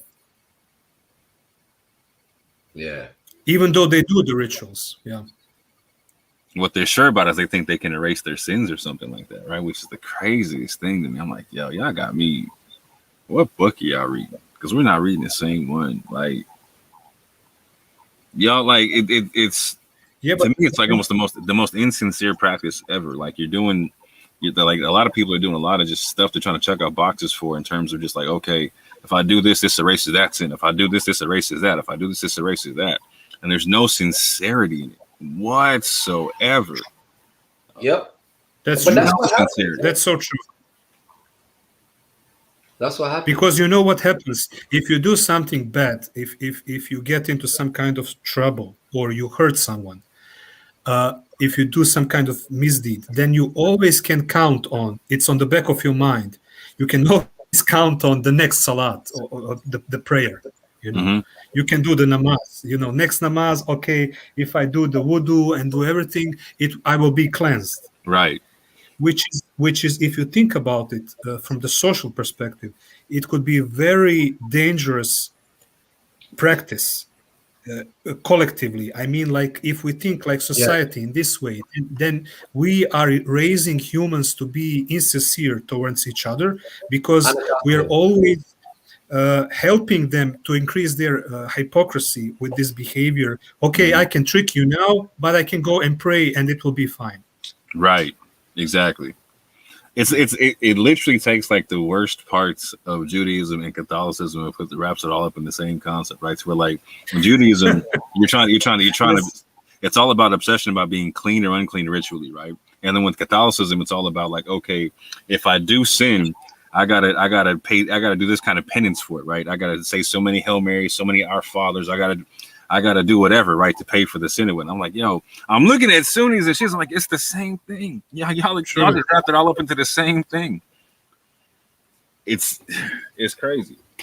You know what happens? My issue is this, yeah, because I'm trying to meet them somewhere, man. I'm really trying to not be, you know, I'm not trying to antagonize them. I'm trying to meet them halfway. And the thing is, they would be somewhat safe if they just acknowledge that it has not been prescribed by God. Like if they want to do it out of their own accord, I don't think they would be in trouble. Facts. They're only in trouble when they attribute it to God. Right. Do you see what I mean? I've always told my brothers, I got no issue with you taking the hadith. I got an issue with you telling me I need to, or that it's equal with the Quran, or I need to interpret the Quran by the hadith. Like, don't do that. Yeah, or the Quran is insufficient. Like, you can't go that far. Right. You know what I mean? Like, that's the deal. That's the deal that I've reached with my dad. Like, my dad, alhamdulillah, like he's wise, and he understands that human beings are capable of these kind of things, and you know, there's political interests and stuff like that. He understands that.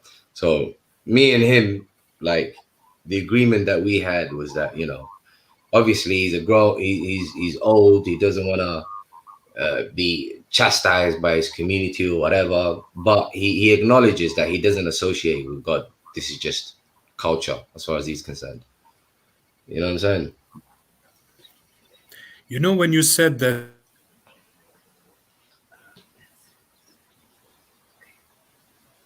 you're breaking up, Translinear.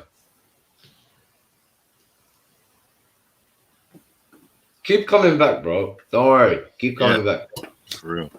I'm trying to meet him in the middle too, because I think like and people like this Jake dude, right? In the sense to where I actually think that he actually has a legitimate argument in the sense to where you can get 10 Quranists in a room, or 10 Quran alone in a room, and get 10 different answers on something, right? So I think there's a legitimacy to that, where there's a lot of people talking on the topic who should be studying more before they talk, right? That I agree with you. Because there's not a lot of consistency, right? But at the same point in time, there's a lot of inconsistency on the other side as well. And I think that needs to get addressed and whatnot. So I think there's consistency in people like Hamza Abdul Malik, people like, not to blow my own horn, but people like myself, because we're about what the Quran actually says. You see what I'm saying to you? Yeah. Now, it's too easy to claim to be a so-called Quranist or someone who just follows the Quran, and those are the people that they're defeating. They're not actually defeating. You know what? It's not about people. It's about what does the Quran say. Like, he cannot show his arguments from the Quran. That's the bottom line. I'm sure he can argue against people that claim to be Quranist, fine, but he can't argue against he cannot show his arguments from the Quran. You see what I'm saying? Like, for instance, his whole spiel with leaving the Quran alone is the word Qibla, and saying that, oh, Qibla, the previous Qibla, where is the revelation for the previous Qibla? What we were just talking about. And none of that can be found in the Quran or justified from the Quran. Do you see what I mean? Yeah, so, I thought it was like his two arguments, you know, so I thought were bailout arguments. And I agree with you in the sense that like he was just going for an audience or whatnot. But a lot of people are going to follow that line and make that leap in logic that he made if there aren't more logical explanations being given to a lot of stuff, right? Because a lot of more consistently logical explanations, you know what I'm saying? With more of a consistent methodology.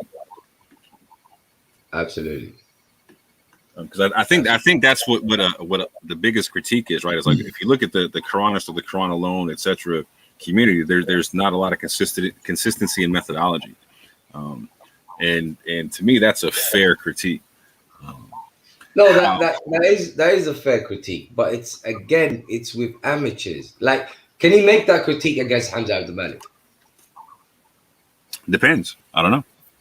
I need to see. So he left that camp, right? Yeah.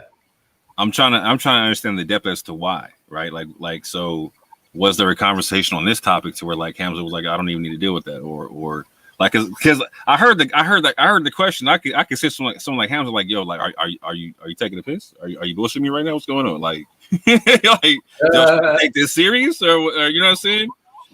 And it might have been serious for Jake, and Hamza didn't take it serious because like I wouldn't have taken it serious. I'm gonna be real with you. Like when I first heard the question, I thought he was joking. You know what I'm saying? I was like, he didn't bring anything new. This Qibla argument was made by Sunnis since the beginning of time. Agreed. It's nothing new. Agreed. And they weren't even, and they're not even the best arguments for the hadith that they've made. Not at all. I mean, Sunnis don't even make that argument. Right. Even they've given up. Like that's right. not much of an argument. Right. 100%. But I do agree with you. There are a lot of people who claim to be quote unquote Quran only, but you know they're not learned. I definitely agree with you on that. Yeah, but I think that's going to be something that changes over time in the sense to where like you've heard. I got a mic now, bro. It's game over. I'm going for all of it. He said, "I got a mic, G. I got a mic, G. I ain't leaving them alone. I'm telling you, bro. I'm not leaving them alone, fam. Nowadays, we got this new kid. We got this new kid called Alex Matthew something, whatever his name is, and he's got it in for Sam Gerrans. So he's made a couple of videos now talking about refuting the so-called Quranists. But here's what I find interesting, yeah. The people who supposedly refute Quranists, or the people who have issues with the so-called Quranists and whatnot, they don't actually use the Quran to make their argument. And they don't actually realize how absurd that is. They don't use verses. Do you realize that, Brother Mo? No, I agree. They just talk. And if they attempt to use a verse, they'll use a piece of it, not the whole thing. Thank you very much. If they attempt to use a verse, they'll use a piece of it, and then they will drown that piece that they used with their own speech. Mm-hmm. And then accuse you of giving tafsir on the Quran. And then they accuse you of doing this and that, yeah. I've seen this video, and basically he has two arguments. It's a very long video, like an hour or something. But basically, it's about two things. The first thing is coming back to understanding of the words, this kind of elusive Arabic language kind of thing, which we all know. It's the whole story. The usual mystical, magical Arabic. The usual, thing. And the second thing is he's basically arguing that how come that all of these previous sects, which exist for many years or for a long time and has big-rooted traditions and so on, how come that they all understood certain words to mean exactly the same thing, like Sunnis, Shias, Mu'tazilites, and so on. So basically, he's saying that how come they all use the same translations and understanding of these words? So this is all again coming back to this idea of that we need some outside source to understand the Quran. Basically, it's again the same thing. By hook or by crook. They force it by a hook or by a crook, because it's not much of an argument, that is it? It's always mystical, magical Arabic, or so many people, so many scholars, so many thousands of years. Boo hoo hoo hoo. But you can't even make the historical argument, right? Like, so exactly. This is they what do that too comfortably. Yeah, way too. Okay, so we'll do it like this. I tell people all day long. Okay, when my people, when the Moors went into Spain in 711 AD. What madhab did they go in under? I'll wait. In 711 AD, what madhab did they go in under? I will wait. What book of hadith did they have in 711 AD? Matter of fact, the empire was the caliphate was Mu'tazilite in terms of its Aqidah, when not nationally, right? Yes. So it's a rationalist school of Islam. And they had hadith rejectors amongst the Mu'tazilites, fam. Bro, they don't care. You know how historically it don't even add up. It don't even match up. Wait. It's beyond that, actually. It's beyond that. You know, for instance, their favorite word that they constantly make a song and dance out of, the word salah. Hmm. Imagine there is not a single context in the Quran, not one single context in the Quran that makes it clear in any way, shape, that it has anything to do with prayer. Like if you read the context,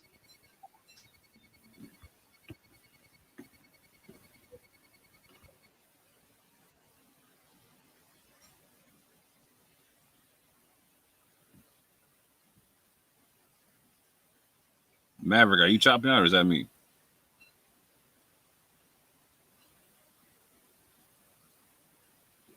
Well, if I believe that's him, because I can see my voice. I can't see y'all. Translator, can you hear me?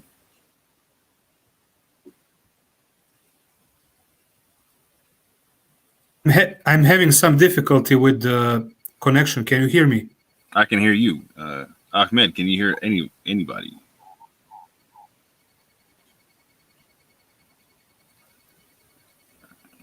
Yeah, the connection tonight is terrible. Yeah, I've been out of 10 times. So just to fill the air a little bit, even in the Torah, like this is something I find interesting in comparing Arabic, Aramaic, and Hebrew. Is even from Hebrew to Aramaic, the word salah in Hebrew does not mean to pray. In Aramaic, it comes to potentially mean to pray in a figurative sense, but it doesn't. But so there's a switch somewhere in Hebrew, like so in the Old Testament, there's a part where it does not mean to pray, and there's in Hebrew, and there's a part where it switches to Aramaic, and it can mean pray. So there, even in the Bible, it's like there's something to be looked at in the sense that we're like salah doesn't mean pray, right? And it technically doesn't need, like, again, it doesn't mean to literally pray. It's only in a figurative sense in the Aramaic, right? Yep. So in the Arabic, how does it come to literally mean pray? It doesn't make sense. Particularly when you got dua, it doesn't make any sense.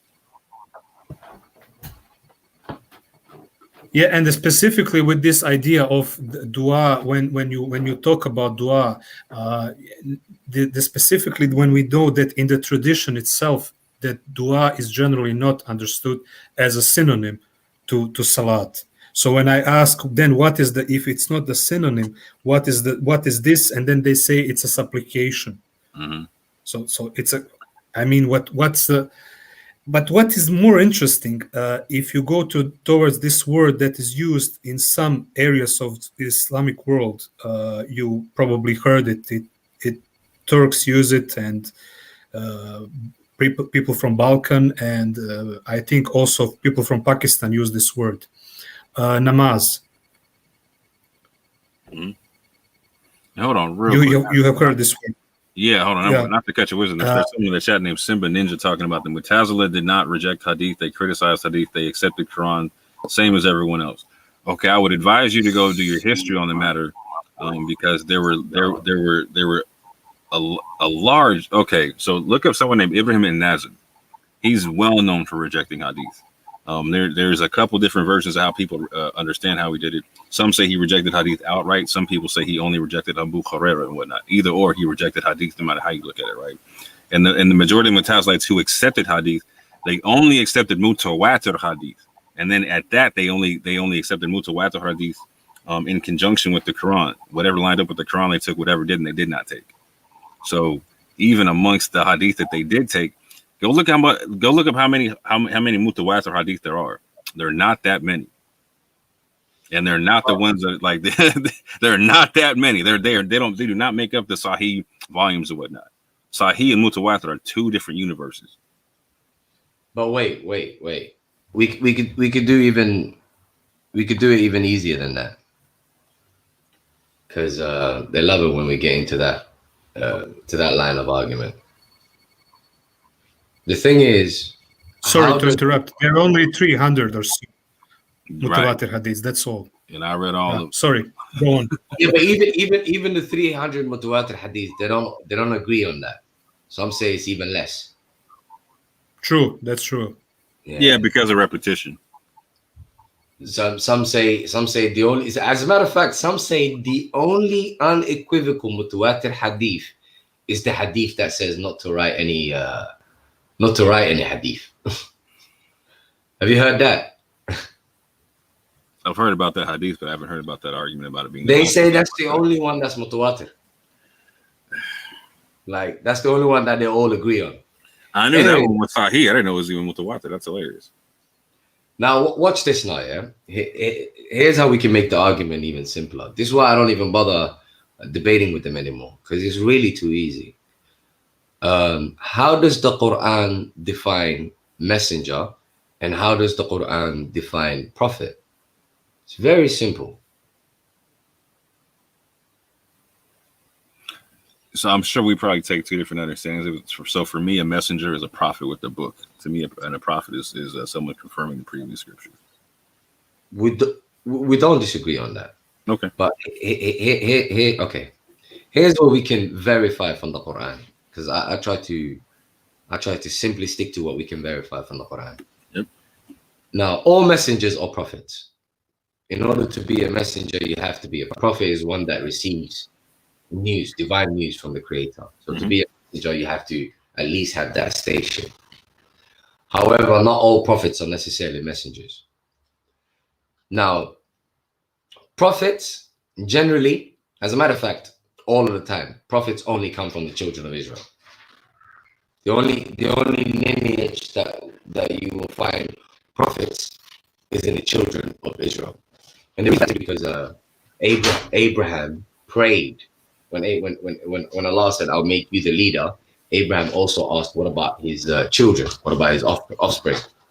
And then God gave a caveat. He says, "Those that are good, He will guide them, but however, those that are not, He will not." So they were chosen, but with a caveat, and it was because of Abraham's prayer.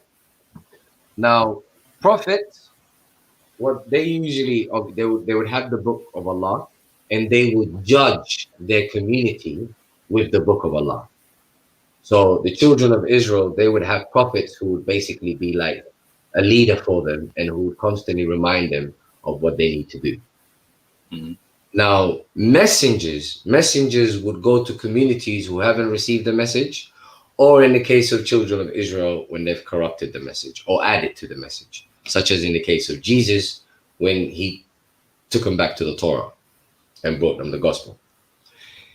Now, messengers bring a message to a community who haven't received it also. So when the Quran speaks about, and here's where the Quran makes it crystal clear, where we don't have to argue about this hadith stuff. When the Quran uses the word prophet in the Quran, as it pertains to Prophet Muhammad, that is, you will find that it's always time-bound verses. For instance, when it says not to enter the house of the Prophet unless you are invited, something along those lines, it uses the word prophet. And we're not going to argue that is time-bound verse, because the Prophet's house is not around, is it? Do you see what I'm saying to you? And when the Prophet when the Prophet gets chastised, Allah only uses the word prophet. So he gets chastised at least around 3 or 4 times I can think of. For instance, when it comes to he didn't want to marry Zayd's ex-wife, his adopted son's ex-wife, because he was worried about what the people would say. It actually says that in the Quran. The word that is used is prophet. When he makes something something unlawful for the sake of pleasing his wives, he gets chastised for that, and he's called a prophet, etc. So the word prophet in the Quran, as it pertains to the last prophet, is always time-bound. However, the word messenger, as it pertains to the Quran, is always connected to the message. Every single time. As a matter of fact, I can give you now, 1 minute. I can give you about 7 or 8 verses that leave absolutely no shadow of doubt that the only duty a messenger has is to deliver a message. So, according to the Quran, the duty of a messenger is to deliver a message. And according to the Quran, the duty of a prophet is to judge his people using the scripture. So both roles are clearly defined in the Quran. So neither role allows the idea of a hadith. The word messenger doesn't allow it, nor does the word prophet, because the word prophet is time bound and the word messenger is connected to the message. So how do you fit in hadiths? You see what I mean? It's that simple, really. I'm still waiting on just a simple answer to the simple question. Where in the Arabic of the Quran are the hadith authorized other than the verses of Allah? Like, so you can, like, I'm not talking about, don't give me the Allah, Rasul. No. I'm done playing with that one. We done been back that one a long time ago. Right? That's a dead argument, right? I'm asking for the direct. Like, so if my man Jake's gonna ask for so where's the command in the Quran for where the Prophet was facing a different Qibla, even though it says he was looking for one to face. No matter what you think the Qibla is or whatnot, you know what I'm saying? Like, where like, so I can show you where the hadith aren't. I can't use the hadith. I can show you where there's gonna be hadith that come to mislead people from the path of Allah. I can show you where I can't take any other hadith but the verses of Allah. Let's make it simple. But where are the sayings of the Prophet outside of the Quran, outside of the message, called the hadith, authorizing the Quran? But here's what we're gonna have to agree on. At first, they're gonna have to tell us under what capacity, under which role does the hadith come under? Does it come under the role of a messenger, or does it come under the role of a prophet? Because the role of a messenger is clearly defined in the following verses. Watch this. 599. They're going to say it's part of the message, though, right? And that's part of the whole the mentality that Shafi'i came with, with his whole argumentation as to why you need the hadith, right? As to why the hadith are the wisdom. Right. Well, the problem with that is, again, we never need to use our own arguments. Chapter 6, verse 19 says this. Watch this. Honestly, they're gonna struggle. Watch this. Chapter 6, verse 19. Say, whose testimony is the greatest? Say, God's. He is the witness between me and you that this Quran has been inspired to me to preach it to you and whomever it reaches. Indeed, you bear witness that there are other gods besides God. Say, I do not testify as you do. There is only one God, and I disown your idolatry. Bottom line, the testimony of God is on the fact that this Quran has been inspired to the messenger. Nothing else. Does it say anything else? No. Do you see what I mean? Like, their argument would be arguing against this verse. So their initial argument is like, okay, so first of all, hadith doesn't mean hadith in the Quran. You know what I'm saying? Hadith has a lot of different meanings and whatnot. You know what I'm saying? That one I've never been able to stop laughing at. Because they can't show you where hadith. Like, so for instance, like sunnah doesn't mean sunnah in the Quran because you can only find sunnah of Allah, right? Like 8-0, like the sunnah of the Prophet versus the sunnah of the law loses 8 zip in the Quran. You know what I'm saying? Yeah. So you can't find it. So they got it like sunnah doesn't mean sunnah in the Quran, but hadith doesn't mean hadith in the Quran either. So when does hadith mean hadith? Everything's a game, bro. Yeah, yo. Even the Russian judge got to give him a 10 for the mental gymnastics, man. Even the Russian judge got to give him a 10 for the mental gymnastics. Without question. But it And so check it out, right? Like, so it even comes down to what I'm talking about. Like I said, I spent a lot of money checking out the history of these whole arguments and where they get them from, and found out they all come from one dude. And my man in his Risalah, Imam Shafi's his Risalah, he literally he constructs an argument with the hadith rejector, right? And then asks a question. Hold on, this is the coldest part. Like, so the hadith rejector is not a real person, okay? It's an artificial person that Shafi's putting in the conversation, right? But the artificial person asks him a question that he does not answer. I'm like, what was that? Because Shafi's talking about like, no. So what he's like, so what do you say about the book and the wisdom? He says, so what is the wisdom? And the dude says, I say it's the book and the wise judgments. Why isn't it the wise judgments? And he sidesteps the whole thing. I was like, wow. It started with the sidestep. I was like, okay.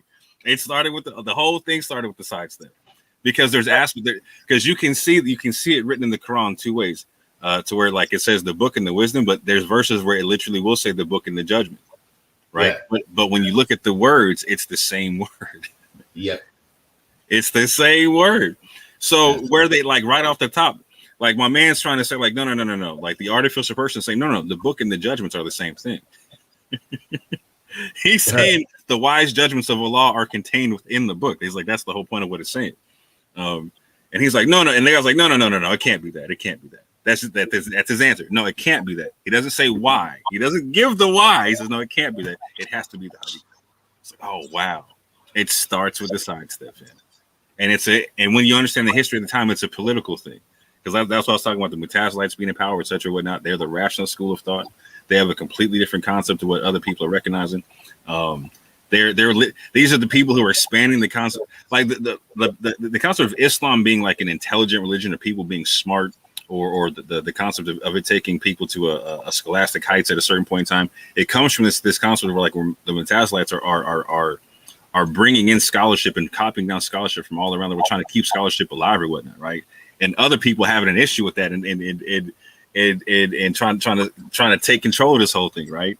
And they start with this whole like, okay, we're gonna do this whole religious movement to where we're gonna make people stuck on the hadith, where you need this, right? Because again, the Mutazilites aren't that stuck on the hadith. Did all of them reject the hadith? No. Well, but again, they had a really rigorous concept on how they even dealt with hadith. And like, if it wasn't mutawatir, you're not even having a conversation. Now you got people making whole doctrines off stuff that's sahih. Like that's even the same thing in their own, because they'll talk all day about the science of hadith. Okay, cool. Is mutawatir higher than sahih? So the Quran is called the best hadith in itself, right? At least that one. Like, so if you're not going to bring me a hadith that's equal to that concept, right? What are you talking about? How do you equal the best? You know what? That's the funny part, because I've said it to them many a times. Since the Quran calls itself the best hadith, will you and tafsir, will and the best tafsir, will you at least acknowledge that what you are promoting is something less than the best hadith and the best tafsir? So therefore, something. When do you go for less than the best? Right. But see, in this whole concept that Shafi comes out with, it's not less, it's equal to, right? This is when the concept starts coming out to where the hadith are equal to the Quran, and you need the hadith to understand the Quran. Hence, this is when it becomes the wisdom, where the hadith become the wisdom and whatnot. It's a big mindset shift, bro. And it's early. It changes the game, bro. Because when his teacher is getting basically treated bad by the state, by the Mutazilite people, you know what I'm saying, for not allowing a different form of religion to exist. Because I honestly think that they made I see what they were doing in the sense to where like they were actually like doing jihad on my dude for like promoting like what they consider to be like a concept of idolatry. Because when you're saying that hadith is equal to the Quran, you're basically making I can see where it's an idolatrous concept. I can see that, right? But when they took it to the point where like they were imprisoning people and all them type of things, it allowed for political backlash the way they did it, right? And then what came back at him was this whole like, no, we're gonna use the hadith versus you not using the hadith. So like the Aqidas that come afterwards are completely opposite to the Mutazilite Aqidah and whatnot. Completely different. Check out 6:112. Got you.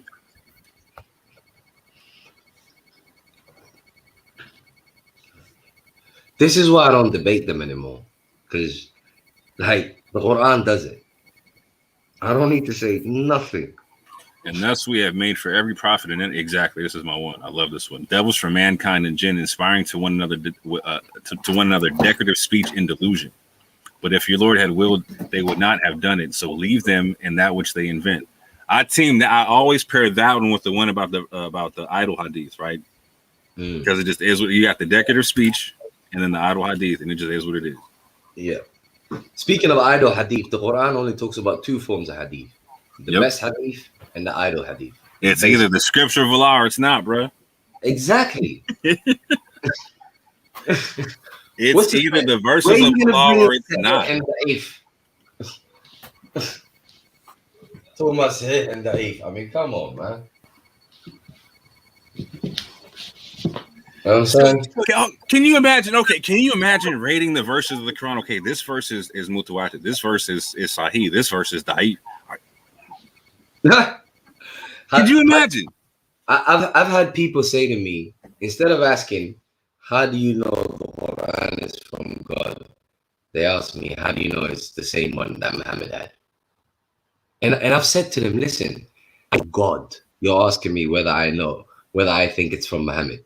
Which question is bigger? They don't even think that deep. Yeah, it doesn't, and it didn't even check this out. Like, so I was a Christian when I was a kid, right? So when you come a Christian, you already understand that you don't have an original Bible, right? So you understand the concept of textual criticism, right? So when I got the Quran, when my man gave me the Quran when I was a teenager, right? I already knew that there was no original Quran. That ain't even playing in my mind. I didn't care about that once I read the falsification verses. Because then it's like, okay, it doesn't matter if I can go back to the original. Can I falsify what's in this book here? Because this book is giving me the challenge. Like, so if there's something in there that didn't come from Allah, it would stand out. And I couldn't prove it wrong. I was like, oh wow, okay. So whether I got the original or not, I can't prove this book wrong. You know what Arbin said? Check Arbin, man. I couldn't put it any better. He said, all we have to do is follow 6:151 to 153. This is what you asked God for in 1:6. No ritual. That's all. You know what? Do you know the verses he's talking about? Mm-hmm. It's the Torah, basically. Check this out.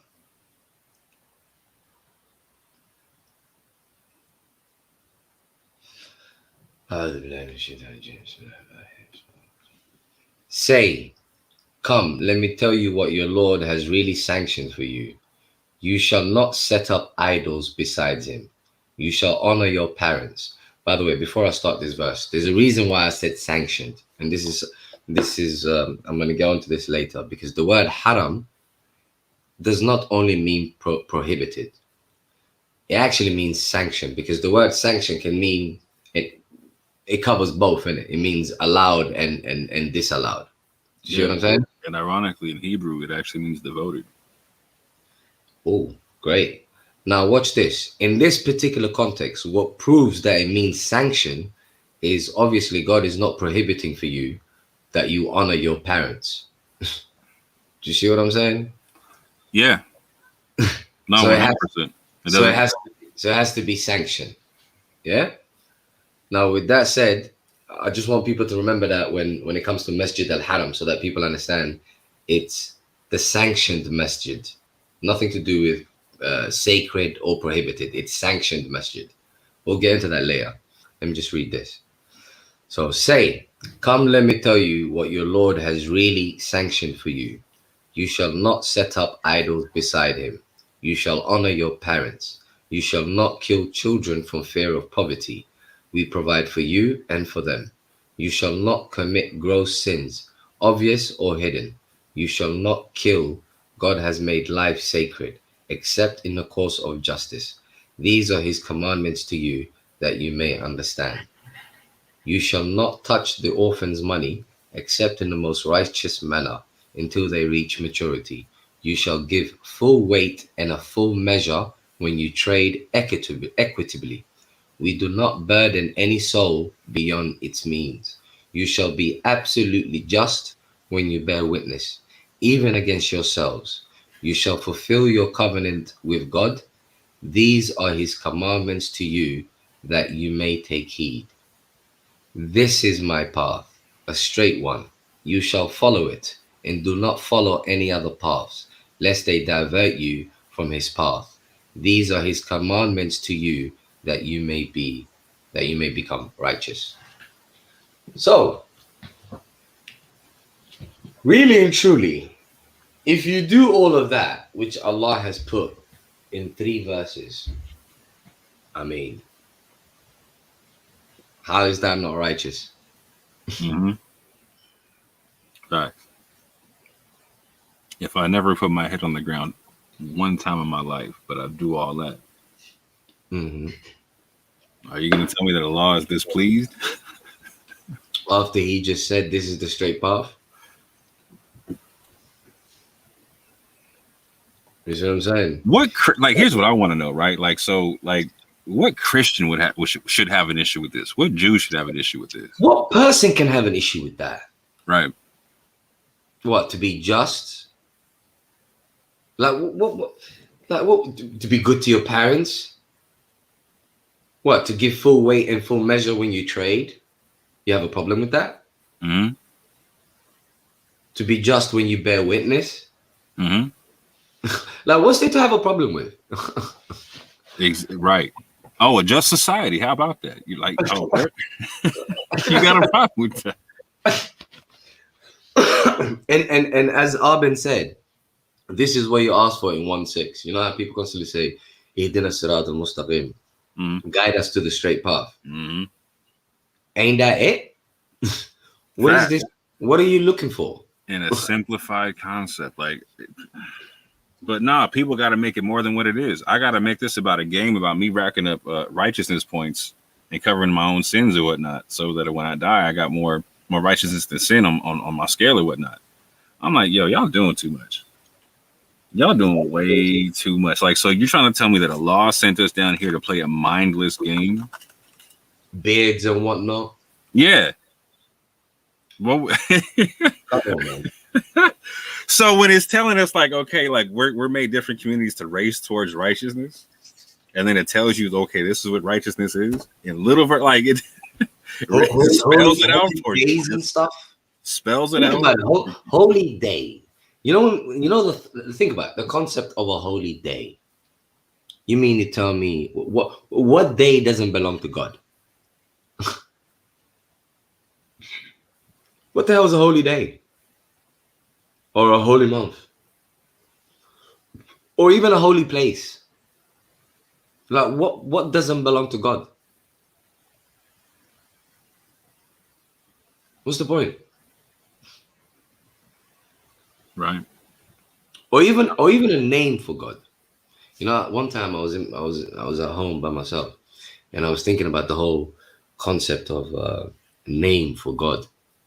And I'm like, if you're by yourself and you own everything, what's the use of a name for you?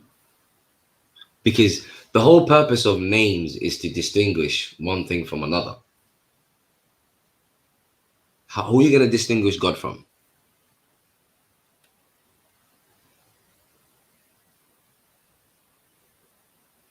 Do you see what I mean? Mm-hmm. It's pointless.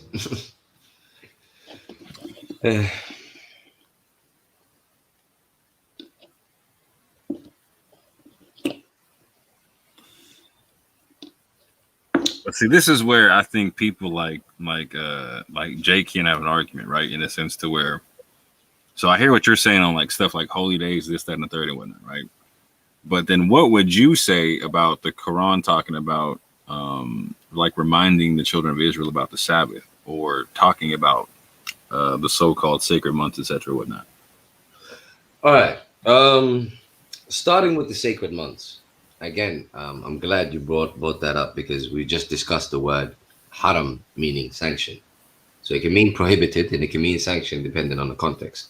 What it can never mean is the word sacred. So when we talk about, I agree with that. when we talk about the sacred months, I'm going to deal with that first. And actually, I hope he's listening. Because some guy was asking me about this earlier as well. Now, if we go to chapter 9, starting from the beginning, yeah, it says, an ultimatum is herein issued from God and his messenger to the idol worshippers who enter into a treaty with you.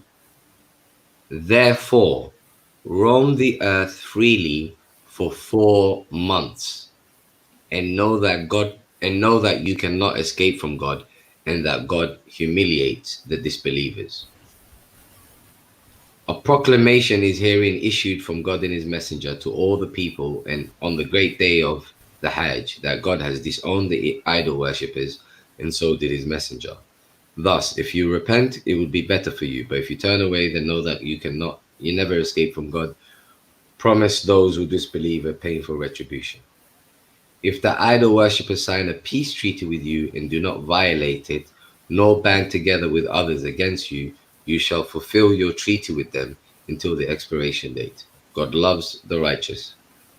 Once the sanctioned months are past and they refuse to make peace, you may kill the idol worshippers when you encounter them. Punish them and resist every move they make. If they repent and observe the salah and give the purity, zakah, you shall let them go. God is forgiver, most merciful. Now, the sanctioned months, as we can see here, are the 4 months of treaty between the believers, between the Muslims and the mushriks. Those are the sanctioned months.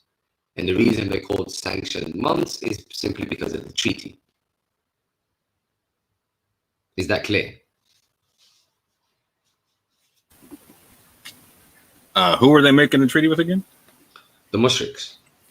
So were these people of the previous scripture beforehand, or people of the they were on the path and got off the path? Let's say them. No, this is the Prophet and the believers. They had a treaty with the mushriks, the people that the Meccans, shall we say, the people that persecuted them. Okay. They had a treaty with them for 4 months.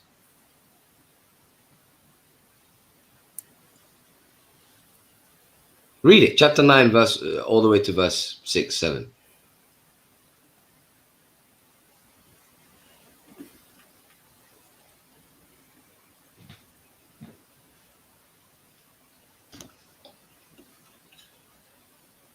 I was just getting your definition of mushrik, because different people mean different things when they say it. Okay. The idol worshippers, whatever. The Meccans. The I got you. That's not appreciated. Yep. So you're saying that that the 4 months are that 4 month period. So what 4 month period is that? I don't think it matters to us. So for you, that's one of the time. Yeah, it's time bound. It's to do with the treaty. Why would it matter to us? Do you see the point?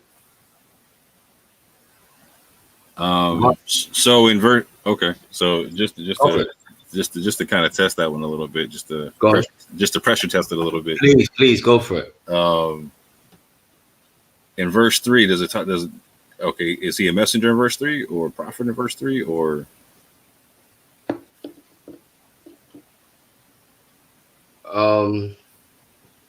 And in verse 3, what is the great day of pilgrimage?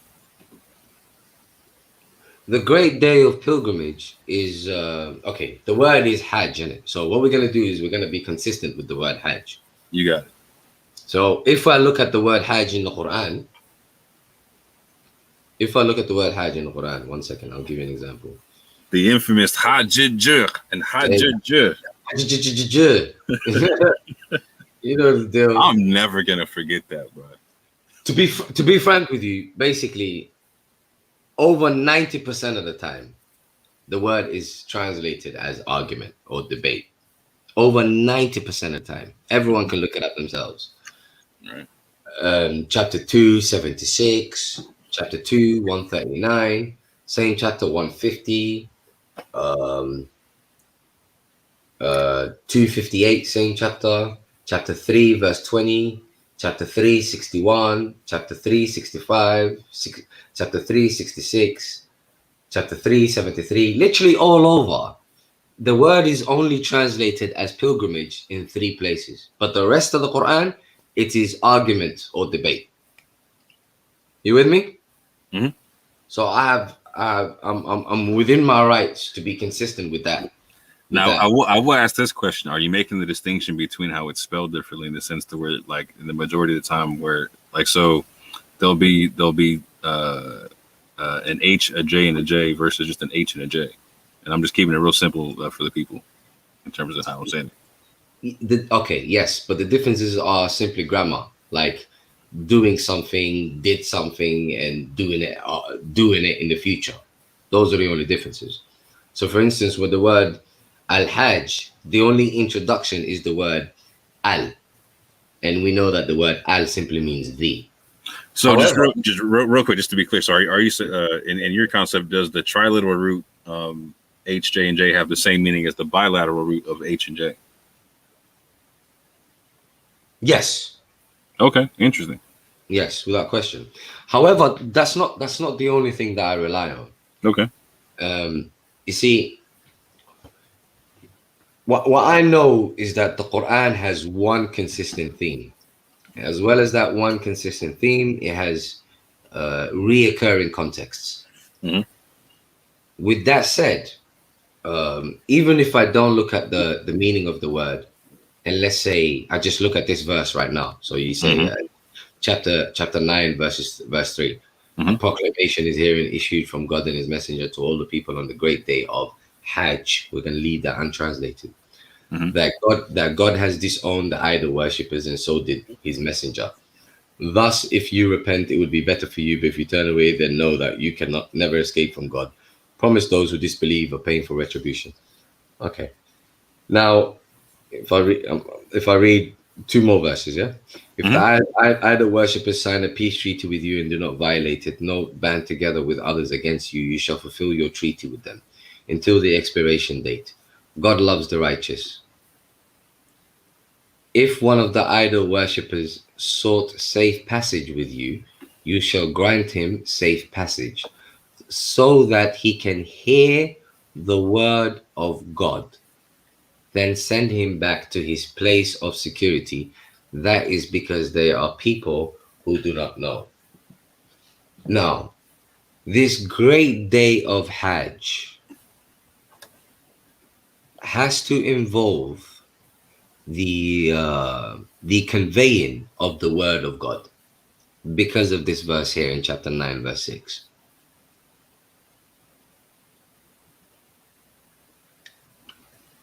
Say that one more time. The great day of Hajj has to involve, I'm going to be diplomatic here, it has to involve that that the word of God is conveyed.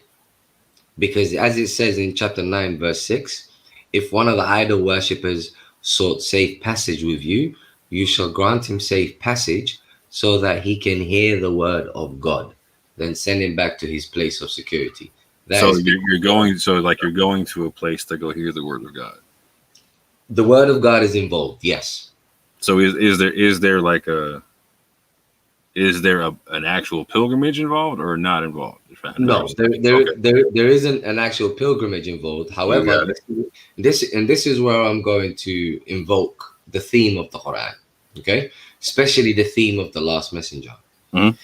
Now, the theme of the last messenger is very simple. It's very, very simple. The last messenger receives the message and he starts conveying it in his hometown.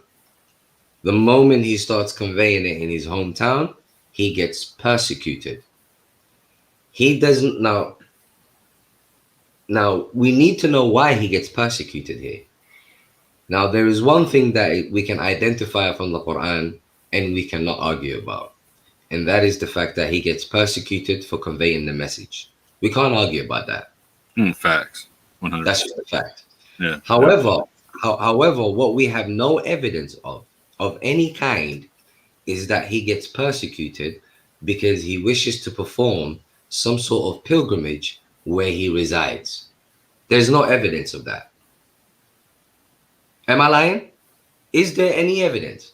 Has anyone ever argued that the messenger got persecuted because he attempted to perform pilgrimage in his hometown? Do we have any evidence or any trail or sign of any kind of that in the Quran? Now, I understand the question, but ironically, that's basically the answer you get back is that yes, that is based. Like, so when they talk about he went from Mecca to Medina, etc., when he was prevented from going to Masjid al-Haram, they're going to say that right there, right? Sorry, repeat that. So historically speaking, like let's say I'm a hadithist, right? I'm going to tell you that, okay, like my man had to flee from Mecca to Medina, and he was prevented from going into Masjid al-Haram, right? No. But he was at Masjid al-Haram. So they're talking about afterwards. Fine. They want to argue about afterwards, no problem. But let's talk about the initial stage. He's in his hometown. So I hear what you're saying. I was just trying to be the best, the cleanest devil's advocate I could be. Huh? I was just trying to be the cleanest devil's advocate I could be. Like, I was, I'm sure I'm going to hear one of them say this one. You know what I'm saying? No, please keep doing it. I want you to be the devil's advocate because I'm trying to understand how they got away with this. Because think about it. Now that's a great question. Because check this out, Brother Mo, yeah? Yeah. If he did not get persecuted because he wanted to do a pilgrimage in the first place, you cannot just introduce it in the end of the story. Oh yeah, I hear what you're saying. No, I got exactly what you're saying. Do you see what I'm saying? Because the word pilgrimage entails an entire narrative. Mm-hmm. It's not an everyday word that people use. Mm-hmm. You have to give an entire narrative, such as a place, why the place is important, and how that it should be revisited, etc. And the concept and word is very well known in the Semitic languages, right? So it's not just a term that's going to get thrown about for no reason. You can't. Well, no one throws the word pilgrimage around. But have you ever heard of the word pilgrimage without a narrative? No, not at all. Like, it's just like you don't say I was making pilgrimage to the store the other day. No. Exactly. Exactly. You don't say that. So to have it, you have to introduce it. Right. Exactly. In the first place. You see what I mean? Mm-hmm. Now, here's what's obvious though. Here's what's obvious that no one can deny. And this is why I say we don't need to argue about the words. It's really not important. The theme of the Quran is clear. Because the messenger gets persecuted because he wants to convey the message. There's no argument about that. Right? So he tries to come back home and he has a few battles with them. Eventually, he comes back home.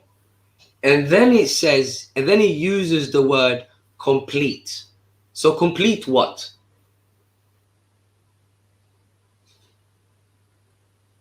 Go ahead, Brother Mo. Complete what?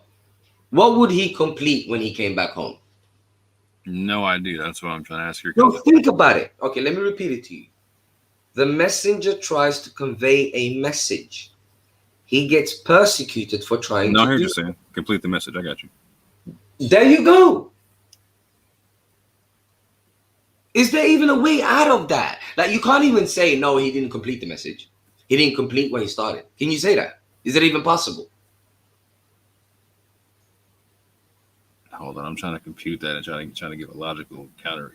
Let me ask you this: did the messenger argue with the elite and the mushriks of that society? Did he argue with them and basically prove to them why their ideology is false and why the Quran is true? Is that what he did? No, facts. Is there any argument? Is there any way around that? No. There is. Give me a quick second. I gotta go get the door right quick. I'll be right back. Okay, go for it. I'm gonna continue with the audience. So fact of the matter is this. Fact of the matter is the messenger challenged the status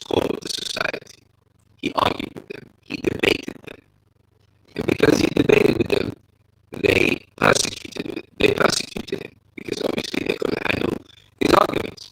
However, when he came back to his society, when he came back home, he completed the debate and the promotion of Islam, which is what a messenger does.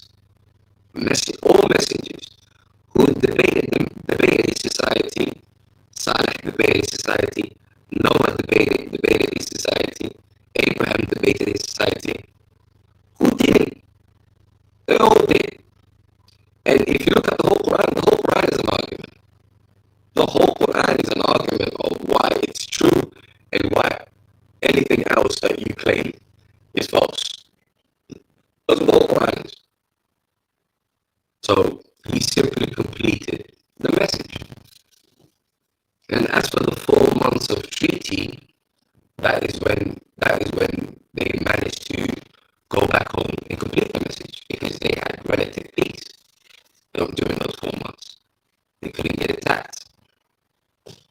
It's that simple. Like, this is not my saying, by the way. This is you can literally compile this from the Quran yourself. You know what?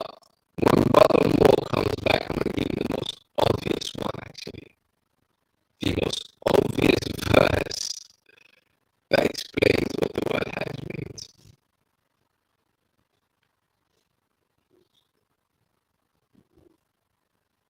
Like, it's so amazing how people see this verse. Yo, Brother Moore. All right, I'm back. I'm so I see glad. what's going on. When I hit mute or when someone goes on mute, it's messing your mics up. That's interesting. Streamer is tripping now. Oh, for real? That's what was going on. So when me and the other guy were both on mute, it was messing you up. I got it. Okay. I'm not going to mute no more. Okay. Oh, for real? Yeah, that's what was going on. StreamYard's tripping. Okay. Yeah, because So you were just borging out like I was on mute and you were borging out the whole time. Like you were sounding like the Matrix and I just went off mute and instantaneously you sounded fine. Oh, shit. Yeah, someone's saying it sounds breaking up as well. Okay, it ain't breaking up anymore. But Nope. check this out. Now that you're here, Brother Moore, yeah? Yep. I'm going to show you the most obvious verse that explains what the word Hajj is. The most obvious verse, bro. Please, just go to chapter 2, 189. You got it.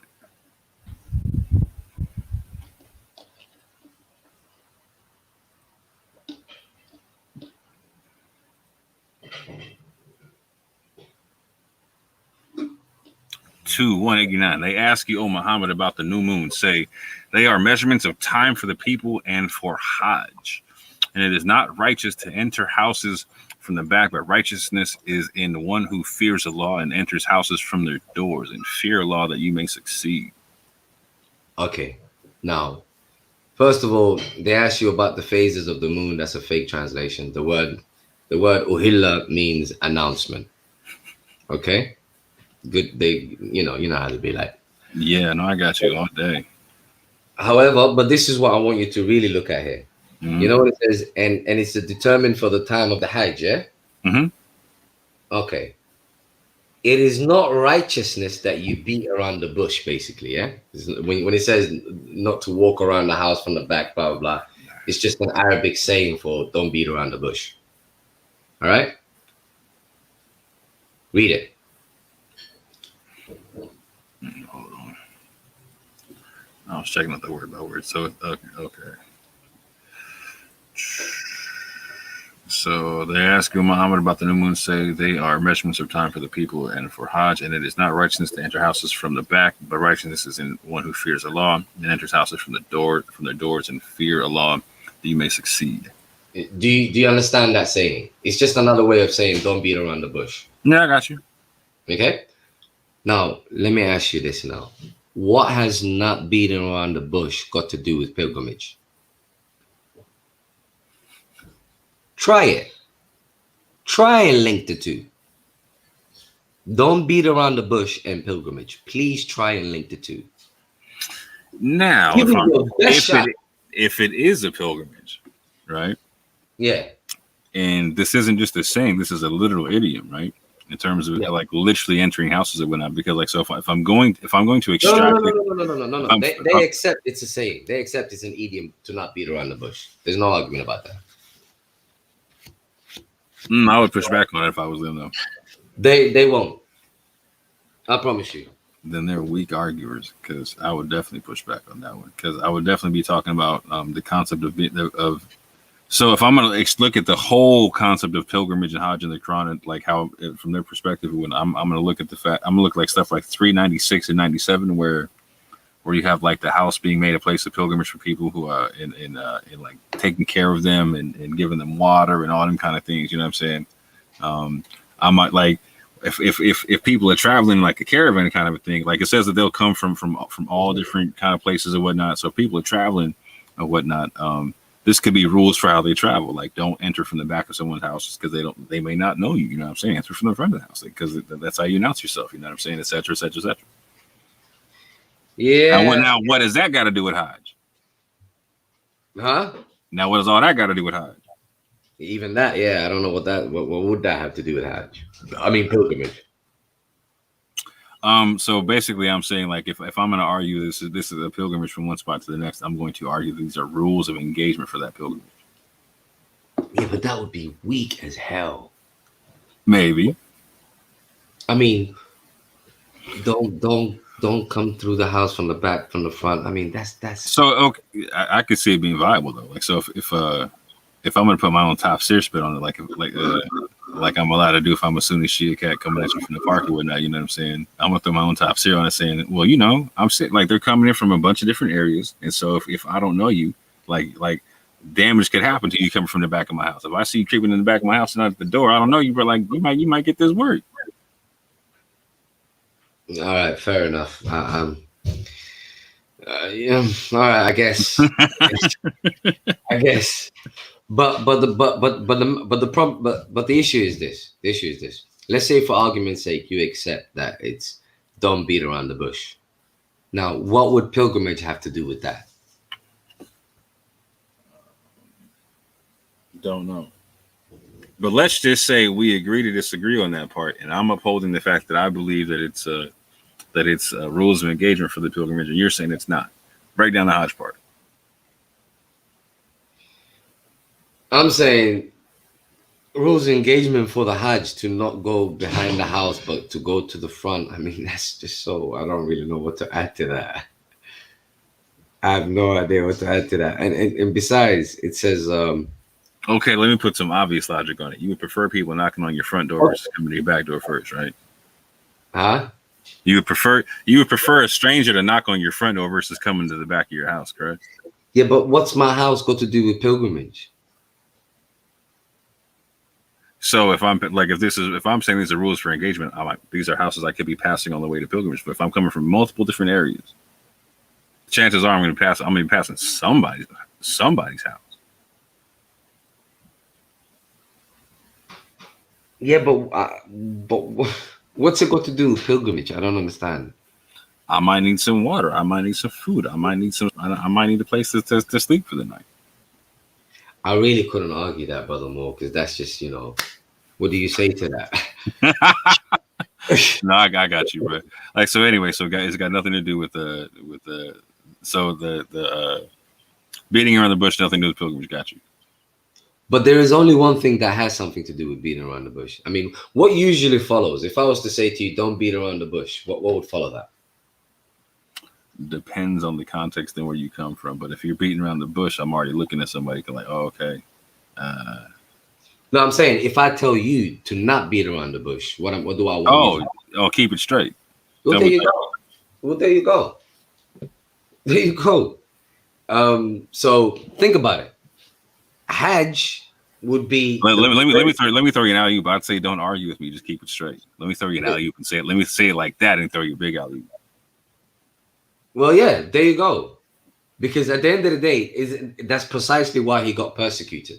So now he's back to be straight, to get straight to the point. And another thing, earlier when I told you about, I think it was chapter 2, when I told you when he said about the people of the book also knowing about this, about the mission to Masjid al-Haram. Mm-hmm. It's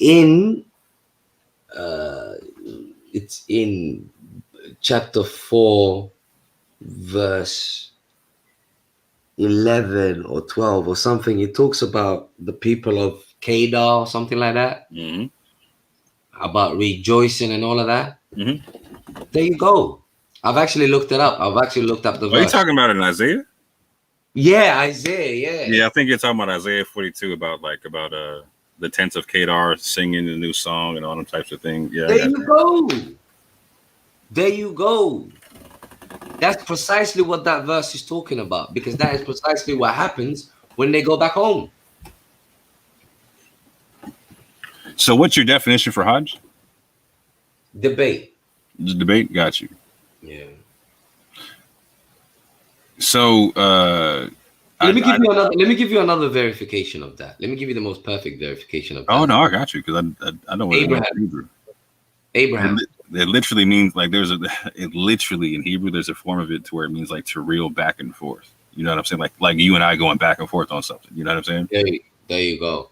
Like so no, I got you. I'm not arguing. In Arabic even it's not even any kind of debate. It's debate with like evidence, debate with proof. Do you get it? Mm-hmm. So it's not bickering. It's not arguing. Yeah, right, exactly. It's point for point kind of a thing. Yeah, that's the whole right. Exactly, that's the whole thing. Is like we're like so it's so for instance, like when the prophet came through, he wasn't just saying, "Oh, don't just do anything." He's saying, "No, don't do this, do this. Don't do this, do this. Don't do this, do this." Exactly. And you know what? The reason I knew that Hajj had to have something to do with debate, the perfect explanation, really and truly, is Abraham. Because Abraham, remember, he left his society, he went and built his own society, and Allah told him to call people onto him, and they would come to him in, all sorts of manner of transport, shall we say. Mm-hmm. Those people cannot have come for a pilgrimage. It's not possible. They didn't even know the dude. How could they have come for a pilgrimage? Do you understand what I'm saying to you, Brother Moore? Mm-hmm. Can you imagine calling people over? They haven't even heard what you've got to say, but they're coming to a pilgrimage. Is that possible? In what world is that possible? You're coming to a party that you didn't get invited to? I don't know. I don't know. It's not possible. As a matter of fact, there is only one thing possible, and that is the debate to test out what you've got to say. Now let me ask you this: is there any way that you could read it to where like I'm taking a pilgrimage to a destination to where I go debate where I go debate and talk about and not necessarily debate in terms of like I'm trying to prove something wrong, but like I'm trying to like gain understanding in terms of the message. But then the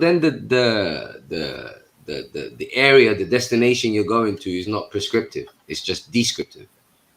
You see what I'm saying? You just happen to be in a particular area. Like Abraham was there. That's why they went to that area. Mm-hmm. It's not because the area had any significance of its own. You see what I mean? Mm-hmm.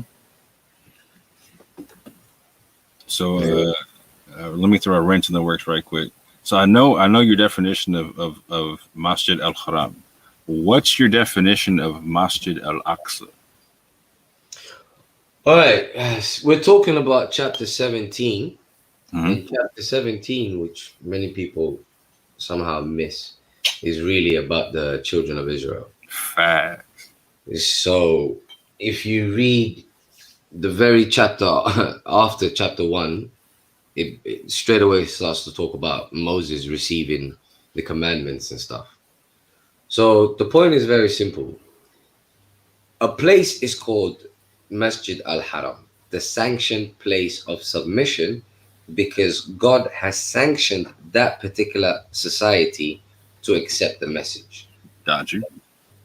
So Moses, for instance, he preached the message in that society, and people except the elite. That is, you see what I'm saying, such as the magicians and stuff like that, except the elite. Yeah. Mm-hmm. Now, he was taken from that place to a distant place of submission. So the word Aqsa just means like a fringe, the fringes of a particular area. You see what I'm saying? Like the ends of a particular area. Yeah? So Moses was taken to that place, which is now commonly known as. My G said that there's an Arabic term for the ends. I got that. That's what's up. Yeah, it just means ends. It just means ends of a particular place, Aqsa. No, That's what's so up. that's all it means. Now, what's it called? And it's called that place is called Masjid. Hey, I'm with that. At least my prophet wasn't afraid to go to the ends, fam. I'm with that. Yeah, and I'm with that. check this out, and then yeah, it's called that place is called place of submission because Moses was there receiving commands and guidance from God, which he was submitting to. Hence why that place is called place of submission. Now, so yeah, that's all it is. It's just Moses being taken from what is commonly known as, I don't know, that particular area in Egypt, and then taken to the furthest end of that area so that he can receive the message. That's all. Bruv, I'm telling you, man, people are looking for identity in the Quran. There ain't. They're looking for areas and whatnot.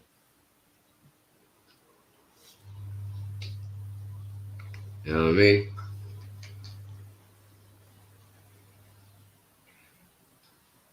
So just to be clear for the people that didn't catch it in the back, so where most people are going to think that that verse 1 and 2 is talking about Prophet Muhammad, you're saying that this is talking about Moses, correct? Bro, verse 2 literally says Moses.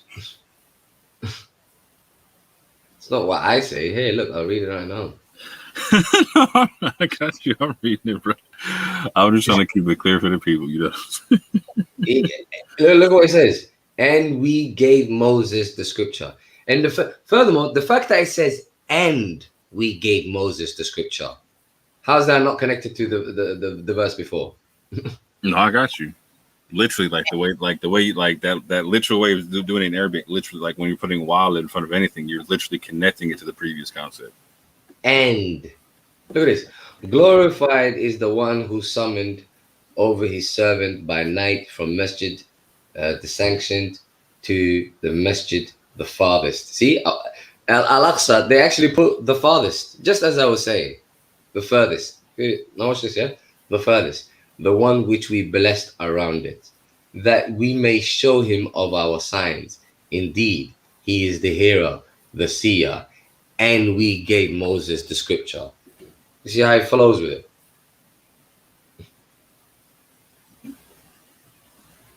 You see how it just follows? Mm-hmm. There you go. Okay, now I'm gonna do my serious pushback because before I was just joking with the whole trying to like do the whole hadithist concept.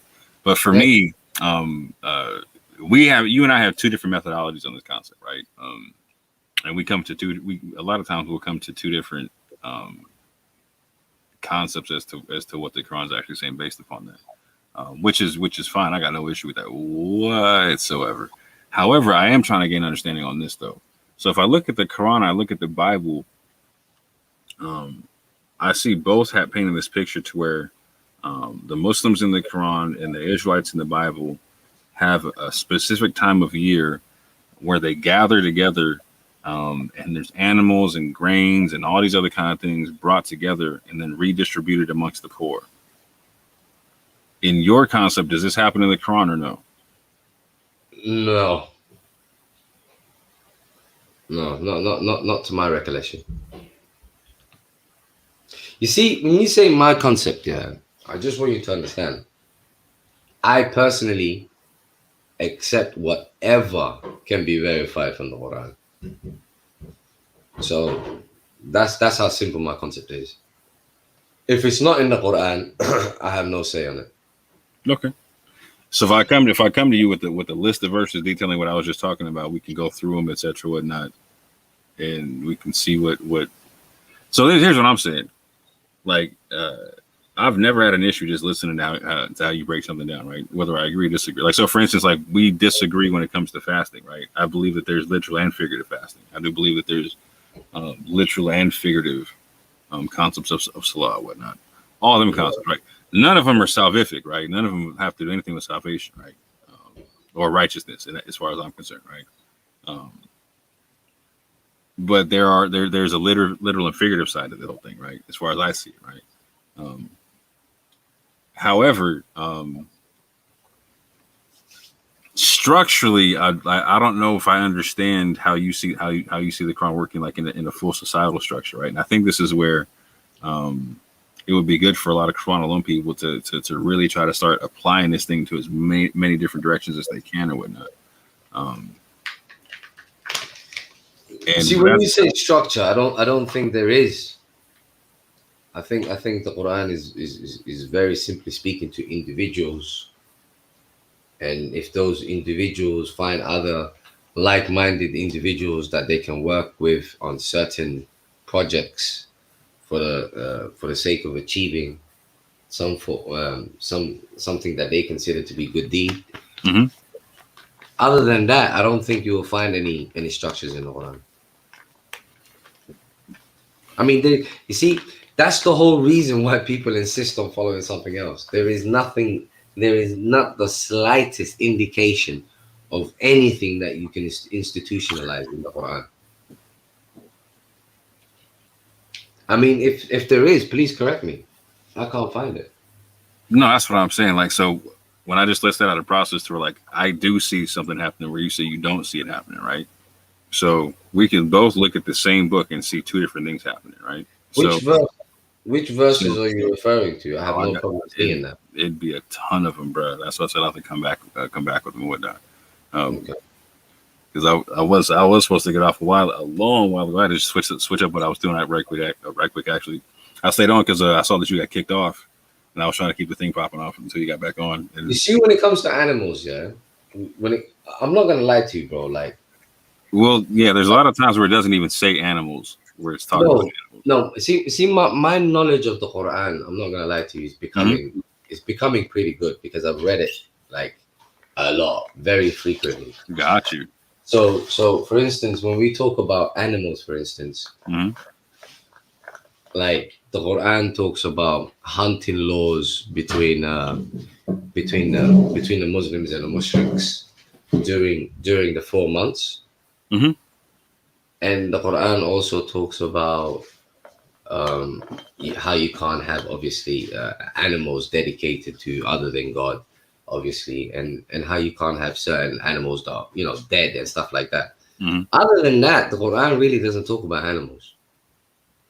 And obviously, sorry, and chapter 6, 140, when the mushriks randomly make certain cattle lawful and certain other cattle unlawful. Yeah, the word I'm actually talking about is it doesn't mean animal. It actually means offering. So it's a multitude. It can cover a multitude of different things. Okay, when you say offering, I'm glad that you said that. See, those kind of concepts. I mean, I'm not necessarily against them. Like I said, I don't have a say on them. It's just not something that you will find in the Quran. Like any sort of like ritualistic worship concept, you won't find it. I promise you. Like, if there is, please tell me where. Oh, I'm sure we can have many conversations on the topic. However, this is what I'm saying. So when I'm saying offering, I'm not saying like you put something on an altar for God to accept or something. No. Literally, what I was just saying about bringing things to a central location to be redistributed to the poor. Oh, okay. I think you're referring to Hadiyan Baligh al-Kaaba. And other things, yeah. Yeah. For instance, okay, Hadiyan Baligh al-Kaaba, some would translate it as an offering reaching the Kaaba. However, if we're simply consistent with the rules of literacy, it just won't be possible. So if that is what you're referring to, that's one of the many things I'm referring to. Okay, that one we can have a conversation about it when you're ready. That one, I promise you, it's definitely not it. 100% not it. Because if you read the verse, or not even the verse before, the sentence before, was talking about bringing two just men.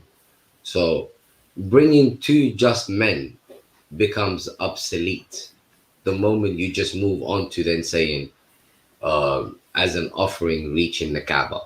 What? Because two just men then have nothing to do with as an offering reaching the Kaaba. So it just won't be. It won't follow. That's possible. There's definitely two ways of looking at the Quran as far as I see it in terms of what it's talking about societally speaking. And I definitely appreciate your view in the sense where, and correct me if I'm wrong in this, it seems to where like it's like a decentralized concept, where like you're saying it's an individualistic thing, right? Where the Quran is just talking to individuals, right? Yes. I think it's possible to take a reading from it to where it's even more specific than that, to where it's like those individuals being formed into a community, right? Into what that community structure would look like. Yes. So, to where it goes from being, again, it takes a step from being the individual to the community thing, right? Yes. To me, I have no problem with that sense. Yes. Okay, cool. So in that societal concept, I do see a whole bunch of stuff that's so let me say it like this, like, so in an individual situation, zakah, sadaqah, all that type of stuff, right? You're not implementing with the state, right? You're doing it just on your own, right? There is no state. I mean, either or, I would still be achieving my duty, wouldn't I? Right, and here's what I'm saying. Like, there's two ways of looking at it. One is there's just the individualist concept, or there is also a state concept involved, right? Right. The way I read it, to me, I do see a state structure involved. Like, so if there's to me there is like a governmental structure that Allah put together in the Torah and the Quran. Right. To me, that's different than any other governmental structure out there, Right. in the sense that it's a society based on peace, right? Based on certain principles thereof that continue the thing, right? They keep it in a perpetual kind of a state if you keep them going. Yeah. What I think would be a good argument is just fleshing those kind of things out or whatnot. Because I think, again, like the only reason you and I ever come to a different concept is like, so you'll just read just the Quran on the thing, right? To where I don't have an issue with that at all. That makes a lot of sense in certain regards. For me, I got to the point to where I had to go back to I had to engage Surah 1094 in 1643 about going to the previous scriptures to get some clarity on some stuff. And when I did that, like, the picture kind of expanded for me a little bit. So I don't disregard your view. I think it has a lot of value because there's aspects of the Quran that I don't look at the same way you do. And when I hear what you say, like, okay, I got to look at it different sometimes, right? At the same point in time, like you're saying, when I read the Quran, there's a large aspect of it that talks about the children of Israel and the people of the previous scripture. So if I'm to me, in order to have the fullest view of the thing, I would need to fully understand what their thing was. I can appreciate that. I can definitely appreciate that. I mean, I don't knock the previous scriptures, and the Quran really and truly doesn't claim to replace it. It claims to confirm it and be some sort of a quality checker, if you like. Yeah, right. And the guardian of it, 100%. Yeah. So I don't knock it. I just don't think that I would be in trouble if I don't have it. Do you see what I'm saying? No, and I don't disagree. No, and that's why I don't ever press the thing, right? Like, so that's why I said we just come to different conclusions. Like, so here's what I'll say. Like, if you took the Quran alone, that would be enough in terms of being able to live a righteous life, as far as I'm concerned, right? That's the point I'm trying to say. Yeah, now, and I don't trip on that whatsoever, right? Now hear me out now. Now, see, the way people have treated hadiths, really and truly, they should be treating the Bible like that. Now, in what I Now mean by that's that, my point. That's my whole point. now My, what I my mean point. by My point is, if you're going to go somewhere other than the Quran, you better go to like the only other thing that would make sense would be the other verses of Allah, right? no, really and truly, you know, when people say I take what matches the Quran and I leave what doesn't when it comes to hadith, they're actually supposed to do that with the Bible. You see what I'm saying? Mhm. So I'm not against that at all. Yeah. Now, what I yeah, I'm not against that. I don't really have a say on that. But like I said, as long as the Quran remains the guardian, if you like, you know what I'm Yeah. saying? Yeah, That's the key. and I have no issue. Like, so for instance, like so when you say fasting is just abstention, right? I literally have no issue with that because like I know enough about the Semitic languages to understand. Like I know way more about Hebrew than I know about, or like going to get into this. I knew way more about Hebrew than I did about Arabic, right? I learned a lot about Arabic since getting into this, right?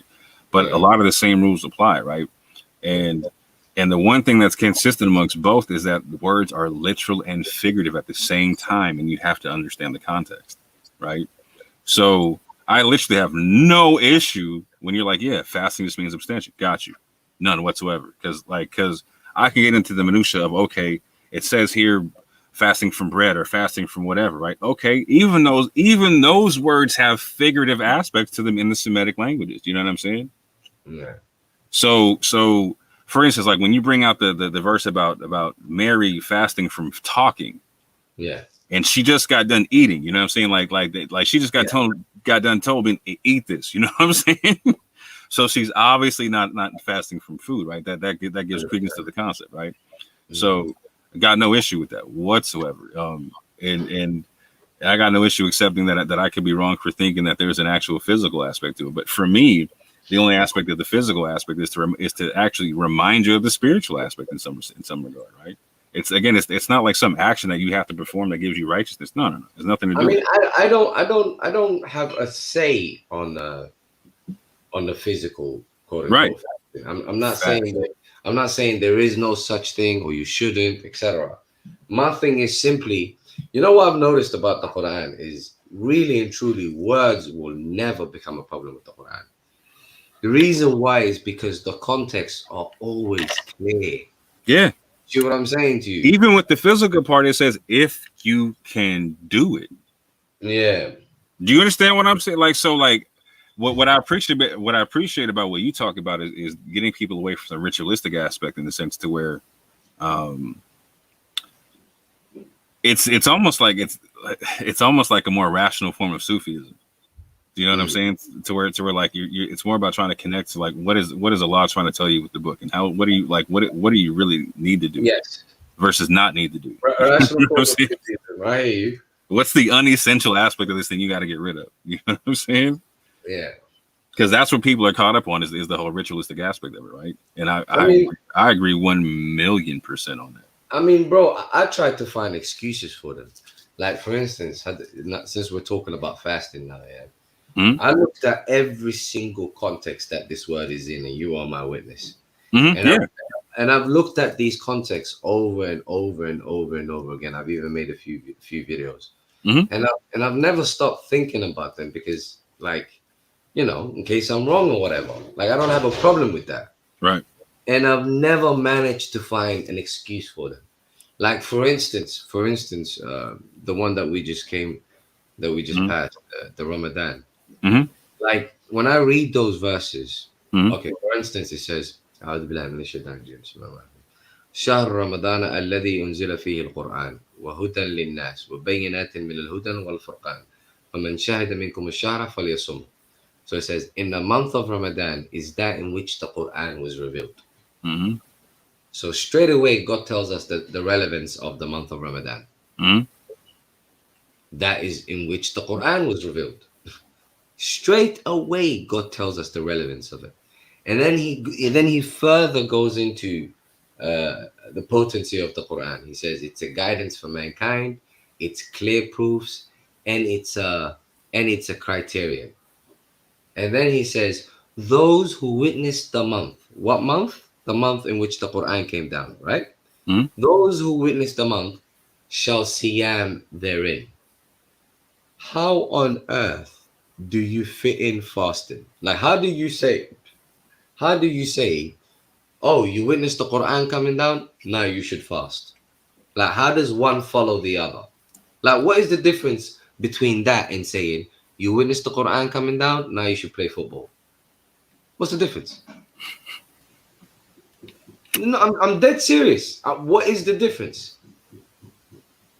How does one follow the other?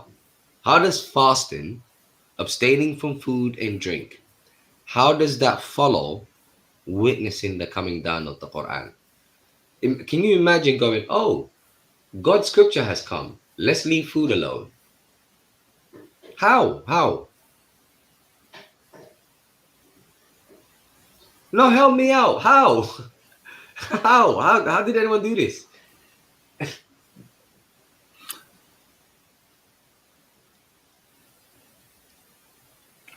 So you and I both agree that this is one of the most mistranslated set of verses in the entirety of the Quran. We did what, like a 5-hour stream on just a couple verses here. Yeah. Like, yo, I think even Quran versus Hadith re-uploaded that joint on his page. You know what I'm saying? Yeah. When we went through this joint word by word, it was crazy what it actually ended up saying. You know what I'm saying? Because it was really about like getting newcomers to the thing, like understanding the rules before they start talking about the thing. You know what I'm saying? Like, it was like, what I enjoy about the Quran is how responsible it is. You know what I'm saying? Oh my God. Like, so particularly with like when you can see in modern day times where you see like someone just converted to Islam or whatnot, they be getting put on the street, be given dawah the next week. You know what I'm saying? Like, because they're expected to, right? And the Quran, like in this juncture, saying, don't do that. No. If you recognize that the word of Allah just came down, what you should do is hit the brakes right quick. You should hit the brakes and make sure you got the basics down. And stop playing. You know what I'm saying? With like, it made so much sense when we read that. I was like, oh yeah, that makes too much sense, because that's exactly what's not happening right now, and that's why people are getting turned off from the thing. That's like you're saying people are burning the Quran over this whole thing, right? You know what I'm saying?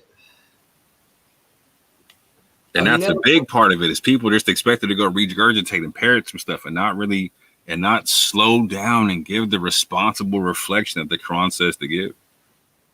Bro, I've never come across a book so violated in my life. Yo, that's the best one. Violated, bro. Straight yo. The Quran needs a restraining order for against these cats. You know what I'm saying? Like, whatever the Quran says, people are like, okay, whatever. Whatever, we just gonna override it. I'm like, what the hell's going on here? Yeah.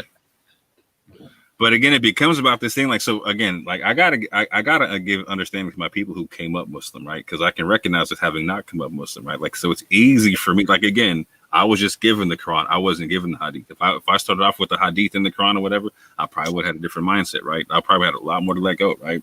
Same it. Like, so for me, I never had to walk away from a community because I didn't expect the Hadith. I didn't use the Hadith, right? So I can understand to where, like, if I'm telling you, like, okay, I don't rock with the Hadith, I use the Quran in the previous scripture, whatever, I used to use the Quran or whatever, that's going to be scary for you, because in order for you to embrace that, you got to walk away from everything you know, everyone you know. Like, that's scary. That's big time scary. I know people who've had to leave religions, and it broke their hearts because they had to leave everyone they knew. Their families turned their backs on them, all kind of stuff, right? That's real stuff.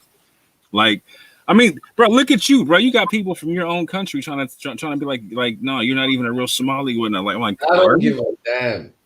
I don't care, bro. No, I hate what you're saying. I hate what you're saying, but that's the price you got to pay. But it's not, to me, it's not even a price, right? Because exactly. But for other people, like, so for people who aren't willing to think for themselves, it is a price, though. Do you know what I'm saying? And it's like the biggest price. You know what I'm saying? If I have to lose my own ability to think for myself, I'd rather be by my damn self. Forever. Agree. Facts. Forever. How you gonna take away my ability to think? Yeah, I'm with it. And bottom line is, when someone's at the point to where they're willing to cast you out the family, or they're willing to say you're not a real this or you're not that, like, it's all emotional. It's not a logical conversation at that juncture. We're not talking slow enough. 100%. We're not talking slow, because like, so if I'm ready to get disowned because I said the word of God is enough for me, like, we gotta really slow down, and you gotta break that one down to me. Like, so you're ready to like not consider me family no more because I consider the word of God enough. I don't need more than the word of God. I don't think you understand, bro. I don't even argue with people anymore, bro. I swear to God, I literally don't even argue with them. I'm like, you know what? I'm gonna listen to you. Can you just show me a verse or two? They can't even do that. So I'm like, all right. So your beef ain't even me. Your beef is this book. You're beefing this book, fam. You're not beefing me. No, imagine if Prophet Muhammad came down right now, they would be beefing with him because he'd be talking about the book. Do you see what I'm saying? They'd be like, what are you playing at? They'd be like, "Now, what about your sinner?" He'd be like, "Well, what in my book says I got a sinner? What are you talking about?" He was a victim of the sunnah of God himself. What sunnah? Yeah, him and all the other people before him that were prophets and messengers and whatnot. Like, it just is what it like. You know So if they, okay, so let's do it like this. So if no, the Quran says that the prophet is an example, etc. So you need his sunnah. Okay, got you. It literally says the same thing about Abraham and the whole group of people that followed him. You know what the funny thing is, yeah? So where's their hadith that we got to use? Not only that, bro. You know when it talks about the prophet being an excellent pattern and all of that, yeah. Mm-hmm. If you read the verse before and you read the verse after, like it's in between two verses or an entire context that's talking about war and hypocrites.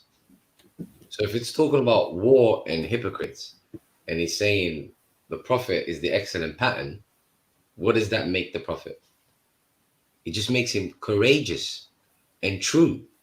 You see what I'm saying? It has nothing to do with following extra teachings or anything like that. Like the context makes that Right. crystal clear. Right, and that's why I'm saying, like, because the same words in Arabic are used to describe Abraham and his followers, right? And it's not even in a military concept, right? Exactly. You know what I'm saying? So that's what I'm saying. Like, so if it applies to Muhammad, it would have to apply to not just Abraham, but all of his followers. Exactly. So and we would need even a bigger stack of hadith. Where's their hadith? Like, and where does Prophet Muhammad talk about the hadith of Abraham like that? That we should have it. Where's the verse I was telling you about earlier? The verses I was telling you about earlier. Bro, there's like, 1 second. There's so many verses. It's crazy how people want to ignore them or whatever. Where is it? 1 minute. Before I forget, I gotta ask you, how do you define tawaf? You can answer that whenever you got time. I just gotta put the question up there before I forget to ask you. Tawaf. Okay. You see, another thing that the Quran always does, yeah, where you will never struggle with any word. No word in the Quran will become problematic for you. It's because every word, it will use the opposite of that word. It will use the antonym of that word. So, for instance, when it uses tawaf or ta'ifun or something along those lines, it gives you the opposite, which is al-akifun, I think. And basically, in that context, it simply means the residents and the visitors. So al-akifun are the residents, the natives, and then the tawaf are the visitors. You see what I'm saying? The people from outside, visitors, basically. So to make tawaf, like the 3 or 4 verses where it talks about people making tawaf, how would that apply to like people making residents? It never. Okay, give me the verse. Oh, well. Was it chapter 2 or something? 125. Yeah, hold on. Right quick.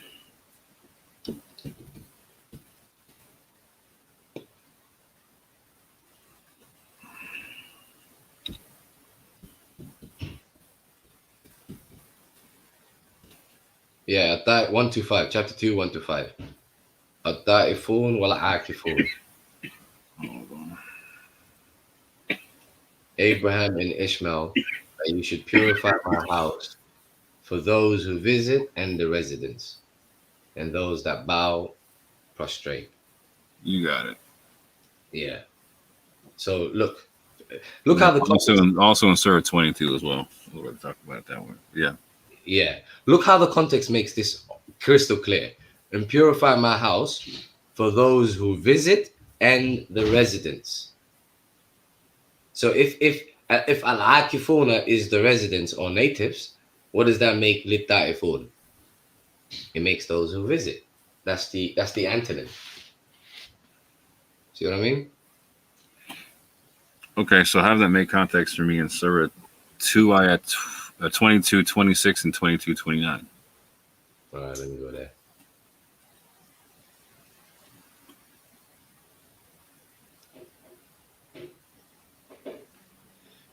And when we appointed Abraham the place of the institution that do not associate partners in me, anything purify my house. Again, for those who visit and those those who live near, and the bow and the submission. Same thing. You see that? Purify is basically the same thing, literally. Purify my house for those who visit and those who live near. And in verse 29. In verse 29.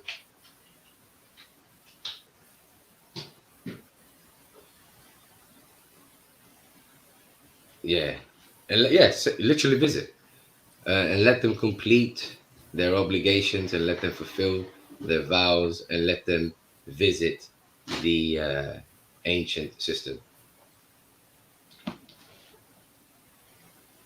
Yeah.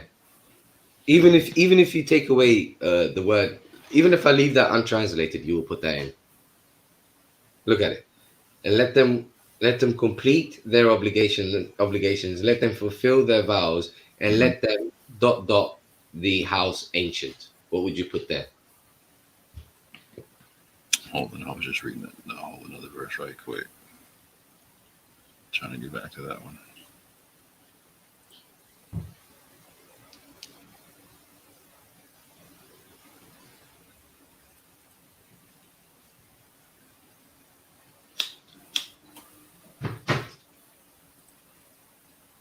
You're 29?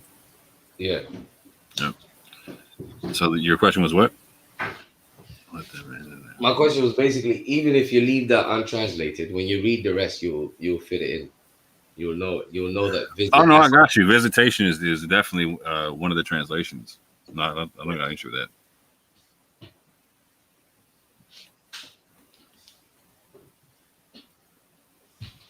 Not only one of the translations. In that context, what else could fit in?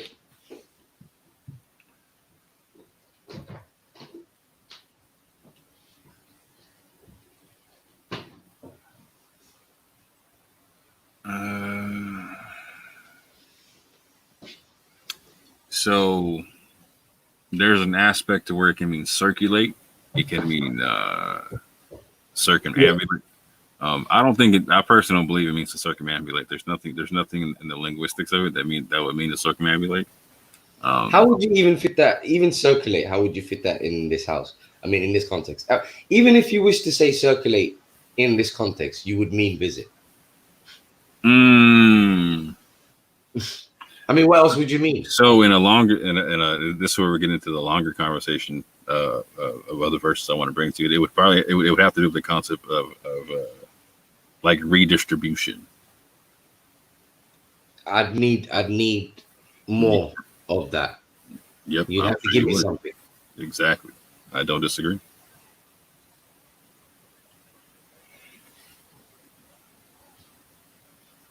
But we're saving that for a whole nother conversation. We will do that indeed. Because we're already what? You're 6 hours in? Yeah. And that wasn't even the plan. It wasn't the plan for me to be on this long at all. So yeah.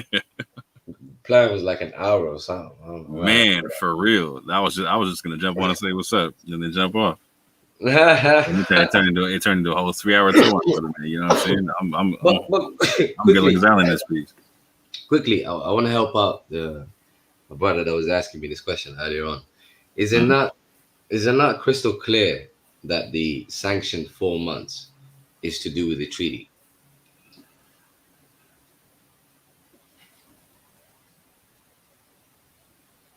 I mean, we can read it, chapter 9, verse 1 to 6.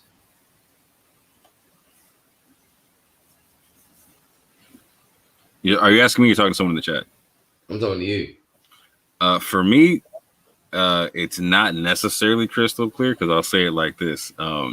If I would like, so you know how you were talking about how the prophet went to Medina, was talking to Jews there, etc., was giving messages to them, etc., whatnot.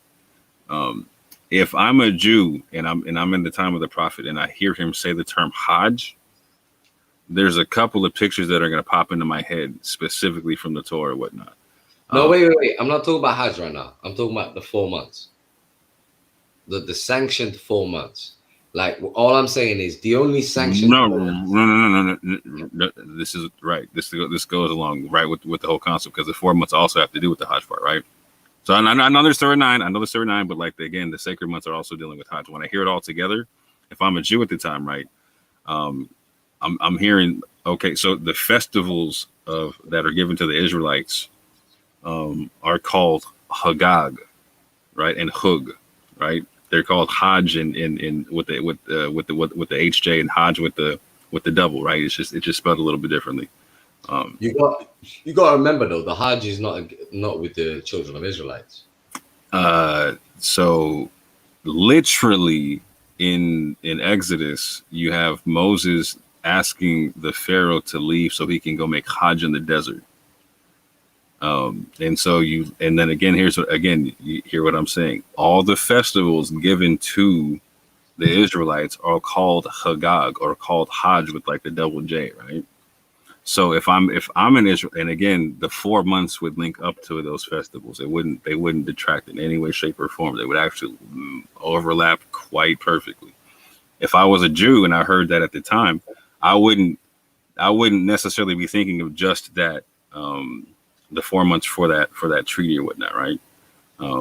However, at the same point in time, I recognize in Surah 5, ayah 48, or I make this distinction all the time for people, to where, like, even if I am a Jew and I hear what the prophet's saying and I apply it to the Torah, I can't revert the Torah and have it apply to the Quran that same way for a Muslim, right? Because there's certain things given to Israel that's not given to everyone in the Torah and whatnot. So it says that, like, you're supposed to, the Jews are supposed to judge by the Torah, and it says that the Nazarenes are supposed to judge by the Injil, and it says that the Muslims are supposed to judge by the Quran and whatnot. I wouldn't. There's a gray area there, right? So it's right. I can understand it to being just that 4 months for that particular treaty. However, if I extrapolate it and look at the totality of the Quran, I look at the totality of the Torah, and I can also see where I can see a sister kind of a system to where there is, like I said, like an annual gathering of some sort, right?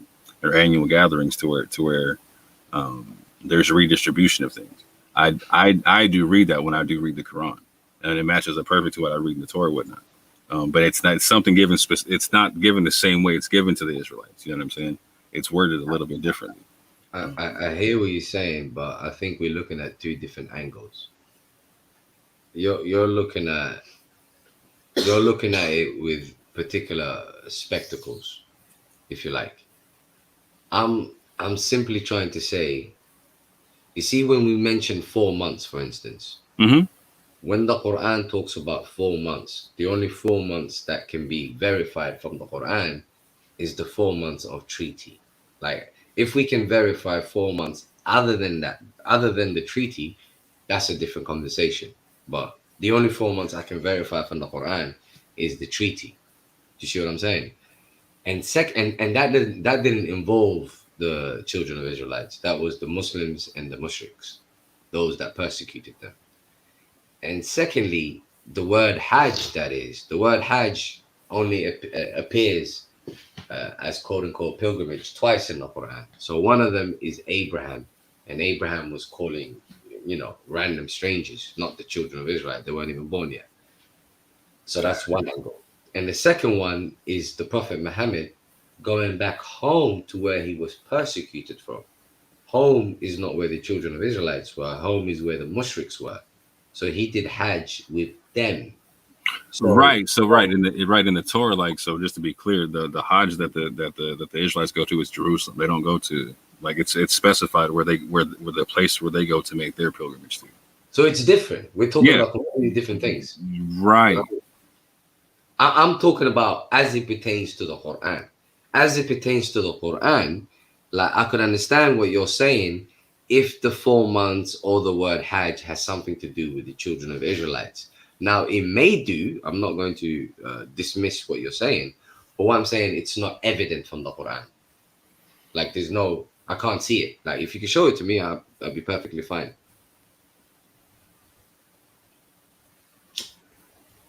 In terms of what? Just to be specific. That Hajj is to do with the children of Israelites, or the 4 months is to do with the children of Israelites. Like, there's no evidence from that in the Quran.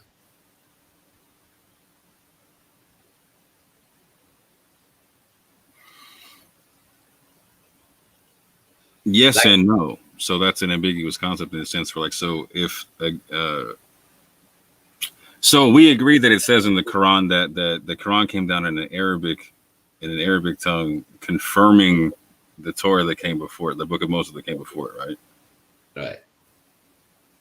So it also stipulates that every nation was sent a messenger speaking their own language, correct? Correct. So it's safe to say that Moses came speaking the language of the children of Israel. Of course. That would be a very safe bet via the Quran, right? No question. So if the Quran is a confirmation of the previous scripture, right, there's going to be some linguistic overlap in that. Let me ask you this question. Do you think that Allah would have Hajj mean one thing in the Torah and something completely different in the Quran in terms of its definition?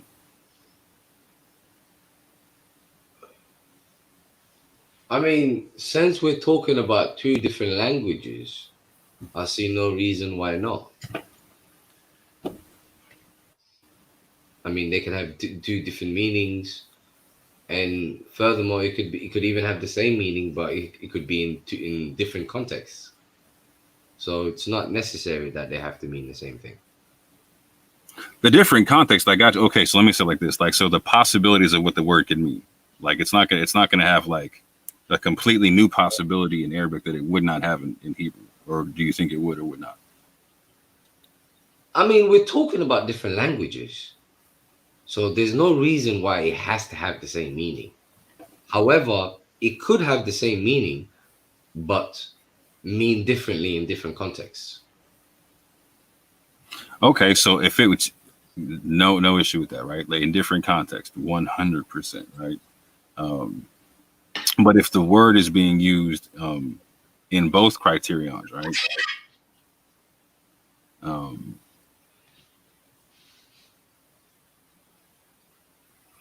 What's the question? How do I want to ask this? Go for it. I'm trying to put words to it. So, if it's an Arabic tongue, right? It's a sister language to Hebrew. They're not that different, right? Like, they literally come from the same lineage of people. So you got Abraham the Eber, right, or the Hebrew, right? And then you have Ishmael, who ends up turning into the whole Arabic concept, right? So they're not too far apart, right? No. As a matter of fact, in the Quran, you literally have everybody together at one point in time. Like, you literally have like Abraham, Ishmael, Isaac, Jacob, all of them together. You know what I'm saying? So if they're talking together, it stands to reason that the language ain't too far apart. Of course. So I got you in terms of, like, it can be used contextually different, right? But even that context can only be determinative for what the word can potentially mean, right? So I'm saying that in the Semitic root, in and of itself, you can drop the whole Arabic Hebrew thing and just go Semitic root with it, right? Hajj in the Semitic root can only have so many meanings to it. Do we agree or disagree with that? I don't necessarily have a problem with that. No. Okay. So, in that context, long story short. But can I just quickly say this though? Go ahead, please. And I really need people to know this. I'm talking to the audience, that is, that when it comes to the Quran, there won't be any hang-ups of particular words, because at the end of the day, what I'm stressing and what the Quran always stresses is the context itself will clarify it. So, for instance, when we talk about this word Hajj, I'm not arguing what it means based on the word alone. I'm arguing what the only choices are based on the contexts that it's found in. So it's the context that always clarify words in the Quran. Honestly, like for instance, when we're talking about this word Hajj, you didn't hear me argue for the particular word, did you? I was arguing for the context. So that's that, really.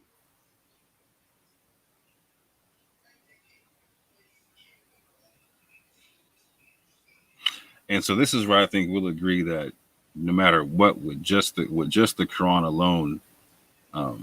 So I think you and I would agree, whether or not we have a firm definition for what Hajj is, right?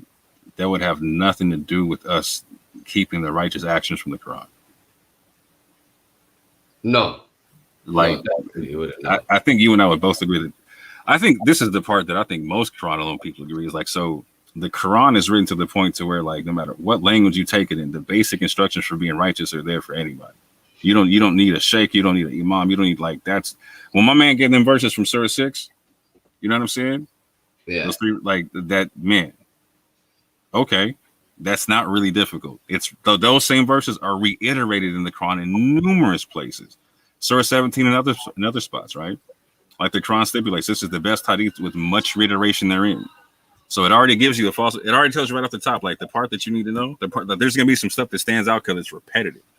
Yeah. It's repeated like over and over. Like that's the stuff you really need to worry about, right?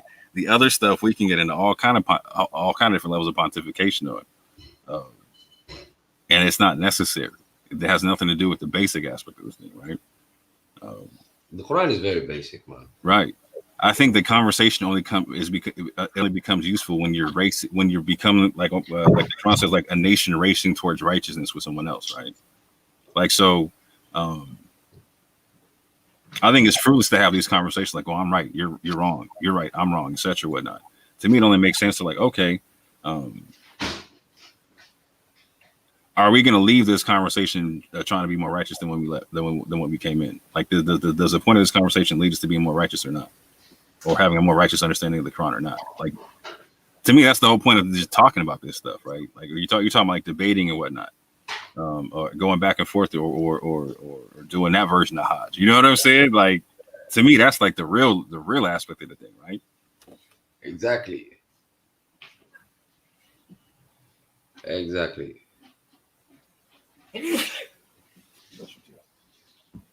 As a matter of fact, that's the one thing no one can deny. I mean, people have hang-ups on certain words, but no one can deny that messengers debated their community. Can't deny that. No one can deny that the whole Quran is attempting to debate with people. Literally. So it even gives you it gives you etiquette on how to do it. Oh, you know what I mean? It's when I started, bro. When I heard people tell me like, no, the Quran's not that detailed. I'm like, you can't. No, bro, don't tell me that. Stop telling me that. Like, when it gives me like complete rules on how to engage people, on how to talk about the Quran, all the way down to like to inheritance laws with mathematics to it. I'm like, you trying to breastfeeding, my bro. How long Yeah. ago you should be breastfed? Yo, That- it's telling me like, you know what, you should. It advises me like, okay, if you and your lady can't get along, Majid, you need to take a 4-month break. Don't share the bed. Exactly. Calm down and decide whether you should stay married or get divorced, because you might not need to be together. If you get divorced, it's cool. Exactly. If you stay together, I got you. Not only that, yeah. You know how certain relationships, like people really oppress and abuse each other by constantly, dumping each other, getting back together, leaving each other, getting back together, leaving each other, getting back together. Mhm. The Quran says, look, mate, if you get divorced twice, the third time you let her go or you keep her. You let her go or you keep her. And if you let her go, you ain't getting her back until both of you get married and then divorced. Then fate will bring you back together. Yo, that's so deep. People don't catch it, bruh. Like, that's People don't understand how deep intricate. that is. That's intricate. That's basically saying only if fate brings you back together. Right. Yo, I was in that situation too. Like, I watched my parents get divorced twice. You know what I'm saying? And they they had issues that they could not figure out by themselves. Do you know what I'm saying? Yeah. They loved each other, but they couldn't figure it out either. Do you know what I'm saying? Yeah. It was fire and ice all day. It's never healthy when people go back and forth. No. And it's not healthy for the family. It's not healthy for the kids. None of that. You know what I'm saying? Yeah. So yeah, how you gonna tell me something that detailed ain't detailed? Or that if I just follow those level of details, that I'm not doing enough. I need more than, or like, so here's what show me where the hadith are more detailed than that. That's what I'm trying to figure out. You see what I mean? How do you detail more? Yeah. Like, and you know when they say, oh, the hadith is how you implement what? Implement the wills that the Quran is talking about? Implement what? Implement the breastfeeding? Implement what? The divorce procedure? Implement what? Even though it tells you how to do all of that, though. Exactly. It already tells you how to do that. So what are you talking about? We're really just talking about methodology at this point, right? And seriously, look, think about it, yeah? Breastfeeding, marriage, divorce, separation, war, finance, will, charity, treaties, receipts. I mean, it don't tell you how to perform brain surgery, but like beyond stuff like that, like, yo, I mean, the average person ain't doing brain surgery. Exactly. that ain't here. That ain't what it's sent. Right. These are general rules for everybody. It's just simple universal laws. Mm-hmm. Keep it safe. Don't start a fight. You know what I'm saying? Don't be the aggressor. You know what I'm saying? Keep it peaceful. Salam. You know what I mean? Right. Yeah. Look for the way out. Look to keep the peace. You know what I'm saying? Stand for justice, even against yourself. Yeah. It's sad, man. But how do you go? Here's what I'm trying to figure. How do you go from standing for justice, even against yourself, to covering sins? That